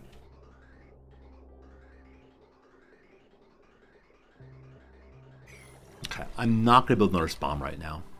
I'm going to go do this like I said I would. Okay. I know I want to make another sieve somewhere in here. I don't want to put the auto sweeper in until I know where their siev's going to go. But I bet we'll be able to figure it out. Okay, I'm actually going to do something I didn't realize was possible until this moment, which is if we have someone go in and build a tile right here, we can then replace this part of the wall at least, and then we can potentially destroy the sieve and build this wall also. or even back farther if we want to. Like, there's no particular reason we don't have a wall here to cover this. And while we're doing that, why don't we also go ahead and make a fire pole here? That looks nice. That looks nice. Yeah. And the Abyssite bucket is full once more. Oh, friends. Oh, friends. Must find more places to hide Abyssite. This will surely work. One more there. They actually just mark it with a building job. Okay. How's the gas looking? Alright, this is the worst we've seen so far. We don't have the warning of not producing enough oxygen, but this area looks really nice. So I added this just to ensure that the generator person has something to breathe. We no longer want that. So super quick, like, destroy, please. It's all fine, all fine, all fine. So we are producing enough oxygen, just not in the correct places. It's fine, fine. Hey, Bill, what do I prefer my students to call me? I asked them to call me by my first name, yeah. It's really important for the kind of classroom I run that the students aren't afraid of me. And so on the first day, I do a tremendous amount of work to sort of like undermine my own authority. Now, I can get away with this because I'm a larger man. I've been told that if my smaller colleagues of any kind and my women colleagues do this, it leads to huge classroom disruptions. But because I'm larger and speak kind of loudly and project confidence in the classroom, from the first moment of the class, I said, like, hi, I'm just some guy.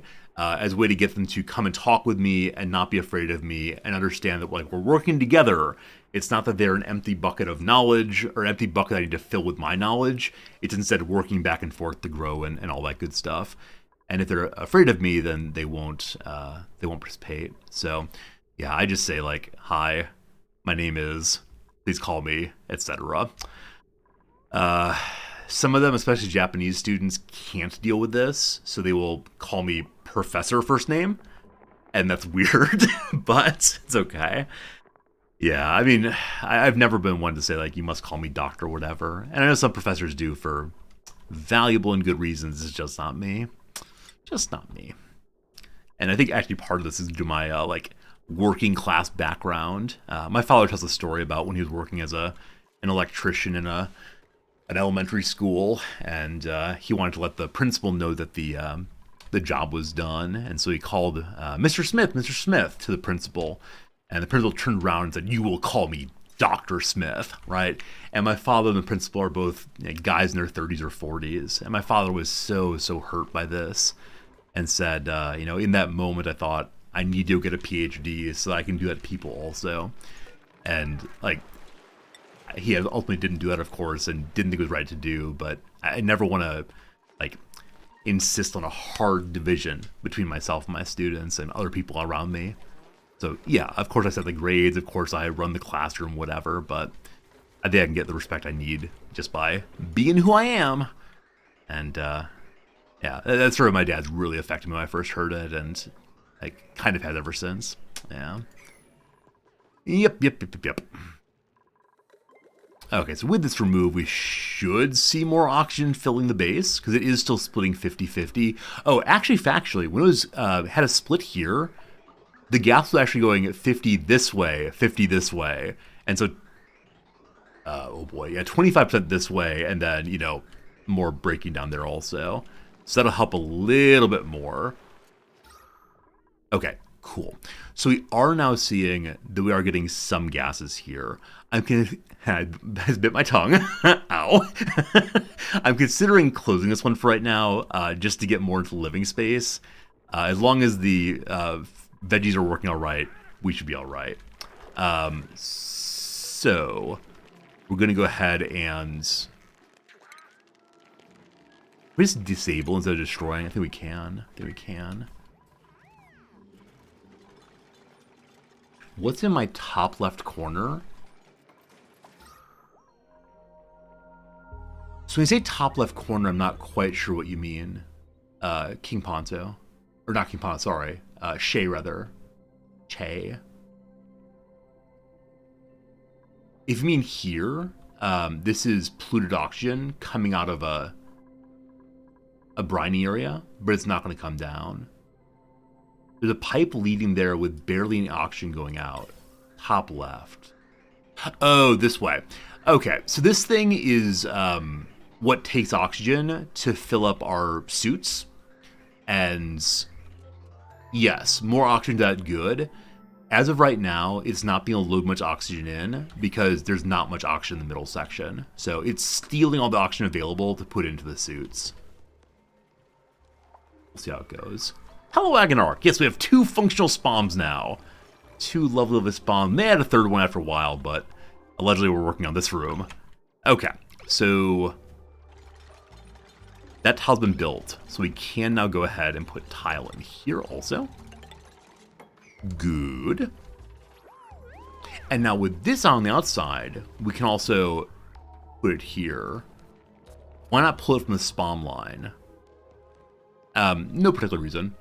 Just, this has been functioning for a very long time, and this is new, and I just haven't connected them yet. Yeah, there's no particular reason. Do not read intentionality into my madness. I'll go and dig that out and bounce across. I can dig this and this and this, and we'll get some more in a little bit. Oh, that's totally full. Oh, interesting. This one's actually totally full enough that,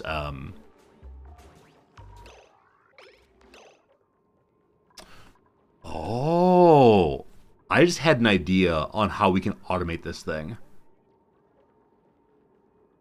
So, insofar as this is totally full, it's now degermified. It needed to sit while totally full for a while. So, there's a pipe here. I didn't mean to bring that up. Is that pipe actually full? I think it is. It's not.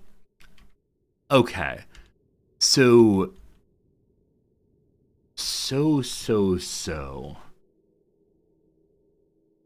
What I was hoping would be the case is that the liquid would run this way and then back up a little bit. And so we could say, never mind. I was going to say, we could say if there's liquid here, plus also something about time, then run the out. But I realized that there will be liquid coming out consistently. Now, I wonder if there's a way to like use a buffer. I don't quite know what buffers do. I'll look into that some more. But it's not just like if there's a blip of water, but if there's solid water there for quite a while.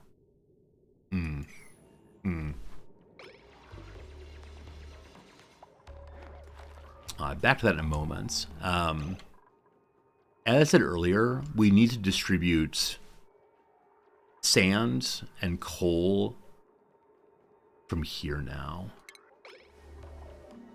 And those are the automation shipping things. So we load 1 into 1. Okay. And I'm going to use this one for sand, I guess. No, I'm going to use it for coal instead. And so we'll start saving more coal up here. I'd like to have as much in the middle here as possible. Also, all the buckets are full. We'll have to fix that soon. Okay, we'll need to make more copper. That's down this way. Whoops, down this way. In our temporary refining area. The reservoir says that automation signal once it reaches designated fullness. That's a good point. Thank you for reminding me. I'm going to keep forgetting these are actually here. Okay. So what I would like to have happen is when relatively full,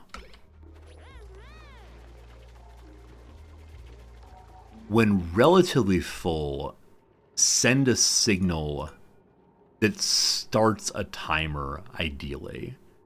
And then after that timer goes ding, after the timer goes ding, then open this. Close it, though, when this reservoir hits a certain amount of lowness, so there's still some amount of liquid left over to ensure the pipes in the beginning of this section don't have germs in them. I feel like I maybe make this much more complicated than necessary, but I'm okay with messing around with it for a little while. I think. I think. No germs. Open this. Good. We have a gift at the front door. We'll look at that real quick. Hello. We got more clothes. More clothes, yes.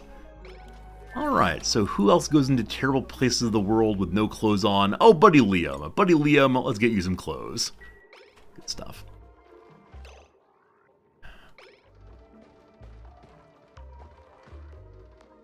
Okay, let me just start putting things out and look at what is what here. Cycle sensor sets an automatic signal within 1 day night cycle. Okay, I think I've used this one before to set like a certain portion of the day is on and a certain portion's off. Was the thing called the timer sensor actually in the game before? I feel like I only ever saw the cycle sensor.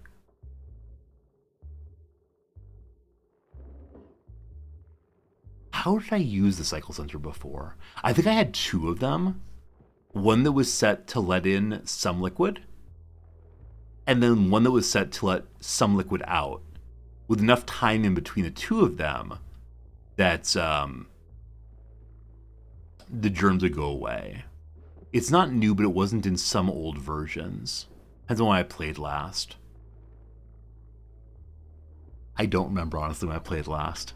So I'm going to say it's new, because I don't recall seeing it. I'm going to build it and see exactly how it works. Very short or very long periods of time. That sounds cool. That sounds very cool. Where's this on the grand queue of work? It's being done right now. Thank you, beloved Stinky.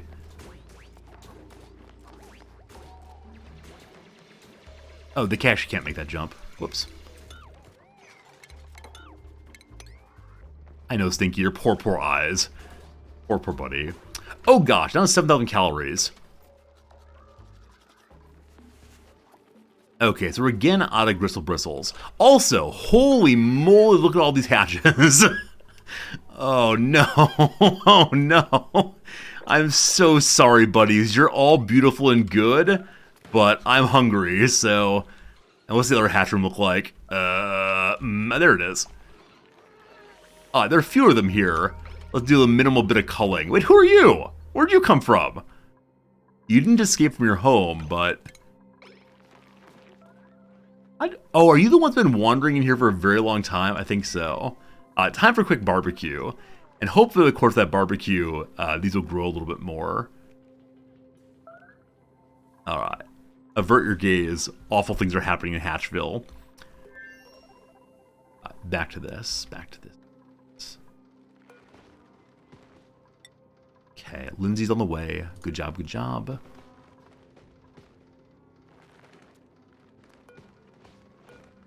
Okay, let me begin thinking through this. So, when this one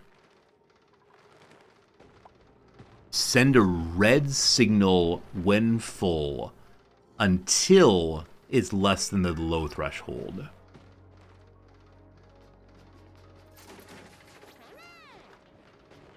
We're gonna need to use a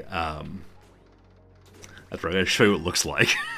We got to use a NOT gate to change it so that it opens.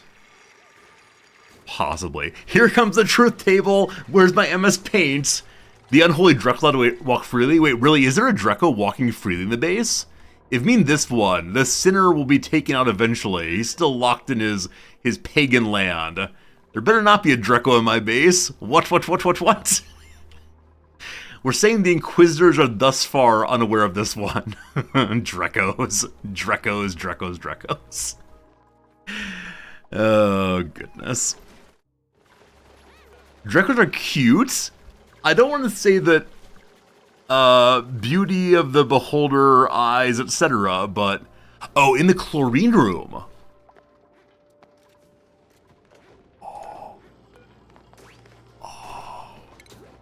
Maybe the, maybe the little dupes have had too much chlorine in their eye and they didn't notice. Alright, the heretics must be destroyed, clearly. Good job. No more heresy allowed. Oh, hecko, it's a Dreco. I love it. I love it, I love it. Oh, speaking of which, I don't normally call it individual followers who follow off stream, because I know normally followers who follow off stream don't want to be noticed, and that's fine and good, and I'm sorry in advance if you're here. However, yesterday or the day before, a new follower followed whose username is Hekvetica. Hekvetica. This is an amazing follower name. And I looked at it and I went, ha ha! It's like Helvetica, but okay, fine. More font-based jokes needed in the future. Okay, so the timer goes spin, spin, spin, spin, spin. And you can choose exactly how long it green spins, exactly how long it red spins. Fascinating. What is the fastest shift you can do?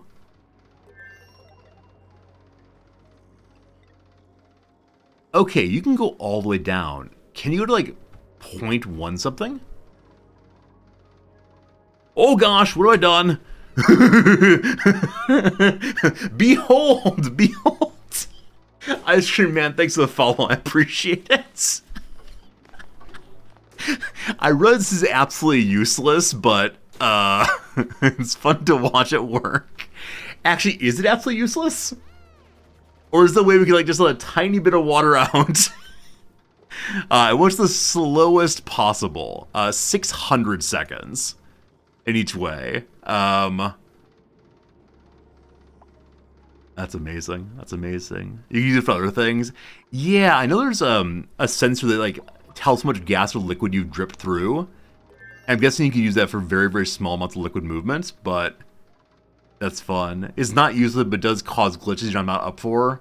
Wait, is the timer setting, or timer at all, makes glitches, or just if you have it going that fast?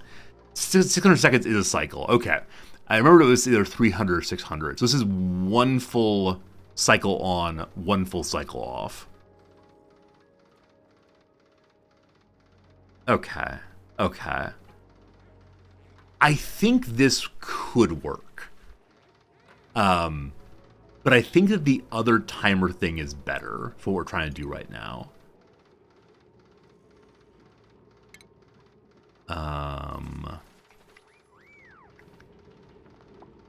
The cycle sensor instead. I'm going to build another one to try to remember exactly how it works. It's empty enough for now. Go ahead and flip you. And flip you. Oops. Get this dug out next.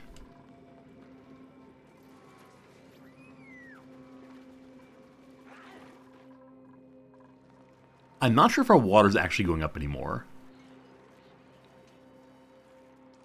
I think it's going up very, very, very slowly. Because we definitely would have immersed this at least a little bit. And we're no longer having brine come in on this side, which actually means we're no longer cooling down here at all. So how warm has it gotten to be down this way? Not as bad as I worried it would be. This is getting kind of bad, though. This is getting kind of bad. So I'm going to need to probably run some brine again.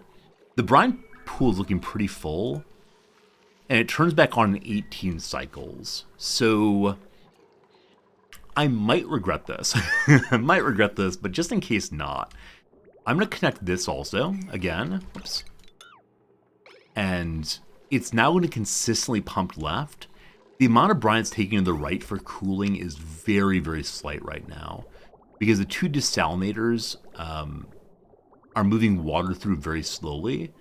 This is either because they don't produce very much at once. No. It's actually because there's not enough consumption here. Were we just dump it into a reservoir, then it would definitely go through more quickly. But I think this is okay. Let's look at temperature and see. Huh, okay. I mean, I think this is good. I think it's actually really good. One slight difference between the two rooms is here we have 2 tiles of cooling. Here we have only 1, but both of them seem to be working all right anyway. You'll notice here the oxygen's coming out 23 or so, where here it's coming out as 27 or so. So that's a slight discrepancy. We'll see how it works. And then by the time the oxygen's actually heading to the north, it's at 22. So yeah, totally fine. Totally fine. Oh no, we didn't produce enough oxygen again. Oh gosh. All right, more spawns coming real soon. All right, our first one of these is made. It needs power. How much power does it need? Tell me your story. 120 watts. Okay, we don't have that available right now. We'll have to get another circuit going fairly soon. This, though, I want to take coal down to here, ideally. And this buddy can reach the floor here. So, if we just have a conveyor output that throws it on the ground, that'll be fine. Nice little pile for everyone to enjoy. So in shipping, we take the chute. We say, oh shoot. Yes, of course we do. And then we'll work our way backwards on this one. I realize I'm actually not fixing the chlorine room. Super sorry about that. This base's first conveyor has been begun. And this stuff moving is not hot at all. It's just boring old coal. And that'll be fine. Technically, each electrolyzer is enough O2 for 8.8 dupes. The gas pumps, though, only enough for 5. Okay, so we need one more SPOM to make this thing work. Thanks for knowing that kind of data. I think it's probably the kind of thing I could figure out by like looking at numbers and comparing, but much more helpful to have you know it. Thank you for the help. Eventually we'll have a wall here to hide all of our sins. Okay.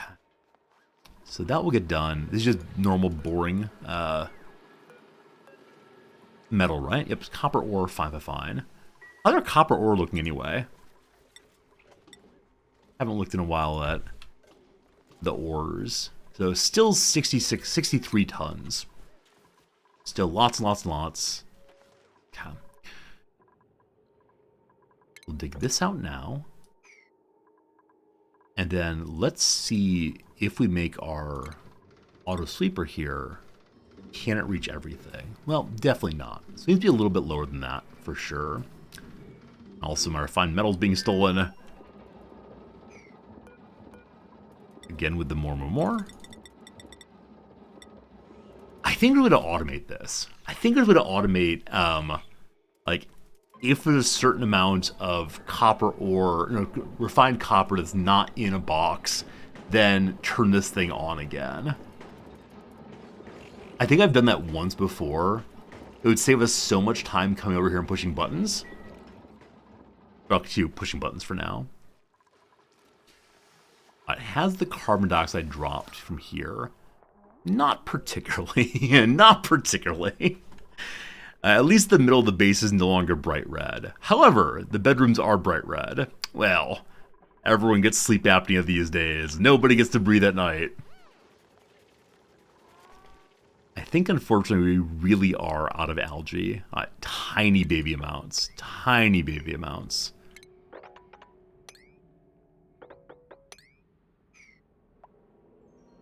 It somehow does not matter. This is not enough to really push off the inevitable.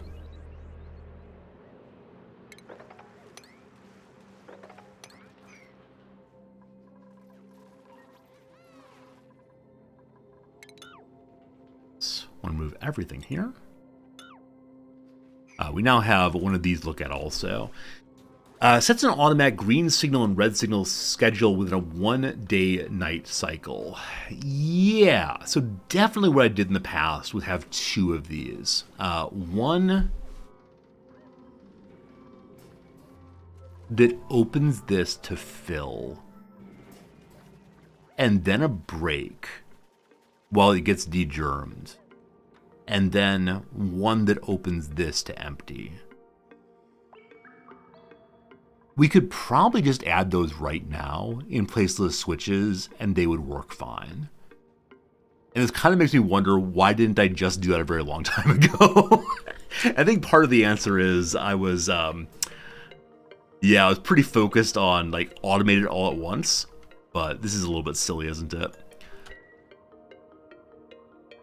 Okay, so I know I'm going to need a bin here that will send polluted dirt out of this room. I know I need to have a place also where sand drops in, and I want to have another sieve as well. So I'm thinking of putting the other sieve here and having the sand and the polluted dirt operate out of this pile here. If I want to do just that, we can leave this where it is and get rid of the switch.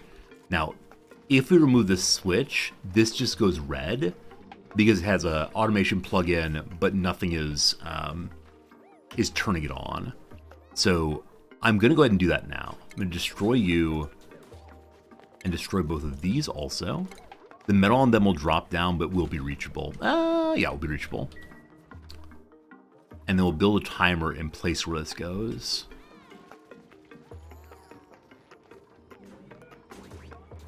Huh. We're not getting huge amounts of liquid through here now. Okay, that means these have been emptied. Okay. Now, we need to be really, really cautious that we don't fall behind on producing water such that this thing does not stay relatively full. We may move the pitch pump down a little bit. But what you're seeing here is the delightful, delightful fact that these are empty now, and we are actually going lower on polluted water, which means that this line is running consistently out of this side. So no more backups. Amazing. Amazing. Are you degermed now? Almost. Okay. Build one of you right there. I will wonder how I want to have more than 3 reservoirs eventually, but for right now, let's leave it the way it is. And we end up not using the how full are these things if we just use the timers. I was totally ready to use some AND gates and so on, but yeah, I think we'll just try it this way. All right, good and empty now, so flip this one. Okay, that's just stopping here. That's perfect. We'll want to make sure that when this is built, we get turned off right away, because I don't know if it immediately greens or immediately reds. Find out. On the better safe than sorry side of things, we'll turn this side off. That way no germs will get out. It goes green immediately. Awesome. So for right now, turn off entirely. Cool.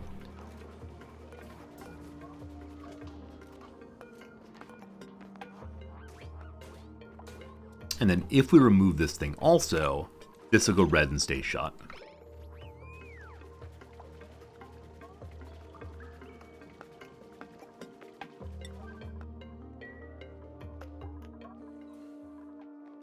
Okay. How about automation also? So I know I want to put a shipping box here. The only issue with that is it will draw power from the line right here. It was already at 990. Okay, so what I'd like to do then is have separate power lines, one for the automation up here and one for whatever else we need. Unless, well, the doors. So these doors are super cute, and it's super fun to have our people run through them like that. But I recognize we shouldn't have many dupes coming up here in the next little bit. So I'm actually going to turn these doors off, which makes them kind of silly to have built in, that's right, to have them built in. But I think it makes some sense. Did I cut that correctly? I thought I did. There we go. Enjoy the flashing red. build one of these here also. Hey Boolink, you found that one timer on the chlorine box leads to germ slipping. 2 working opposites should fix the issue. It should. It should. We'll see, we'll see. So no germs in here right now, so we can go ahead and pump this out quite a bit. And then after a bit, we'll sort out exactly how I want it set up duration-wise. So at what level do I want this sweeper? If it's here, there's a ladder in the way. If it's here, though, it does reach the ground here. And that's what I want. So we'll go and get rid of this for now. Oh, except for I need to go ahead and build a ceiling all the way across. So, tile line, and tile line, and then we can remove them. Okay, this will be green when it's built. That's fine. It's run all the live long day. Yes, yes.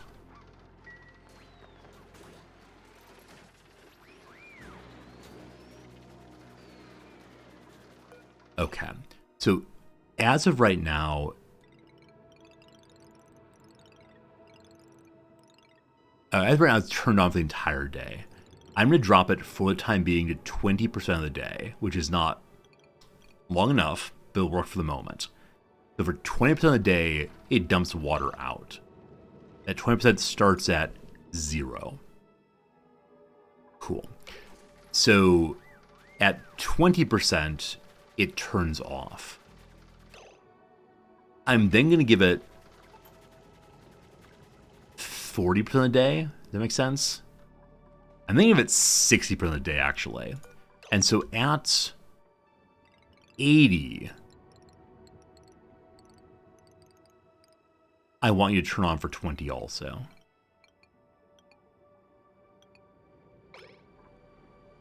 So the way I think that will work is at 20 it turns off.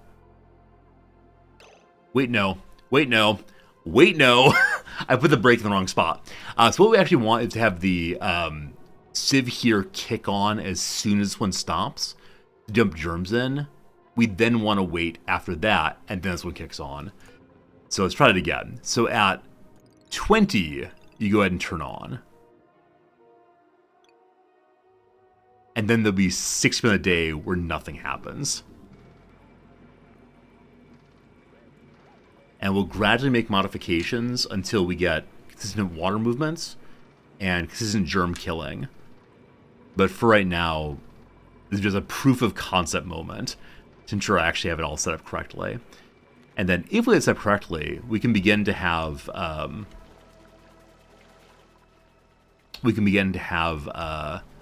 the water pumped here more regularly, though maybe a limited amount. So I know the one shut off I have there I don't technically need is the sieve can do it too. Oh, can you automate directly into a sieve? Oh, cool. I didn't know that. Or maybe this is new also. It probably isn't. But hey, cool call. Cool call. It's only, what, 5 watts? So I'm okay leaving it, but good to know, thanks. Good to know, thanks. Yeah, there's a bit of waste in this base. There's a few places where things are not how they should be, but you know it works all right. All right, more abyssalite. Let's move to there. Hey, we have our gristle bristles coming in again. So we actually have a decent amount of food for a little while. Now, with that said, I did kill a tremendous number of hatches, so this might be a false glory for us.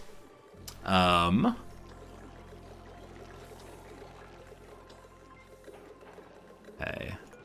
There is storage space for this stuff. It'll get moved eventually. Let's go look at the big page oxygen and see how it's looking today. Oh, all right. Still not perfect, but definitely getting better.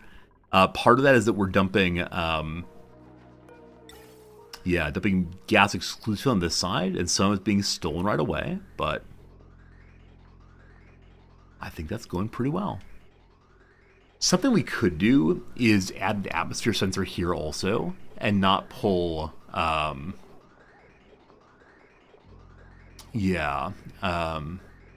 not pull constantly. That would save some power, which is not a huge issue, but also make it so we're not sending such small bits of oxygen through.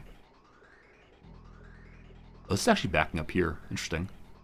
I might want to go ahead and put these down a little bit and continue a line along to deliver some oxygen to the far side of the base also. You know, possibly in the dupe sleeping area. All right, let's go ahead and do that. I think I'm automating much more of this base than previously. That's good. So oxygen will be up relative to carbon dioxide, but will drop. So up here is 50, or 500 rather. Down is less. Less. Okay, I think I want to automate from below.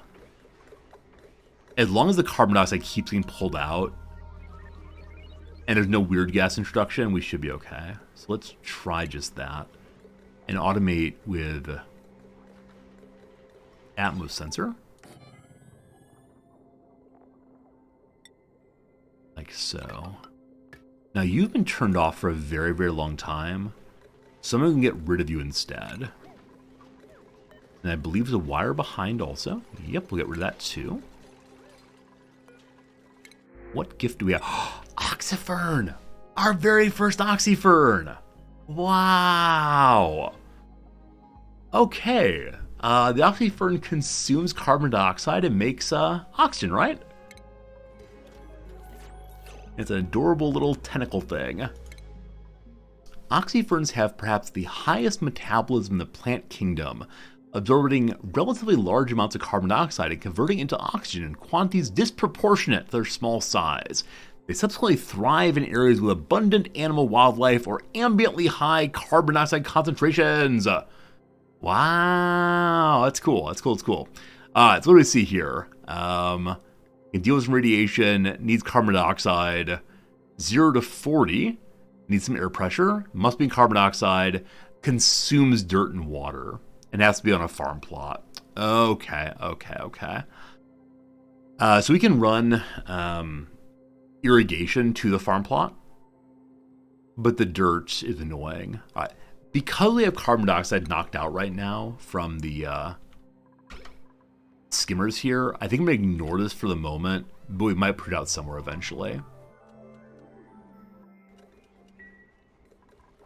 And there was something else I was thinking about but did not say yet. And I have no idea what it is. So, back up here, what do we find? What do we find? Did I prioritize you? I did. It's on the way already. Cool. Appreciate it. Appreciate it, little Otto. Yeah, now this part's much slowly. Is there any pips that can plant a natural tile? That's a good point. I always remember that pips can be used to make like parks, but I always forget they can be used to make natural plants elsewhere. We had some pip eggs. I don't know what happened to them. It's just not clear to me where they went. It's a real sad thing occasionally when pips just disappear. But yeah, if we get some more pips in the future, we'll definitely do a good job of do a good job of ensuring that they're used for that purpose. Alright, so this just turned off. Swell. These are now filling a little bit. Swell also. And the big question is going to be, after this hits, will there be enough time for all the germs die? Oh no, I didn't. Pips are friends, not food. It was not a pip, actually. It was pip eggs. And I take these to mean the eggs of a pip, not an egg containing a pip. Clearly an important distinction. Okay, it's trying to pump more in, but is not getting any more because the atmosphere or liquid over here has been pumped down enough. For the moment, I'm just going to let this thing run.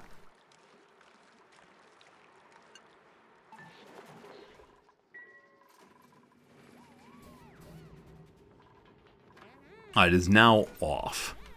This thing turns on in a very, very long time. The only question is this thing germ-free? We got 12,000, so Yeah, it's going to be germ-free. Had it pumped in liquid consistently all the way through, maybe it wouldn't be that way, but for now it looks possibly right. Okay, as I said earlier, I'd like to have a separate wire line throughout here for the box for sending away the polluted dirt. So I'm going to connect here instead and remove these. And it's going to look a little strange, but I think it will all work. Let's prioritize and make the new one. Actually, it doesn't really matter, right? Because they can take the metal from here and move it to there, no problem. I do appreciate it in this game that destroying things does not cause the materials to go away. You get a complete return, and they can be used right away. Yep, similarity. Good job, Ruby. Good job, Ruby. Cool. It turns back on, still in quite a bit, but there's 0 germs. So as of right now, that's going to work perfectly. Cool. I believe I can build both of these, because I believe dupes can build through corners. Oh, that said, I'm not sure if they have their head blocked like that, so let's do it more carefully. Some little way, good. And then we'll build our way all the way across, and that should be all we need. Only thought will be, where does the power come from? So we could put power through this wall, and then bring it over and down. That seems like a good idea. So there's no exposure outside world. It's all seal and instill. This will provide more space for carbon dioxide to go into. It'll cause the chlorine to drop a little bit. There is some polluted oxygen here that I'm a little annoyed by. It's from off-gassing of the polluted dirt here, and times when it's been under pressure. But we can eventually get that all filtered out. Eventually. Okay, parts built. Start working our way across then. Okay, I know I want to have one plug in there, and the other will go up that way. All right, and then how do you get all the way up here? So. I was gonna go down and through this way, but I see that'd be hard to build without destroying that first. So we'll just bridge in the corner here.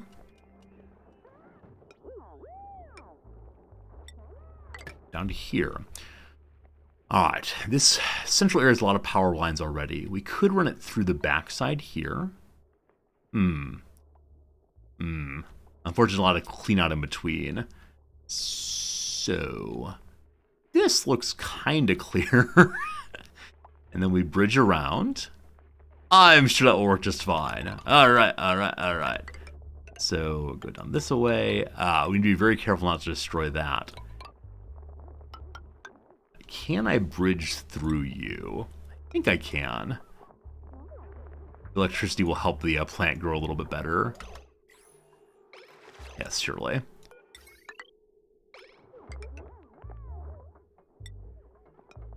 Some base will be the one where I don't make wires everywhere. This base will not be that base, unfortunately. It looks so good. So good. Okay, and then I think we're totally fine for the rest of the way down.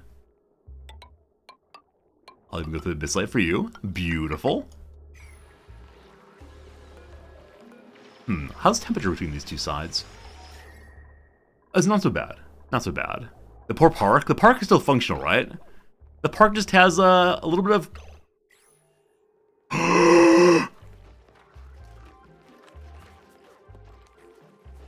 I ruined the park. You can't bridge over stone. Oh no. All right, at least it's not the mighty nature reserve, but no, I did indeed destroy a park. Well, that's the cost of progress. Oh, poor park. Poor dear sweet park. You'll never be a park again. Industry! That's right, Gadashin. Absolutely right. The cost of progress is industry. Alright, so we can go ahead and remove these doors finally. That's good stuff. And if we're no longer force people through here, we can finally open the other door. Oh, that feels a little bad. At least we still have one precious one. How could I? By forgetting how bridges work. That's how I could do it. It's perfect. We'll do something different with this little room here now. I guess we could expand to make some more beds. We'll get to that in a bit. For now though. Down to down, down, down, down. Okay. On this end of things, we'll throw in one more U. Oh. Over this way. This way. I could remove the upper door a long time ago, made the park taller. Oh. I mean, you're not wrong. You're absolutely not wrong. I do wonder occasionally how many things do I just miss in this game. Like, how many kinds of, like, very, very minor changes would make the base so much more efficient. I expect there are many of them, in fact.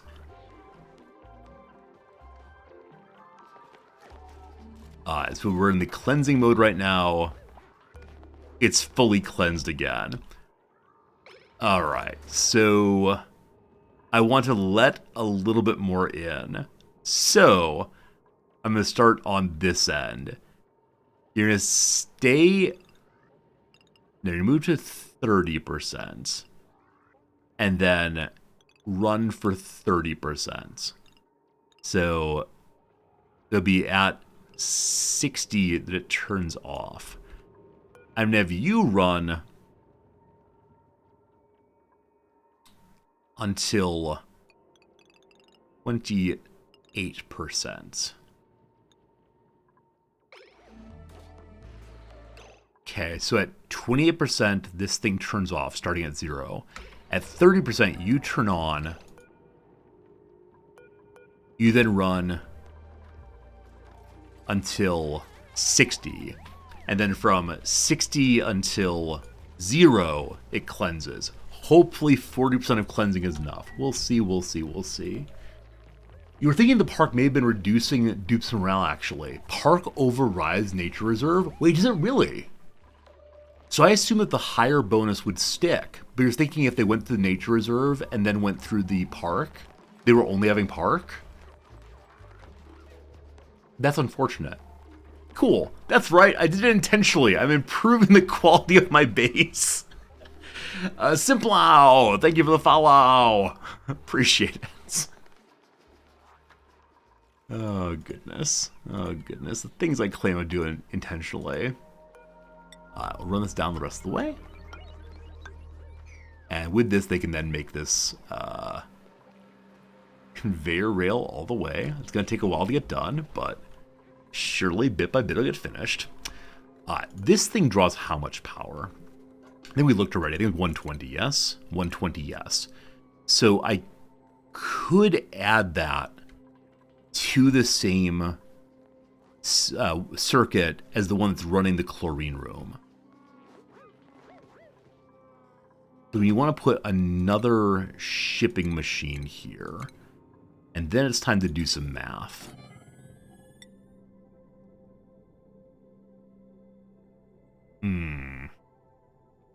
This is just throwing sand on the ground, so it can go wherever it wants to. Okay. We're just on the priority tree. Number 6. All right, up by 1, please. Time to do math. So the loader is 120. Yes? Yes. And then the auto sweeper is 120 also. It's 240. So if I add another one of these on, no problems.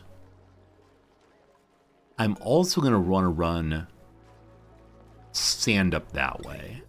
So I think I'm going to put both of these on the same line as the one up there. And that's this power. Oh gosh, all right, that's this power here. So you connect Oh, it's perfect. It's like I planned it or something. So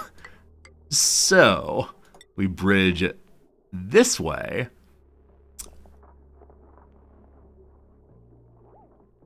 And then this way. And we connect these two. Friends, I give you glory. I give you all you ever need to see about power in this base. Swell, swell, swell. Swell, swell, swell. And then off of this loader, we want to take upstairs. And I think this can just run freely in the walls. And so I'm going to connect it to the power line here. Just have them run together. Which way do you go again? You can go over this way. And then straight up this way. And I'd like you to dump like so. Okay, I may need to run another civ up here, as I did previously. This is the civ line. It's currently at 750. Civ is 120. We can add another civ to that line as well. Good. This is unreachable. Oh no! Oh no! Insufficient resources. We have no more sandstone. Well, this is always an exciting moment, isn't it? Our basic resource, which we had millions and millions and millions, is now gone. Huh. Well. So, we have igneous rock here. I have quite a bit of igneous rock stored up this way. Okay. I should have saved the sandstone for making things in the cold part of my base. But what's done is done. So we're going to take igneous rock to make this line now. And then we'll look around for other sandstone we can dig out. Hope they're okay. So make you, yeah, no sandstone. Out of igneous rock. And we have quite a bit of that. Decent amount of granite, but granite's pretty. Sedimentary rock, obsidian, and a good amount of mafic rock also. So igneous rock has slower heating. I think igneous rock is good for using on the insulation tiles especially. So I don't quite know what's garbage about all of this stuff. So here comes some igneous rock, and we'll see how it goes. How much longer are you on? About to end. Cool.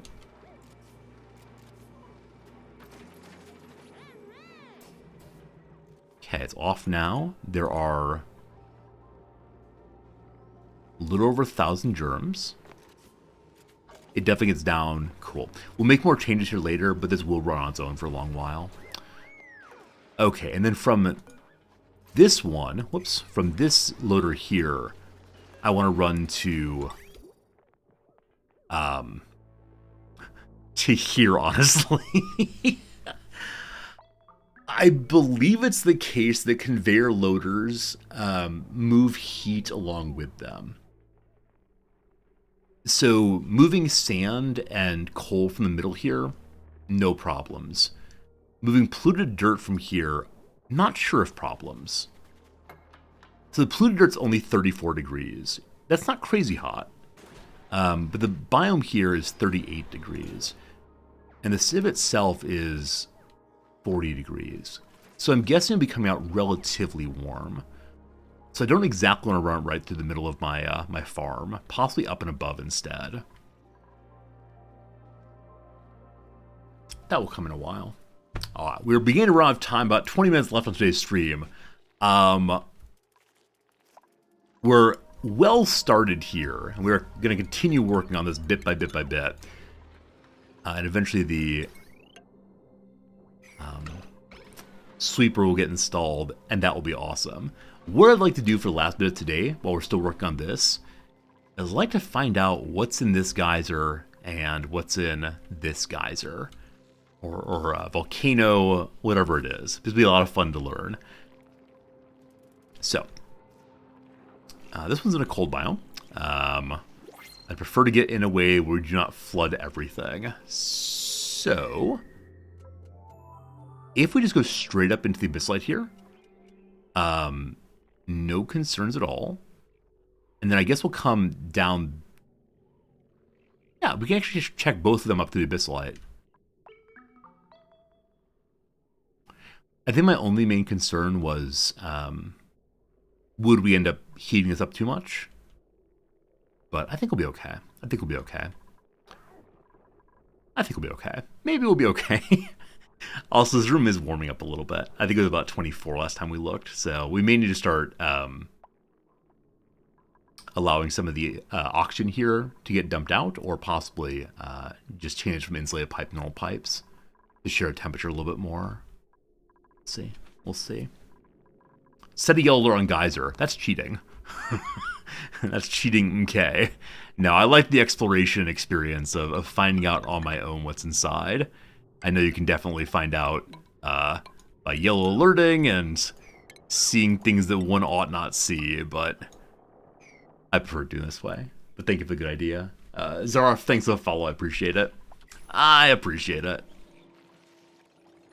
Yeah, I don't want to steal from us all the thrill of discovery. Oh. You're the print pod god. Because that rhymes, I'll let you have it, my friend. You are the print pod god. That's a cool name. Why didn't I think of that? Because I'm the print pod clod. It's kind of harder digging. We have 2 characters who can dig through Abyssalite, I believe, so it'll get done eventually. And speaking of which, we've not checked for a while on what kind of things we have here. Thanks for the sand. We also have not checked on skills recently. So, hello, Stinky. More carrying for you, my friend. What's our highest morale right now? Man, 30 on Hassan. Hassan's having a great day. Really, really great day. Sure, you can get more digging skills too. Hassan's going to end up being the greatest of all of our characters. I believe we have... so there is also hazmat digging. I've never unlocked this. So we'll add that and give you the Corium mining helmet. It is bright, terrifying red. Because it's going to be full of radiation and other concerns, presumably. Haven't even seen Corium. No idea what it is. Little Bonnie here wants to do it also. I'm going to give her better carrying as well. That adds 4. Man, that adds 4 morale need. We finally pushed it too far. She's full up on building. Let's make sure everybody has the carrying skills. So plumbing is 2 more strength. That said, Ruby's not quite as great on morale as we'd like. So we'll leave it there for right now, I do believe. More hats, more hats. Congratulations, Stinky. Oh, Stinky got knowledge, not hats. I would definitely take less knowledge for hats. If I had a genie who came to me and said, I will take all of your knowledge but give you all of the hats, I think I would take it and then realize only later that if I didn't have any knowledge, I wouldn't know what hats are and I'd be so much less satisfied. As we have no algae at all, I'm going to start taking these out at all. Get back some good territory. New hat, new hat! Bright red joy. Cool. Cool.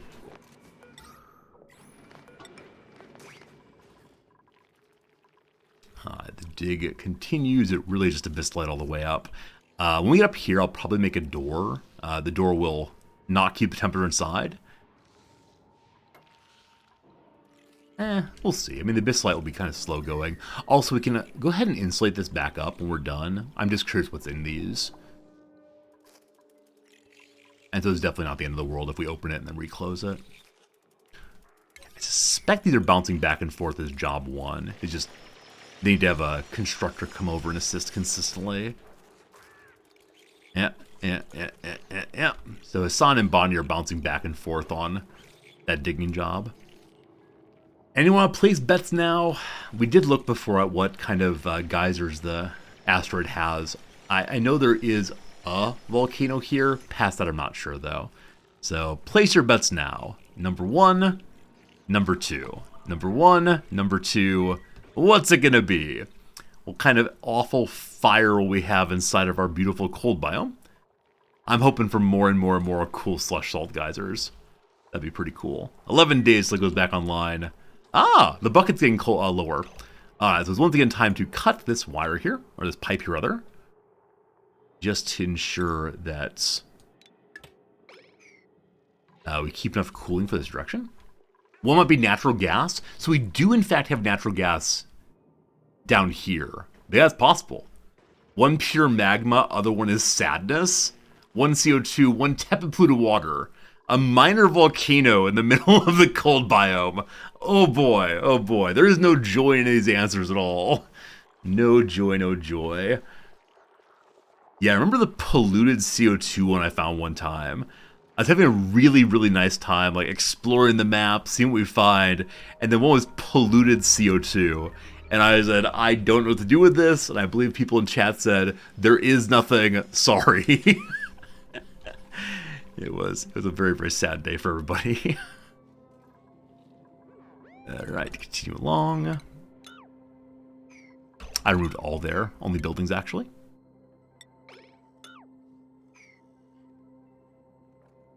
This is totally full of sand, correct? And bleachstone. Huh. Help with more chlorine creation here. Yeah, I can actually say no bleachstone allowed. I think it's the only place in the base that allows bleachstone. So we get dumped on the ground now. And it will hopefully off-gas some. Cool.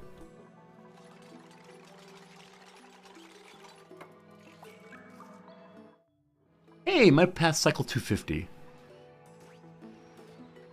Very, very cool. Very, very cool. We will have some terraria down here also. We'll dig them out as well. Apparently you get the last little bit of algae. I'll leave this one until there's not any algae left, I think. So I may have...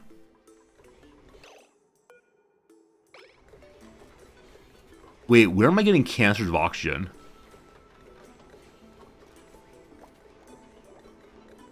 Oh, I think it's excess oxygen that's available when they return back with their oxygen. Like the machine fills up, and then they bring some back with them. Yeah, we do have an oxygen emptier here that I'm not quite sure about. Not quite sure about. We'll see how it goes.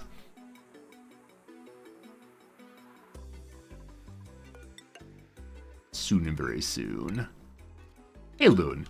If something is dropped on the ground, there's an allowed storage to automatically generate an errand. I believe so.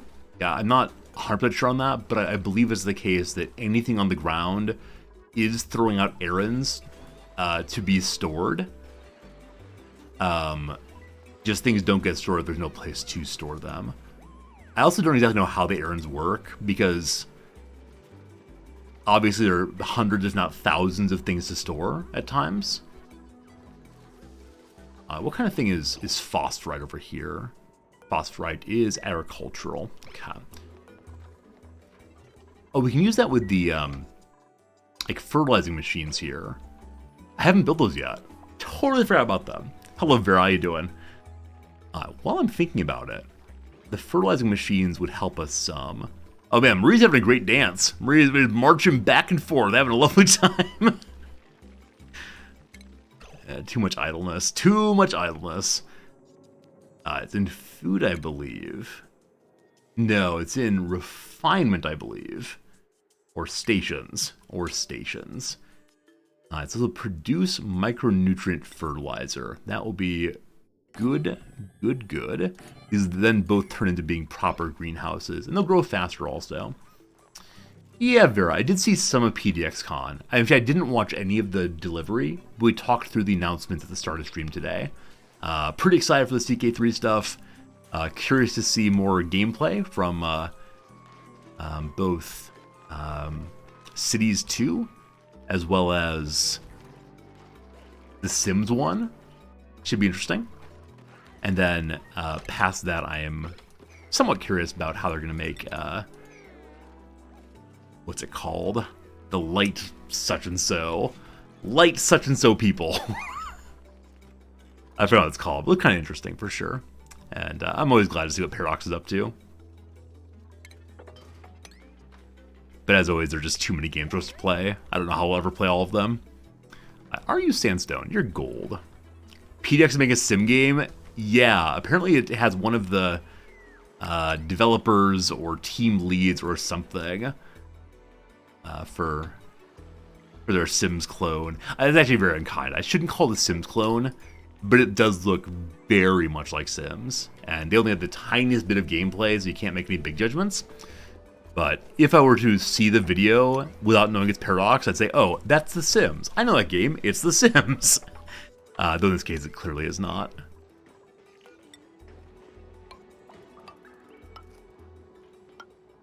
Oh, we're making ladders out of things other than sandstone now. That's fine. We just need to keep it in mind, because they might be kind of warm.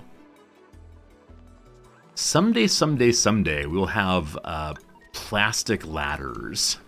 And that will be a nice day.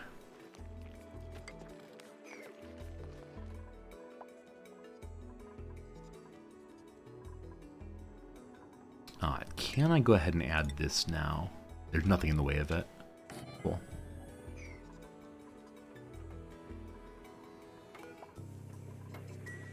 Over here. Getting close. Getting close.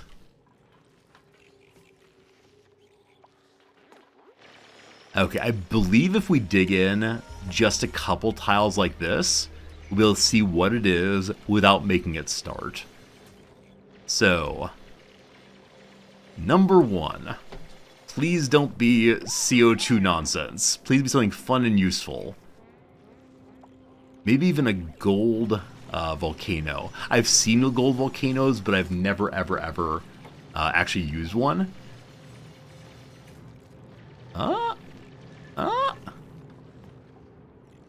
Okay. What do we know from what we see there? So I think... where'd it go? I think what this means is one of the tall, thin ones. Because I don't see anything geyser on the side. So, does that mean it makes a gas? Yeah, I think it's going to be one of, something like this, right? The tall, thin ones. Fascinating. Fascinating. So, what gas would I appreciate?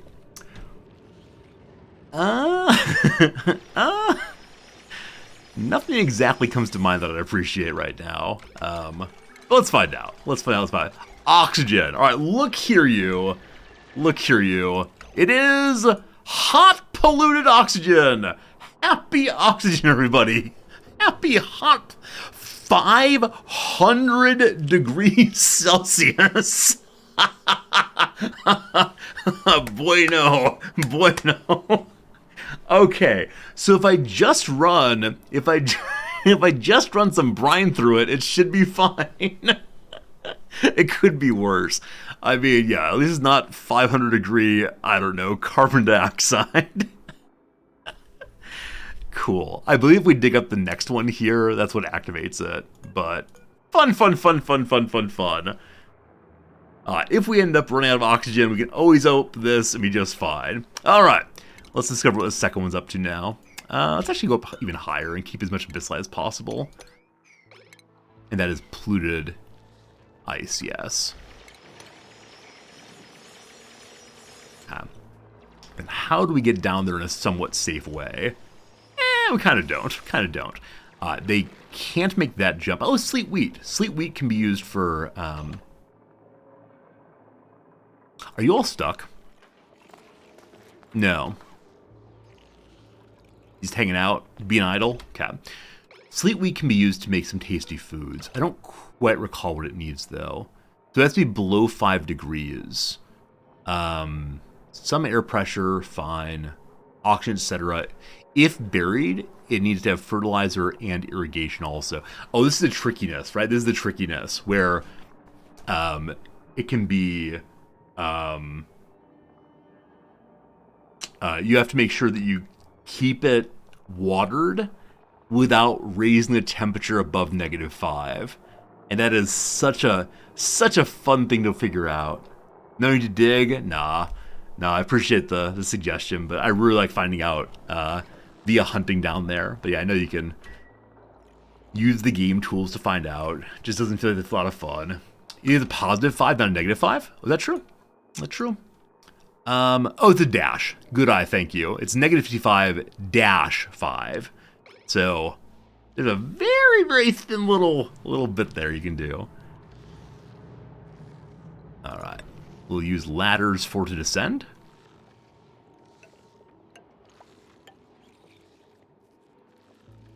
And then we go on and through. This is going to release more polluted ice and such. Very soon you're going to be hearing me say, wait, this is igneous rock. Wait. How hot is igneous rock? 26 degrees. It's only 100 kilograms. That's not super warm, so we're going to go ahead and go with it. But yes, I worry about what we're doing up here. What was I going to say, though? Igneous rock. Right. At this point, you're going to increasingly see me say, where'd that water come from? Because we're going to be taking ice and polluted ice through the base, and people will drop them when the workday is over. And when that happens, gosh, I get confused. So this will have us go down to there safely. And then we just keep digging down a little more. Oh, snow falls. Snow like sand falls. Cool. The amounts of liquid... Wait, slime lung germs.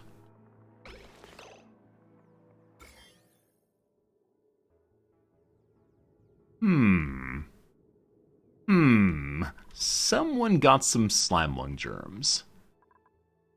Where did someone get some... So, there's a little tiny bit here. A very small amount. We could ignore that. Surely that won't hurt anybody. I think that's the only place that has slime lung germs right now. Slime lung germs right now. Yeah, everywhere else seems fine. Cool. No worries at all. Back to here. Can we mop up some of this as we go? Yeah. It is relatively small amounts. That's nice. Now, more and more will drip in, but removing the liquid always feels good. Too much liquid. Too much. If we dig out these two, though, this should pour down. We'll be able to remove some of it. Temperature area is nice and cool. The warmer stone we brought in has cooled nicely.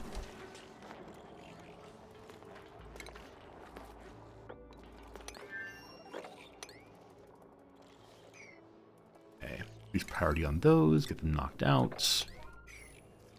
And down again, no worries. Almost there. Almost there. And so I believe it's the case that this geyser has the exact same magic spot. So we can dig next to it here and then above it and see what happens. Yay! Ice! Yay, ice! Cool. And now we'll get a ladder and just run it straight through.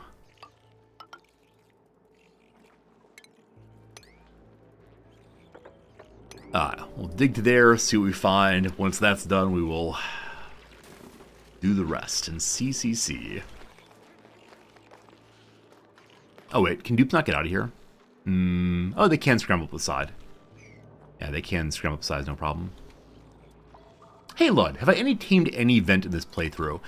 So tamed this one right here because it just throws cold water out. So not any taming of difficult ones yet.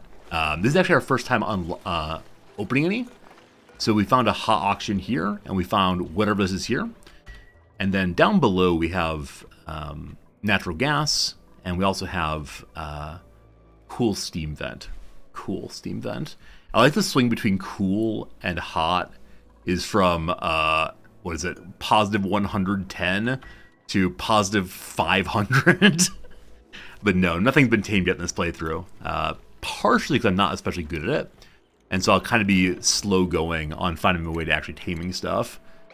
I know part of it is like using turbines and such. And I've only gotten to that part of the game once before. We discovered nothing yet. Now to the actual Neutronium territory. Oh. Whoever said there's a volcano inside of them their frost biome, I'm afraid you're right.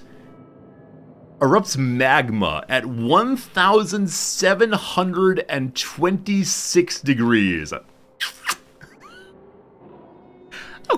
Okay, so we have 2 unlocked vents now. 1 oxygen, 1 heat. Neither one especially useful. Cool. Cool. I think I don't know of any other neutronium pads in this world, do I? I think I've only seen the 2. Now there may be plenty of other ones, but what's this? Just carbon dioxide hanging out. Yeah. So I think that's what we got for right now, and that's fine. That's cool. But I was hoping to find something a little bit more interesting. What's this? I've never seen this before. Huh. An unfamiliar building has been discovered by colony. It is undiscovered. There's movement inside, but whoever the inhabitant is, they seem wary of us. If we can convince them we mean no harm, we could very well end up with a fresh recruit and a useful new building. Yes, I know there are stories in the game now, and I know nothing about them. Absolutely nothing. So, cool. Gravitas shipping container. So someone's taking a shipping container and turned it into a home.